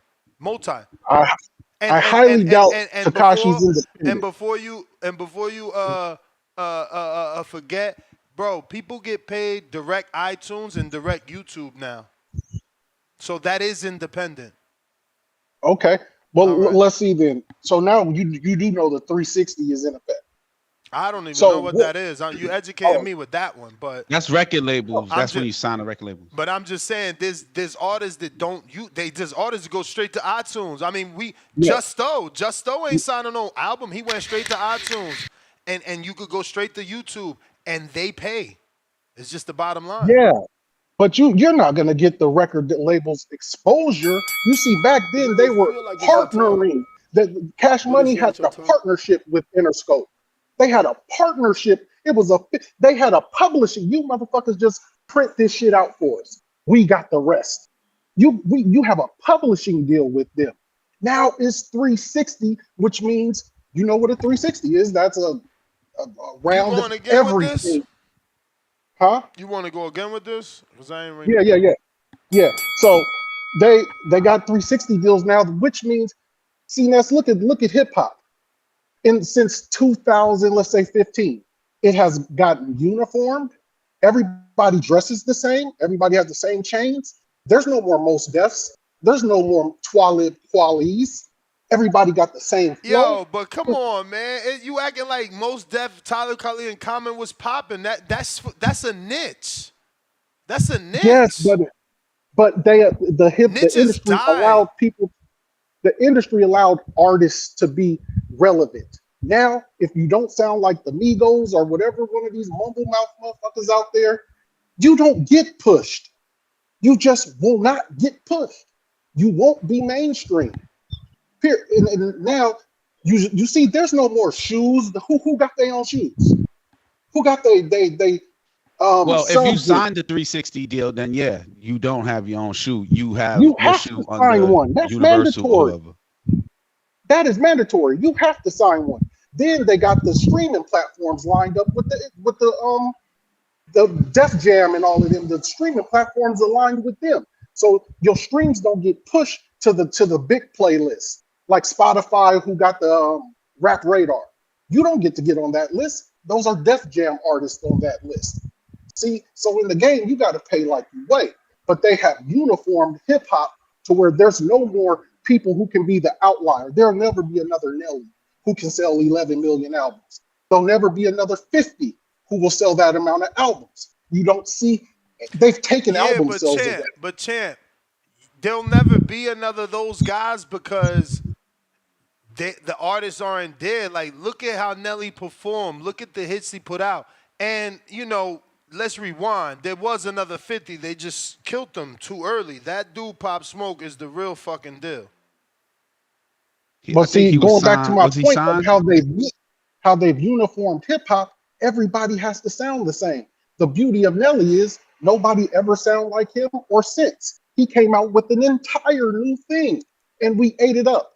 Where are these guys? They all sound the exact same at this point. It's uniform. They are all wearing blouses. it's a uniform process at this point, man. I don't want to ramble on too long, but that's my call to appreciate the time. I'll send that over. Rike, what up? I hear you, What man. up? I mean, I feel like hip hop is dead too, man. I struggle to find good music. I Shit know. I listen ass. to Lil Yachty. I don't even know who that dude is. And I listen to Almighty, That El ain't the Pastor. Almighty, the Spanish rapper. Yeah. Yeah, nah, he's fire. Do you? So is Little Yachty the dude from Philly with all the holes in his Nah. face? Nah. I don't know if he's from. He's definitely not from Philly. I think he's from Atlanta. But it's not your time. I'm gonna look him up. Yeah, look him up. Right. So look, 5 famous independent artists who made it big all on their own. Number 1 is that dude Mac Ew, Lemore. that is him, bro. You wildin'. Oh no, that's not Wait. him. That's not him. Thank you. Thank you for correcting yourself. You wildin'. I never heard of Boyce Avenue. Chance the Rapper, no record label. Maya, no record label. Frank Ocean, no record label. Yeah. Kanye West, no record label. There's artists out there, they just established themselves through internet, man. That's what I'm saying. Like, I feel like that's the wave now, man. And people are so aware of what a 360 is that they're going in there. Like we said, like Jose Benavidez said to Connect to Boxing, he the champ. Everybody want to talk to him. Yeah. You got a hit. Everybody want to talk to you. You able to sit on the table. Well, I'm not going to do that deal. Yeah. That's what Cash Money did. We big on. We out the trunk. Why are we going to give you our distribution? We could do it ourselves. Give us the money. Boom. Yeah, Little Yachty, James Blake. I have a hard time finding rap music. Like I can't do any kind of workout with J. Cole or drive or hear it in the club. Damn. Not even old Cole? Not even old Cole. Nah, man, you wilding right now. There's too much trying to be Big Brother from him, man. He's trying too hard to be Big Brother to all the rappers. Even that rap he just came out with, like trying to defend himself for walking away from the beef. That sounds sad, like a sad story. Shit ain't entertaining me. You know? You want carnage. You wanted him to come for him and shit. I wanted exactly what Drake and Kendrick were doing. You know, he coming back with the sad song, like I would have lost a brother. Come on, man, shut up. That shit is not fun. It's like Tank said, we want the knockout. You know what I'm saying? Yeah. You want to sell pay-per-views? Let's knock them out. Yeah. Who the hell is Don Deal? I got Better Beef as the winner, man. I don't care what hardcore's are saying. I'm assuming it's my man's James Payne, right? What up, James Payne? Yo, can you hear me? Yes, sir. Yep. Yo, it's me, the ambassador of the great state of Tennessee. It's your boy James Payne, Mr. Lethal himself. And you know, like I know, the best part of waking up, man, that TBV in my cup, and y'all are cooking officially this morning, man. I don't know which I woke up cooking with. Is it Crisco? Is it greater value vegetable oil? I don't know, man. But I hear the grease popping and the conversation is popping right along with it. Yo, man. So first, man, like I heard y'all talking about Memphis Bleak, and that's what started me wanting to call in, because I was like, damn, they talking about old boy from up top. And we never confused him in Memphis as being from Memphis. As soon as we heard him talk, and like Troy said, yeah, it's an acronym, but it's got more than one acronym meaning. Because, like, you know, the most popular one, making easy money, pimping hoes, and style. But then you got like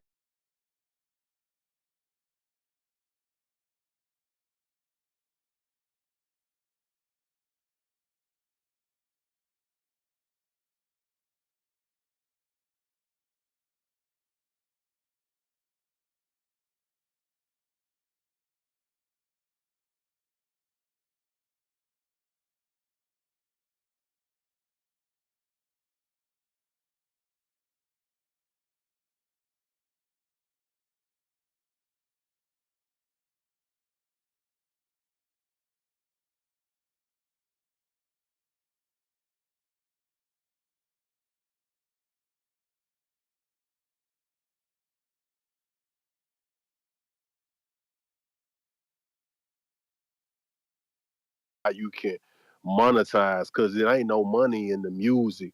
The music is more of like a condiment for the brand, which is you. You know what I mean? And the music go along with it. So like your music will be considered the commercial or the advertisement for whatever the fuck else you got going on. Like I look at guys like the Griselda crew from up top, and like how they monetize themselves with their merchandise and with their branding, as well as the music and the artwork and shit like that. Like they got a dope thing going, and that's how they able to really like rack it in, because they not just seeing it from one place, they seeing it from all over the place. And I think that there's a lesson that boxers could take from that, because I heard I think that was Jonathan Sims say that, you know, it goes beyond boxers just wanting to hop in the gym, do the training, put in the work in the gym, get a big fight and think they gonna cash out and change their family lives, man. That ain't how it work no more, man. You gotta be proficient with that phone. You gotta be popping on social media. You gotta know how to sell and how to talk, you know what I mean? And if you struggle with this shit, man, get you a motherfucker to talk for you, or goddamn, look at YouTube. I mean, this shit free, man. Look at some fucking how to negotiate the deal or how to sell yourself videos. It won't even take you 10 minutes. Do a little bit every day, man, and you'll put this shit together like a motherfucking peanut butter jelly sandwich, man. Well, I ain't gonna hold y'all up, man. I'm disappointed in the Colbert results, but man, I thank y'all for letting me come on and pop You this may shit feel with like it's y'all, your man. time, but it's not your time. Yeah. You the man, champ. You the man. Jay Swift, how many times we going to you, champ? Stone Bone trying you again. What up? What up? What up? What up? Yeah, man. I was in the middle of brushing my teeth, man. Hey, but I guess I came on a good time though, man. At some point, when do these relationships end? Like, at what point do we both served each other purposes in business? Like, that's like saying Bill Gates or all these. There are CEOs of companies who started them. They got pushed out by the boards and shit like that. Like major companies, like we read this all the time. Guys who created it from nothing, then go public with a board, then the board vote him out, pay him a couple $100 million, and he got to go away. So it's just like, how long is Jay-Z supposed to be sitting around making sure Dame is okay? And they acting like Dame ain't a grown man that can make his own decisions and do his own business. It ain't like he kicked Dame out with no bread. They made a deal in a separation. Dame admitted he took $33 million in that separation. He said, Jay got 33, I got 33, and Biggs got 33. And then we split all of the rights to the shit in thirds, right? And that's what he got to sell off now, that he's trying to get $10 million off his third of Reasonable Doubt. So as far as him not being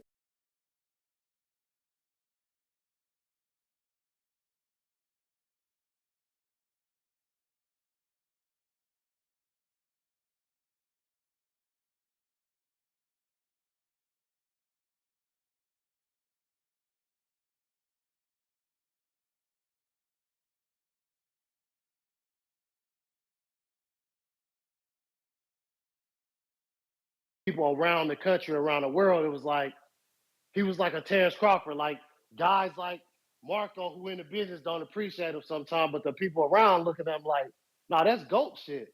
Like a lot of the dudes you naming is dead, junkies, gone. You know what I mean? OD. They were good artists, emotional artists, but they weren't Jay-Z's. So it is what it is, man. Loyalty serves a purpose while we in business. And them saying he's supposed to look out for Dame even after they've been estranged from business for over 20 years. And I just watched Jay-Z walk into a venue, and who was with him? Emory Jones, a guy who was with him from the jump. Who with him? Memphis Bleak, Jay Brown. Them dudes been with Jay-Z before Dame. So he must be loyal to somebody. But all right, man, y'all hold it down. And what changed him is when he started to soak in 5% knowledge and understand the God within him and starting to read the Quran and things of that nature. That's what made Jay-Z go to that next level. All right, man, I'm gonna catch y'all later. Peace. All right. Look at that, Enrique. So they split, and he got paid, and he crying. So You if mean we he said he split, got a $30 million deal so if we on the split, split? and the other artists come with me, I mean, how am I taking them from you? You know, we every man for themselves at that point. We all got bread too. Man, I think before the money was given, there was, some elbow throwing and claiming the spot, like, hey, let's stay here. Let's be independent. Maybe that's what happened first for him to get paid out. He But you took it with the gotta wrong part. remember, like, he wants you to, hey, let's stay here and stay independent. But they gave Jay a crazy deal to go run Def Jam. Would they give him like 100 mil? I don't remember. I don't want to quote a number and be wrong, but I'm sure there's probably Google comes up. Yeah. We got Shaka trying you again. Yo, what up, Nez? What up? Yo, so I have two things to talk about. I'm gonna start with the Rayo thing. We know boxing, right? Throughout all history, fighters they leave the trainers, management, and there's always two sides to the stories.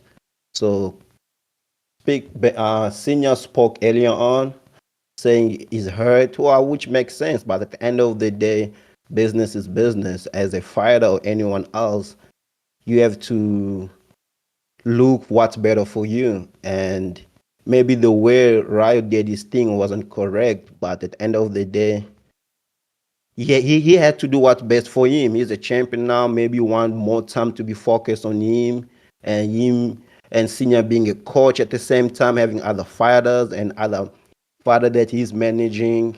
It's probably made it harder for Rayo to have the time. Even his own son training somewhere else now. So we won't really know the main reason behind the split. That's just the world of boxing or business in general. And regarding the hip hop talk, obviously I didn't grow up in America, but I'm a huge hip hop fan. Comparing Little Yachty to Jay or J. Cole, it's a fucking disgrace. Excuse my language, cause Little Yachty's last album then did like 10K, and J. Cole last album he did a mil. They went platinum within a week. So we can't put those two in the same box. Jay, I don't know, man. Jay is the goat. Let's go back to what hip hop in the '90s. Tupac was the king. I don't remember when Jay. Next time, if I'm right or wrong, I don't remember when Jay really had the hip hop game in his hand like that, where he was making hit after hit. Because after Pac, Biggie came, there was DMX, Biggie came. When Biggie died, 50 Cent came.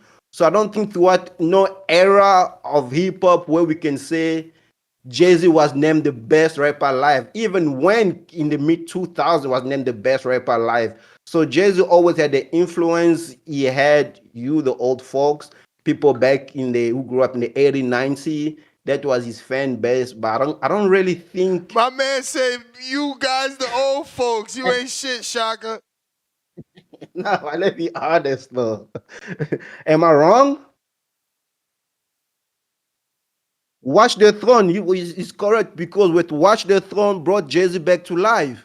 We haven't heard from Jay-Z before Watch the Throne for like forever. Because he's a GOAT, like just like Floyd. You see him once in a while. That's how he moves. Yeah, and Dim Dash is just sour baby mama, like you said. Jay-Z found an opportunity, maybe like Rio did. He went for that opportunity. He was paying him better. He wanted to control his own That's career. The bell, champ. That's Dim the Dash. bell. Pardon? Yo, that's the bell. He said, yo, that's just sounded funny the way he said, what he said, bitter baby mama? Yeah, look, a quick timeline of Jay-Z deal to run Def Jam included selling half in 1997. My bad. In 1997, he had to sell, Jay-Z and his co-founders sold half of Rockefeller to Def Jam for $1.5 million. That's crazy. 2005, that sounds low, right? 2005, Jay-Z became the CEO and president of Def Jam Recordings while still running Rockefeller. He served in this role for 3 years. And how much buying out his contract, 2009, Jay-Z bought out his Def Jam contract for $5 million. He was frustrated with Def Jam's distribution deals and wanted to start his own venture, Roc Nation. 2008, Jay-Z started Roc Nation, a new entertainment company, after leaving Def Jam, right? Then here's where Jay-Z signs a 360 deal. Jay-Z signed a 10-year deal with Live Nation, giving them the right to sell his recorded music, handle his tours, and merchandise. That's crazy. Ain't that Al? Money. Is that Al Heyman? Yeah, I thought Al, he owned Live Nation and sold a piece. Oh, then there you go. That is Al. I didn't know he was Al, but that explains Al Heyman checks. Do the Google on that after. What? Al Heyman and a piece of what? Al Heyman and Live Nation. But I'm pretty sure that's his company, or was his company. He sold it. Al Heyman and Live Nation.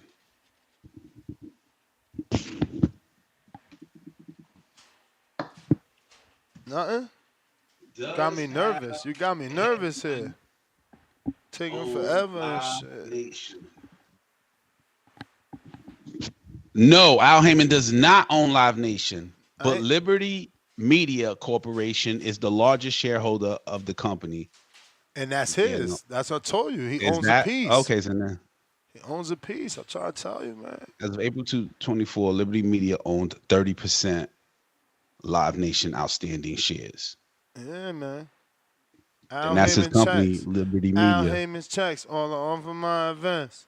You know yeah, that's what I guess. That's crazy. Big time Al.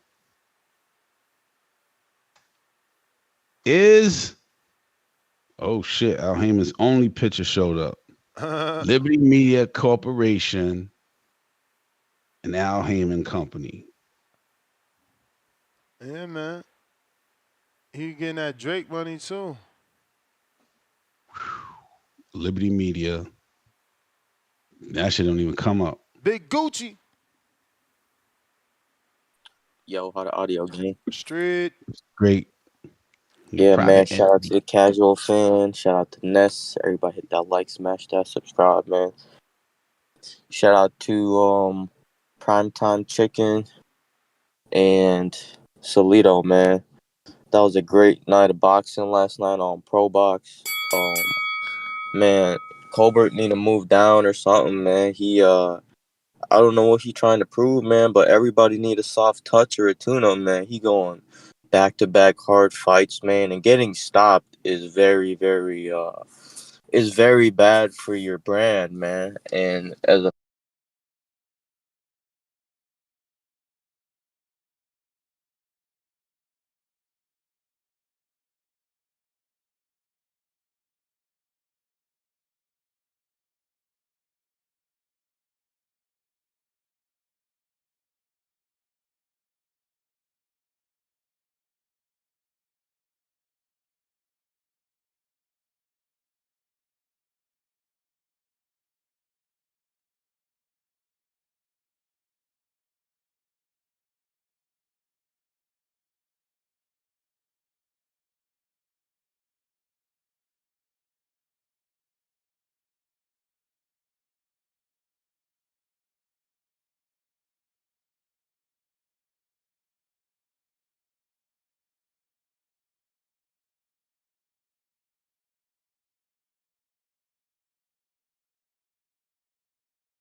Jose Benavidez Sr.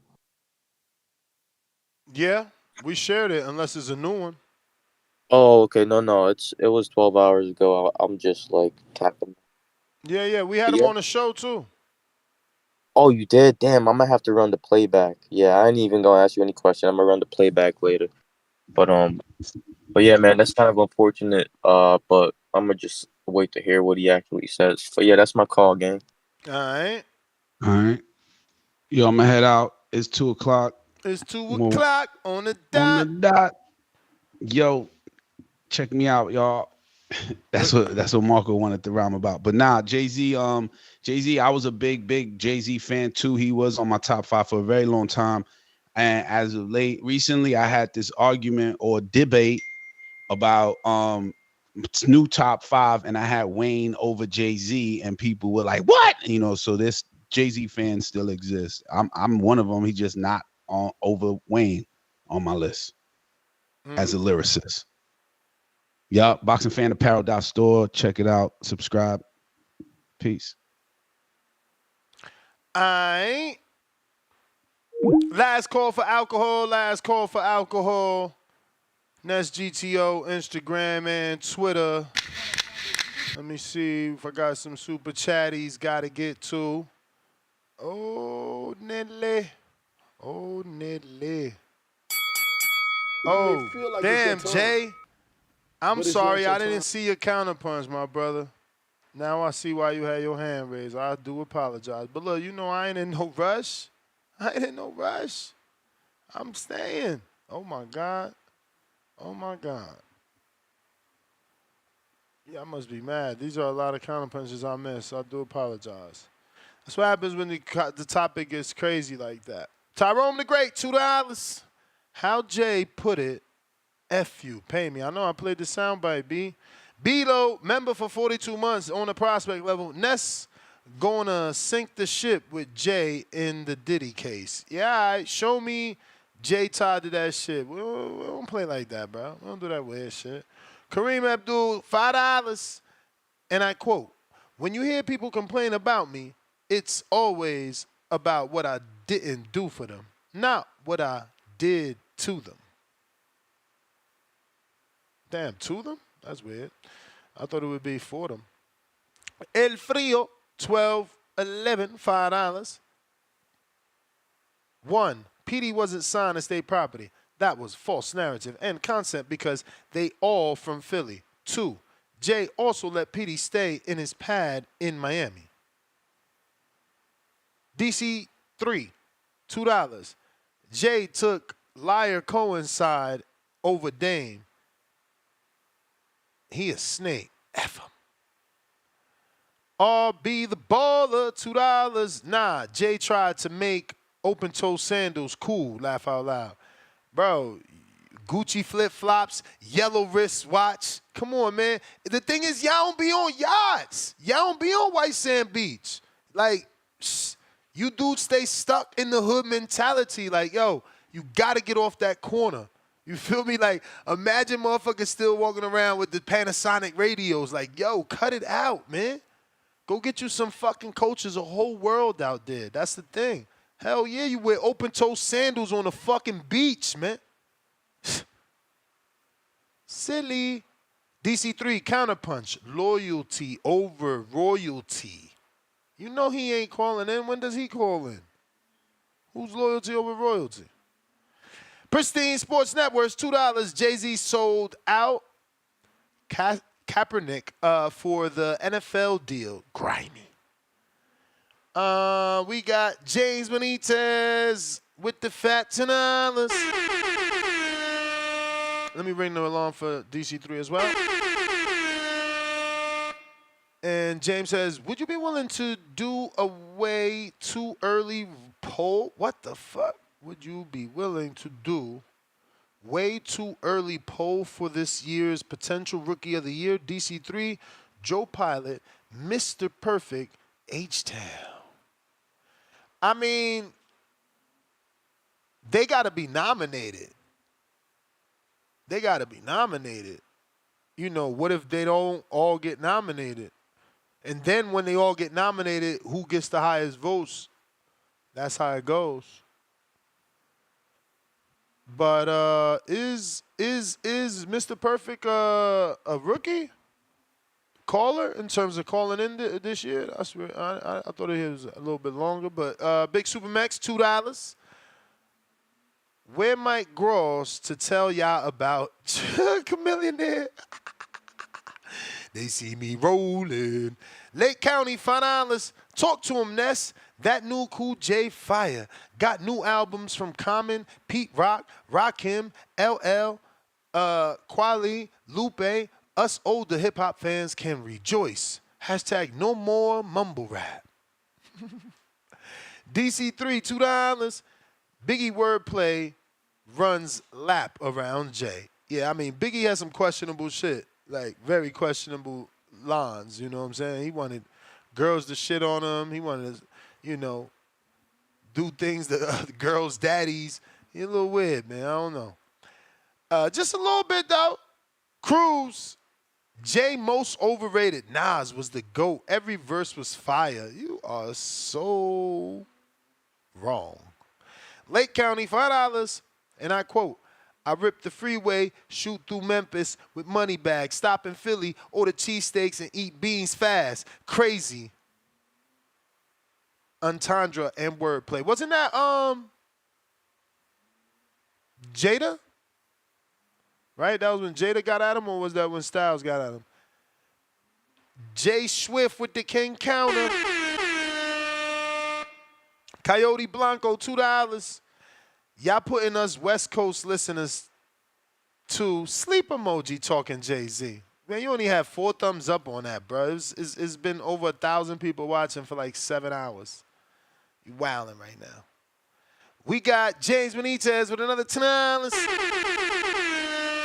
So we're not going to do a review on the Murataya versus Tim Tszyu presser. I thought we were boxing hardcore show. This just proves my point. Hip-hop politics is more interesting, but he meant is more interesting than this fight weekend. Yeah, I mean, listen, they don't have the personalities. That's not our fault. And truthfully, I guess I got to check my email. Was there a press conference today? That would be wild. That would be wild. Let me see. Yeah, the press conference is streaming today at, it happened at 10 a.m. It's on right now. Okay, let's take a look. Did it finish? Let me see, did it come up on my timeline? Refresh this. Shut up. Doubled up like Cameron. I don't see it. I don't see it. Don't see it.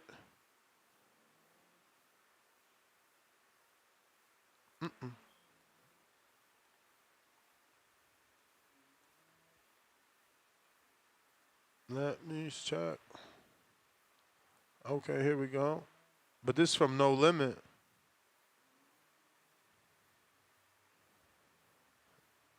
It finished.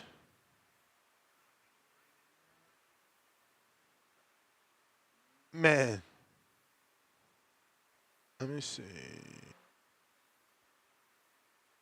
Wow.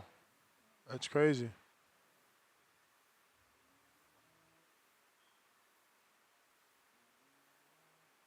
Man, it only got 13 likes. That's crazy. What the hell? Strange. I don't know. Maybe it's on another channel outside of the No Limit YouTube channel as well, but I'm not seeing a lot of views. Nope. But let me get to these counterpunches, people. We got, I believe it is Jay Indictment, right? You got the King Counter.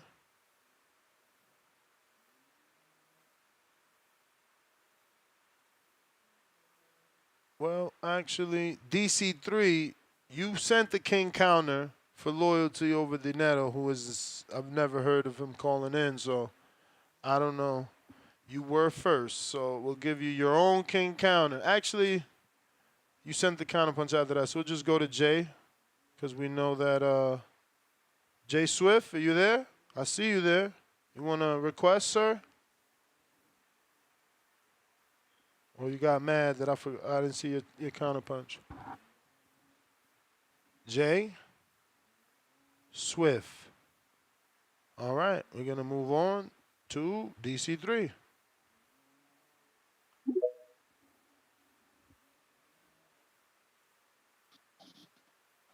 You got me, Nish? I got you. Hey, nah, shit, it's late now though. 1 2 1 2 1 2 1 2 1 2. Jay, I wouldn't get mad. Jay, you Go took. ahead, I wouldn't get mad. I just was like, I'll get it later. It's not. It's what is let it? go, It's only Jay. Let $5. go. It's only $5. I mean, I It was sent you 10. 10, It but was 10. It was 10. I ain't see it though. Apologies, B. Just that's take it okay. away. No, we not tripping. I was just saying that, like, when I used to be in Vegas, I used to live in Vegas.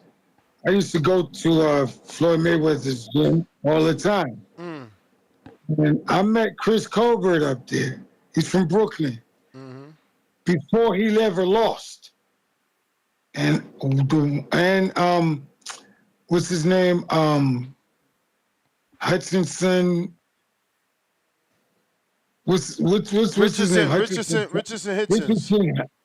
I Hitchens. met him through my friends that are boxers.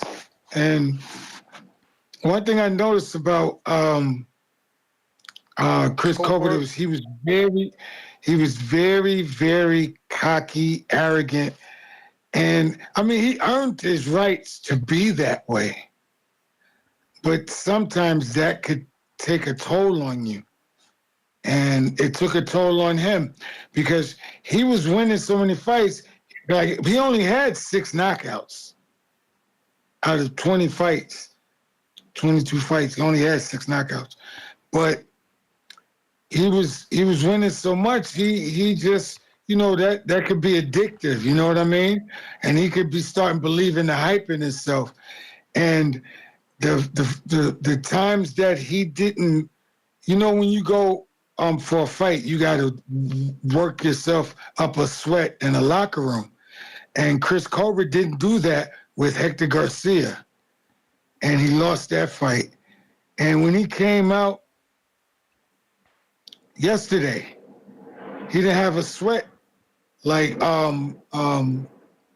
your boy did. Your boy was like, he looked like he was, somebody threw water on him or something. That's how much of a sweat he had. And these are the things that they teach you to do. And it's at your choice that you should do them. They teach you to do these things so that you can be ready to go right into the fight. And like you said, he had to get ready for that fight. And he was so small. I was like, what the hell? So yeah, he's to his own detriment right now, Chris Colbert, because you gotta put in all the work, not just a little bit. All right, that's it. I'm gone. Bro, you got like 2 more Hello? calls, man. No, I don't. You sent $10 and then you said you sent 5, right? Nah, I sent $10 and I'm only using 5 of it. I'm gonna jab you, man. Right. King counters, you supposed to cut the line with a king counter. Ain't no IOU using 5. Get your butt out of here. Yeah, DC3. Y'all be trying to change the rules on the king counter. You got me? We hear you. Hey, to Jonathan Sims, I hear what you're saying, but look, you read Acts 20 and 35, Acts 20 and 35, and Luke 18 and 25. And look, how many counters I got next? How many calls? How many Like 3. how many I paid for? I seen 3. All right, well look, get them calls to cause I'm back working. Get them calls to any truck driver, CYP, tip, anybody you see. Just bless somebody. I gotta go. I'm working. All right. That would be 2 left. CYP.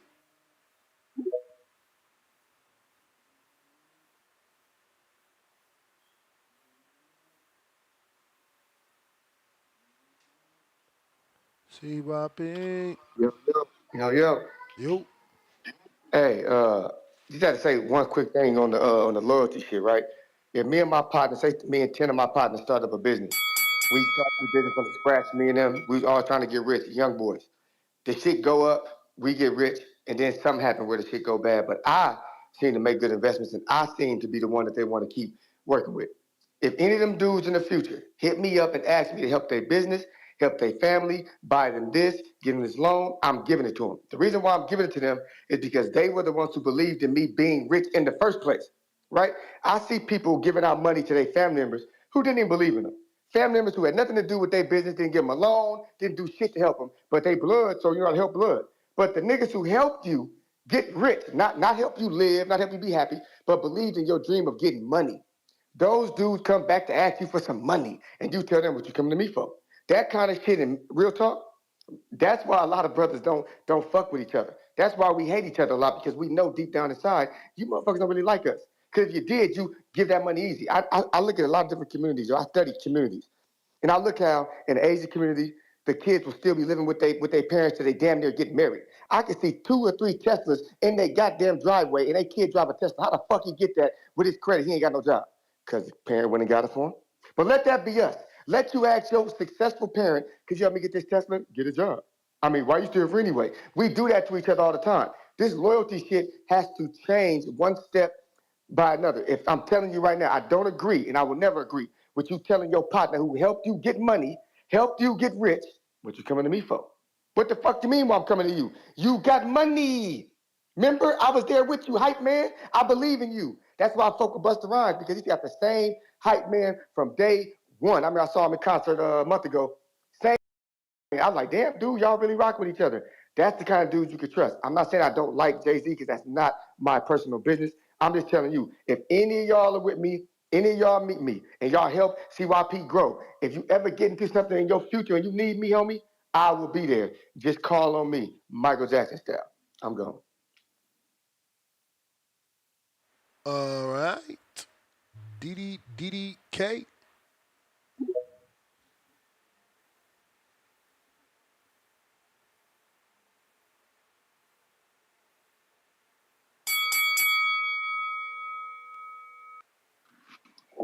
Yo, OG, can you hear me? Yep. What's up with you? How you feeling? All good.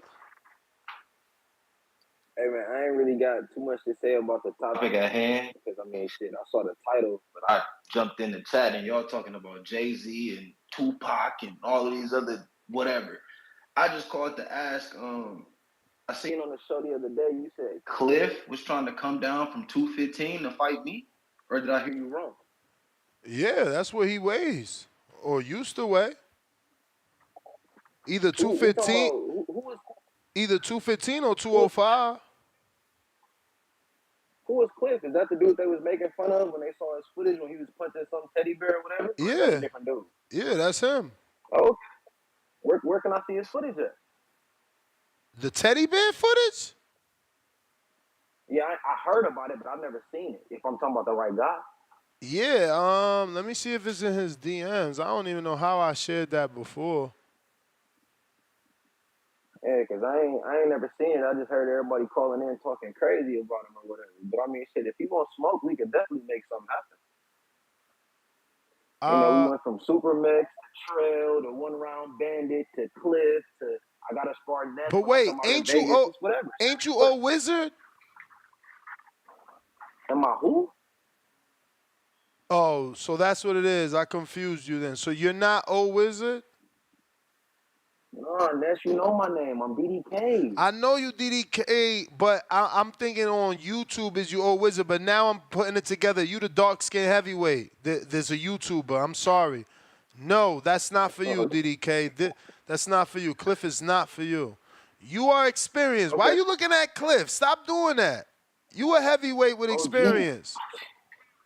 OG, hey, OG, if you misspoke, it's whatever. I charge it to the game, but you said that yesterday. Yeah, so I know. No, I confused you with your. Yeah, I thought you was old Wizard. Old Wizard is fighting Cliff. Yeah, no, not for you. Check it out. It's all good. No Apologies, sweat. man. Let me just get for the confusion. No, it's all good. It's all good. No sweat. Let me just get this off and I'll get out your way. Everybody, if you want listen on Twitter, click my profile. Go subscribe to the YouTube channel. If you're on YouTube, just search DDK Boxing. You're going to see the face. You know what I mean? I got a fight coming up December 7th in Atlanta, Georgia. It's Breakout 05. If you're on Twitter or YouTube, just type in Breakout Boxing. that's the promotion that I'm fighting on. Content creators and YouTubers, you know what I'm saying? It is what it is. Shout out Ness, shout out TDV. I learn from y'all every day. Appreciate you. Yo, Undisputed already putting out. Yo, that's what I'm saying. They already putting out messages. Another message today saying they're aware of the problems, particularly with the online parts of the game, and have been taking feedback on board. Our first of many game updates, which will address key issues as well as deliver additional improvements, will release in December. That's wild. Like, you can literally punch someone online without even being in distance. There's a glitch. And they're not going to fix it till December. Look. Somebody in the comment, I got to screen share this because that's how I feel. My man in the comment section said, yo, December is crazy. I just paid $80. It's like, you got to wait. This is what I'm saying. Y'all pressured me into this shit, but it is what it is. Y'all want everybody to lose with you. Misery loves company, you know what I'm saying? So niggas like, oh, you gotta bite the bullet too, Ness. Get this garbage game, this incomplete, everything you've been saying. Sad.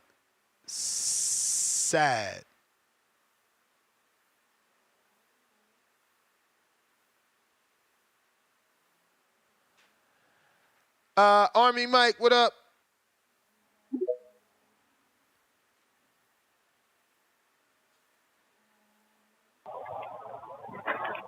Yo, what's up, Ness? Can you hear me okay? Yep. How you doing today, my man? I'm all good. Hey, you know, I'm reaching out today for a couple of things. I wanted to see if you can DM me the link for the app for the push-up challenge that you guys are doing. I wanted to try to get on some of that, try to get back in shape a little bit better. All right, sending it to your DM. Yeah, no, I appreciate that, man. You know, I would like to get. I'm not too far out of shape, but I would like to get all the way back to feeling like I'm in full shape and do one of your Border Wars challenges. You know, it's always something that I thought I would. It's like a little dream to do a boxing thing or something one time. You know, growing up fighting and having like a brother or grandfather that were into boxing or boxers. I always thought it would be really a neat experience. You know what I mean? Nah, absolutely, man. We got one happening February 22nd next year. Yeah, see, maybe that might be in time. Where's that one going to be at? Vegas? Tucson, Arizona. Oh, that's not too far either. That's not too far. Yep. Over there, we drove back and forth to Arizona. We 128 days out, so we got 4 months and 8 days. 4 months, 1 week, and a day. So you can get into shape and be ready. I sent you those links to your DM. Cool, I appreciate that. Yeah, I would be in like that Masters area because I'm a little bit older, like you. I think I'm like 47. So yeah, definitely Masters. So you know you'll fight with 16-ounce gloves. You know you'll have you got to buy the Masters certified headgear, and I think it'll only be 90 seconds rounds. It won't even be 2 minutes. I think they treat Masters like bums, but yeah. Okay, yeah. When I come with a lot of endurance, so that's cool though. That's cool. You know, it's cool that you give people like this the opportunity doing these fight events. I think is real cool when I listen to everything about them and stuff. Nah, appreciate it, man. We need more people to join, man. We still need more fighters. We want to have at least 20 fights. Yeah, that's what's up, man. It seems like they're cool events, especially because you broadcast it and everything too. So you know, that's pretty big, man. But hey, I wanted to touch base too on listening to y'all talk about this music and everything earlier today. I was just getting a kick out of hearing y'all talk about Jay-Z and all these guys from the East Coast. Because, see, I'm from Stockton, California, so I grew up listening to, like, E40, Compton rap, L.A. rap, and we never liked cared for any of that music out there. So all these albums and songs that you guys are talking about that are, you know, that you guys like a lot and everything, we wasn't listening to them out here like that. You know what I mean? Yeah. So it's kind of a trip hearing your guys' side of the conversation because to us, we didn't even like that on the West Coast. Nah, But it's hey, like shout that. out to y'all, man. I'm not in the West Coast rap You either, may feel man. like it's your Like time, it took Game and but it's not Kendrick. your time. Other than that, I really couldn't vibe with the West Coast rap. So I get how you couldn't vibe with the East. But thanks for the call, champ. Check the DM. We got Shula. What up?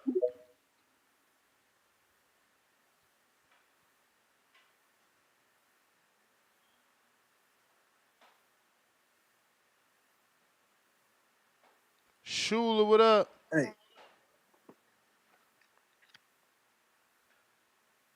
Hey, Neff, can you hear me? Yes. Oh, good. What's good? What's good? I just wanted to call in for once. I sent you a message yesterday about Border Wars. On I just need more. Facebook? Yeah, Facebook. That's me, Joshua. Okay. Yeah. I just want to say I've been listening to the show for like a year. I feel like I don't know. It's a dope show. I feel like I know like CYP and all those people. Like whenever I'm playing video games or whatnot, I just put the show on and just listen. So just want to say I appreciate you. Honestly, how I got back into boxing was Deontay Wilder. First Nice. time I watched boxing, was Calvin Brock, and I haven't heard anyone bring him up. That was like the first time I like actually got like emotional over a fight when he got beat by Klitschko. But yeah, just wanted to call in, show my appreciation, and see if you could send me more information on how to get the USA boxing book, and see like what I need to do to make it to Border Wars because I'm really trying to compete and just test myself. Yeah, no worries. I'll send you the link to the USA Boxing book to your messages there on Facebook. And I already sent you the questionnaire, so it's more about getting the book and committing, and then we match you. But you're right in that weight class. We actually got 2 guys in that cruiserweight division. Cool. Yeah, because my weight fluctuates pretty easy. Like I could go down to like 180 pretty quick. And I'm in Connecticut right now, but I'll be in Seattle probably training. If you know any like good gyms out there, if you could send my way. I In got one Seattle? gym, but yeah, Seattle. I mean, bro, if you're going to be in Seattle, you got to go to Davis Gym. Why wouldn't Davis. you? Okay, I know where that one's at. Okay. Yeah, no, for sure, will. But yeah, just wanted to call in, show my appreciation, man. It's a dope show. I appreciate all the callers. G-Von too. He's dope. H-Town's hilarious. Yeah, you guys got a good thing going. I'm gonna try to call in more too. All right, appreciate you. Sending you that link right now. Appreciate you, big dog. You guys have a good one. You too. All right, might as well show his footage, right, y'all? Yo, that's so funny. He looked like Frank Martin, like real quick. That's crazy. Hopefully he ain't got no music on this, but let's see.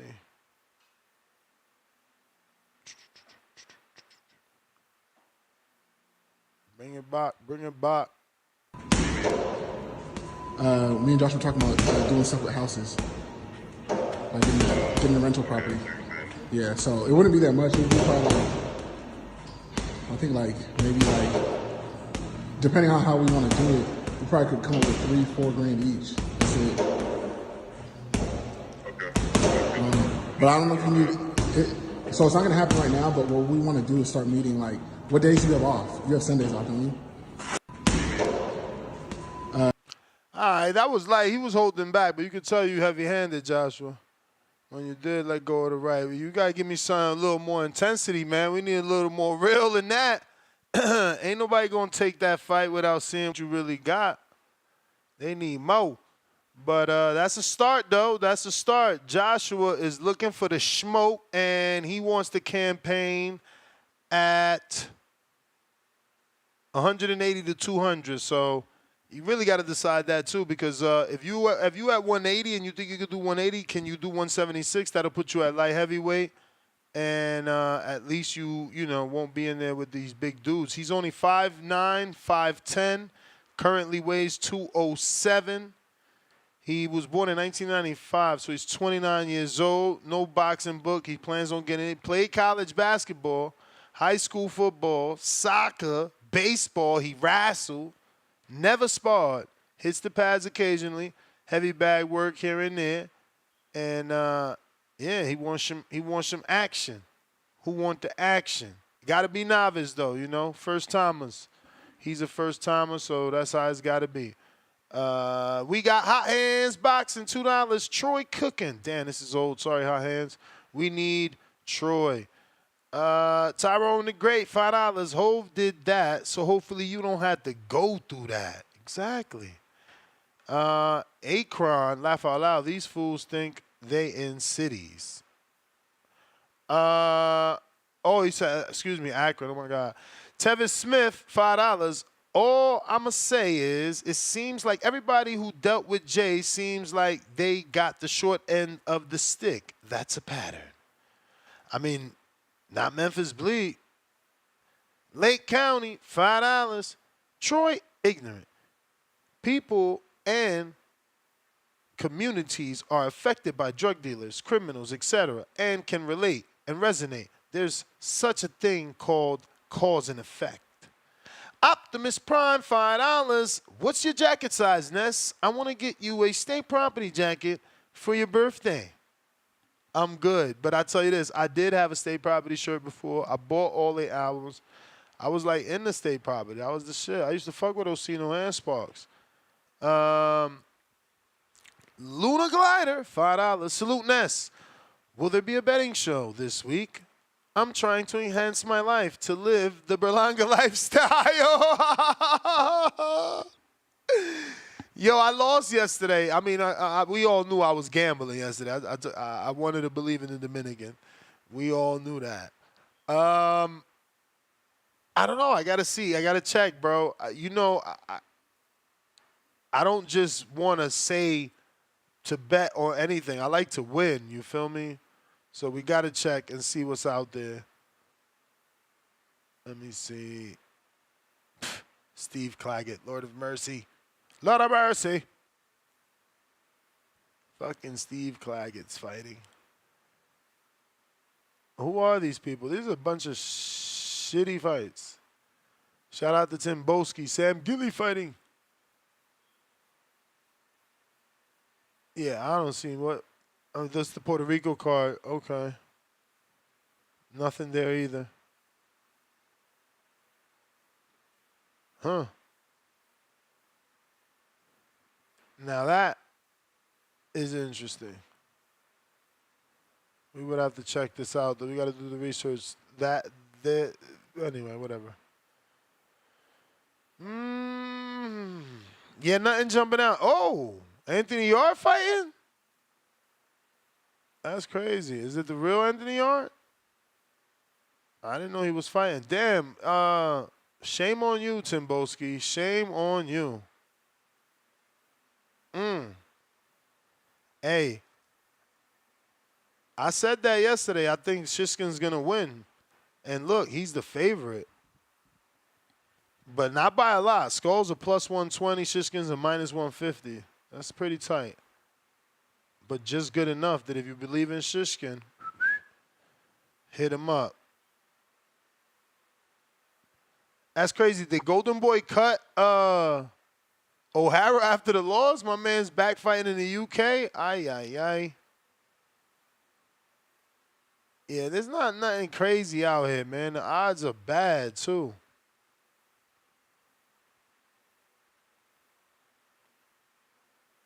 And the book ain't really open. Like, everything is still money line, so it's not even like you could build a good parlay.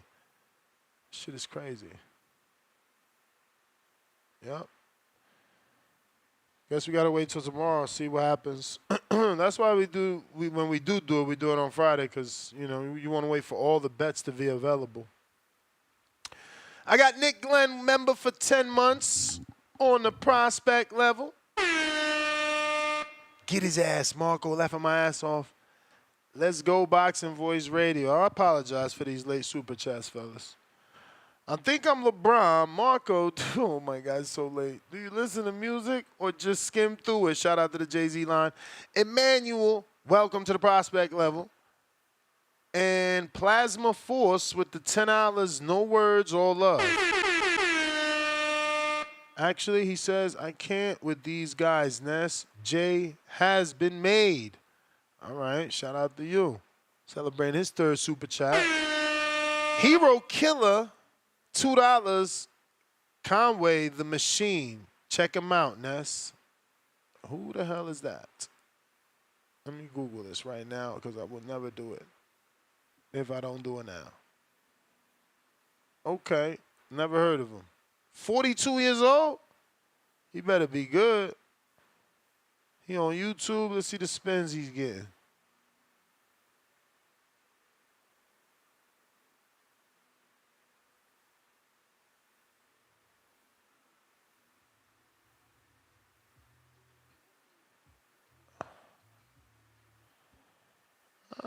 We'll check it out.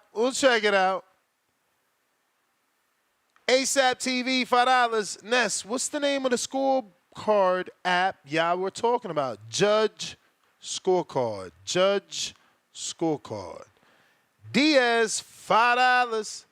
3-4 time today. Audio, video has cut out for less than a minute. Also, intro didn't play in today's show. What? Really? The audio cut out? What are you talking about? Yo. What video too cut out? I'm lost, champ. Hopefully more people complain and we can figure it out. I don't know. Or are you talking about the press conference for the live that people are asking why didn't we watch or talk about? K Ricks, $2. I have no clue what GRODT is. 50 Cent in parentheses. So more, is that an album? Oh, Get Rich or Die Trying. Lord have mercy, it's an acronym. So more than any of Jay albums, facts. And he's still not better than Jay. QB Stepper, $2. Conway, top 3 rapper right now, and he's not 3. Okay, he's that good, huh? We'll see. He got to be real good because, you know, when I'm putting them headphones on, I need to be motivated to walk, run, or hit the bag. So if he ain't doing that, he getting out the rotation. Profound Dreamer, what it do?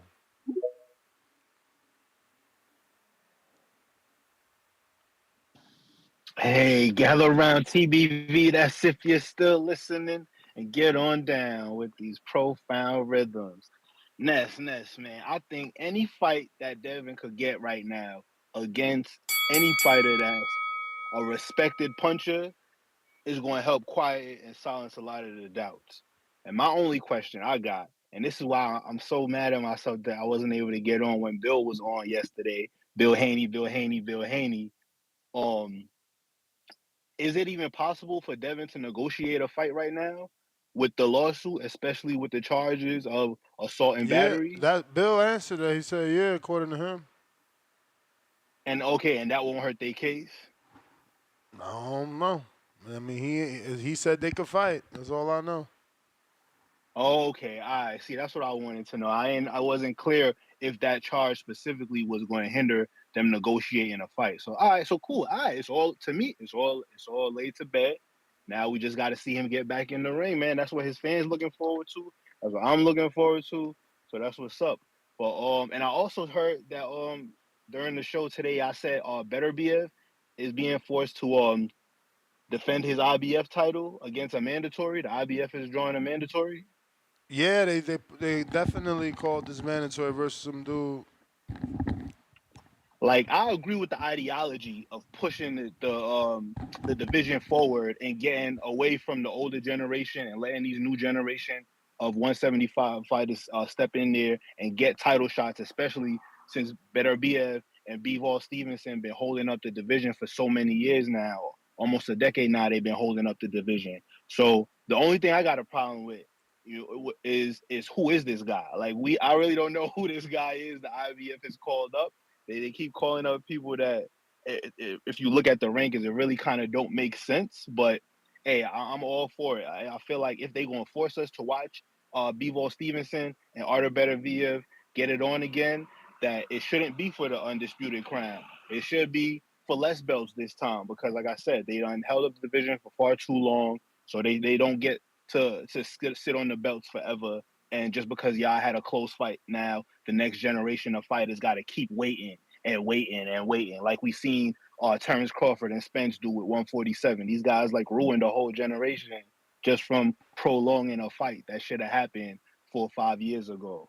So that's really all I have, man. That's my call. I really hope that the IBF stand their ground, but I just hope they come up with better mandatories instead of what we seeing, because Germany has been known notoriously for having, just soft. They match their guys real soft over there in Germany. So I haven't really known Germany to produce anybody of quality. I mean, ain't Ajit Cababel from Germany? Ajit Cabello, that's heavyweight though, right? Yeah, and he's from Germany. Right. Well, I'm just talking about You may in the feel lighter like it's debate. your I'm talking about in the time, past, like Felix but it's Stern not your time. time and all that type of stuff. But that's my call, man. All right, champ. TBV, place to be. Catch me on the next one. Nest GTO, Instagram and Twitter. Stay tuned. Possibly a Border Wars show today. We had to make that up since yesterday we were not able to do it due to the episode being taped at Hardin. Shout out to Hardin. If you're in the city, don't forget to stop at 2900 Desert Inn Road. Check out Hardin. Do a walkthrough. Get the best flour in the city, over 130 strains. Plus, you get that 15% off by telling them TBV sent you. Make sure you tell them the boxing voice. Ask for Stephanie or my girl Kiki, and they're going to make sure you are taken care of. On that note, catch me on the next one.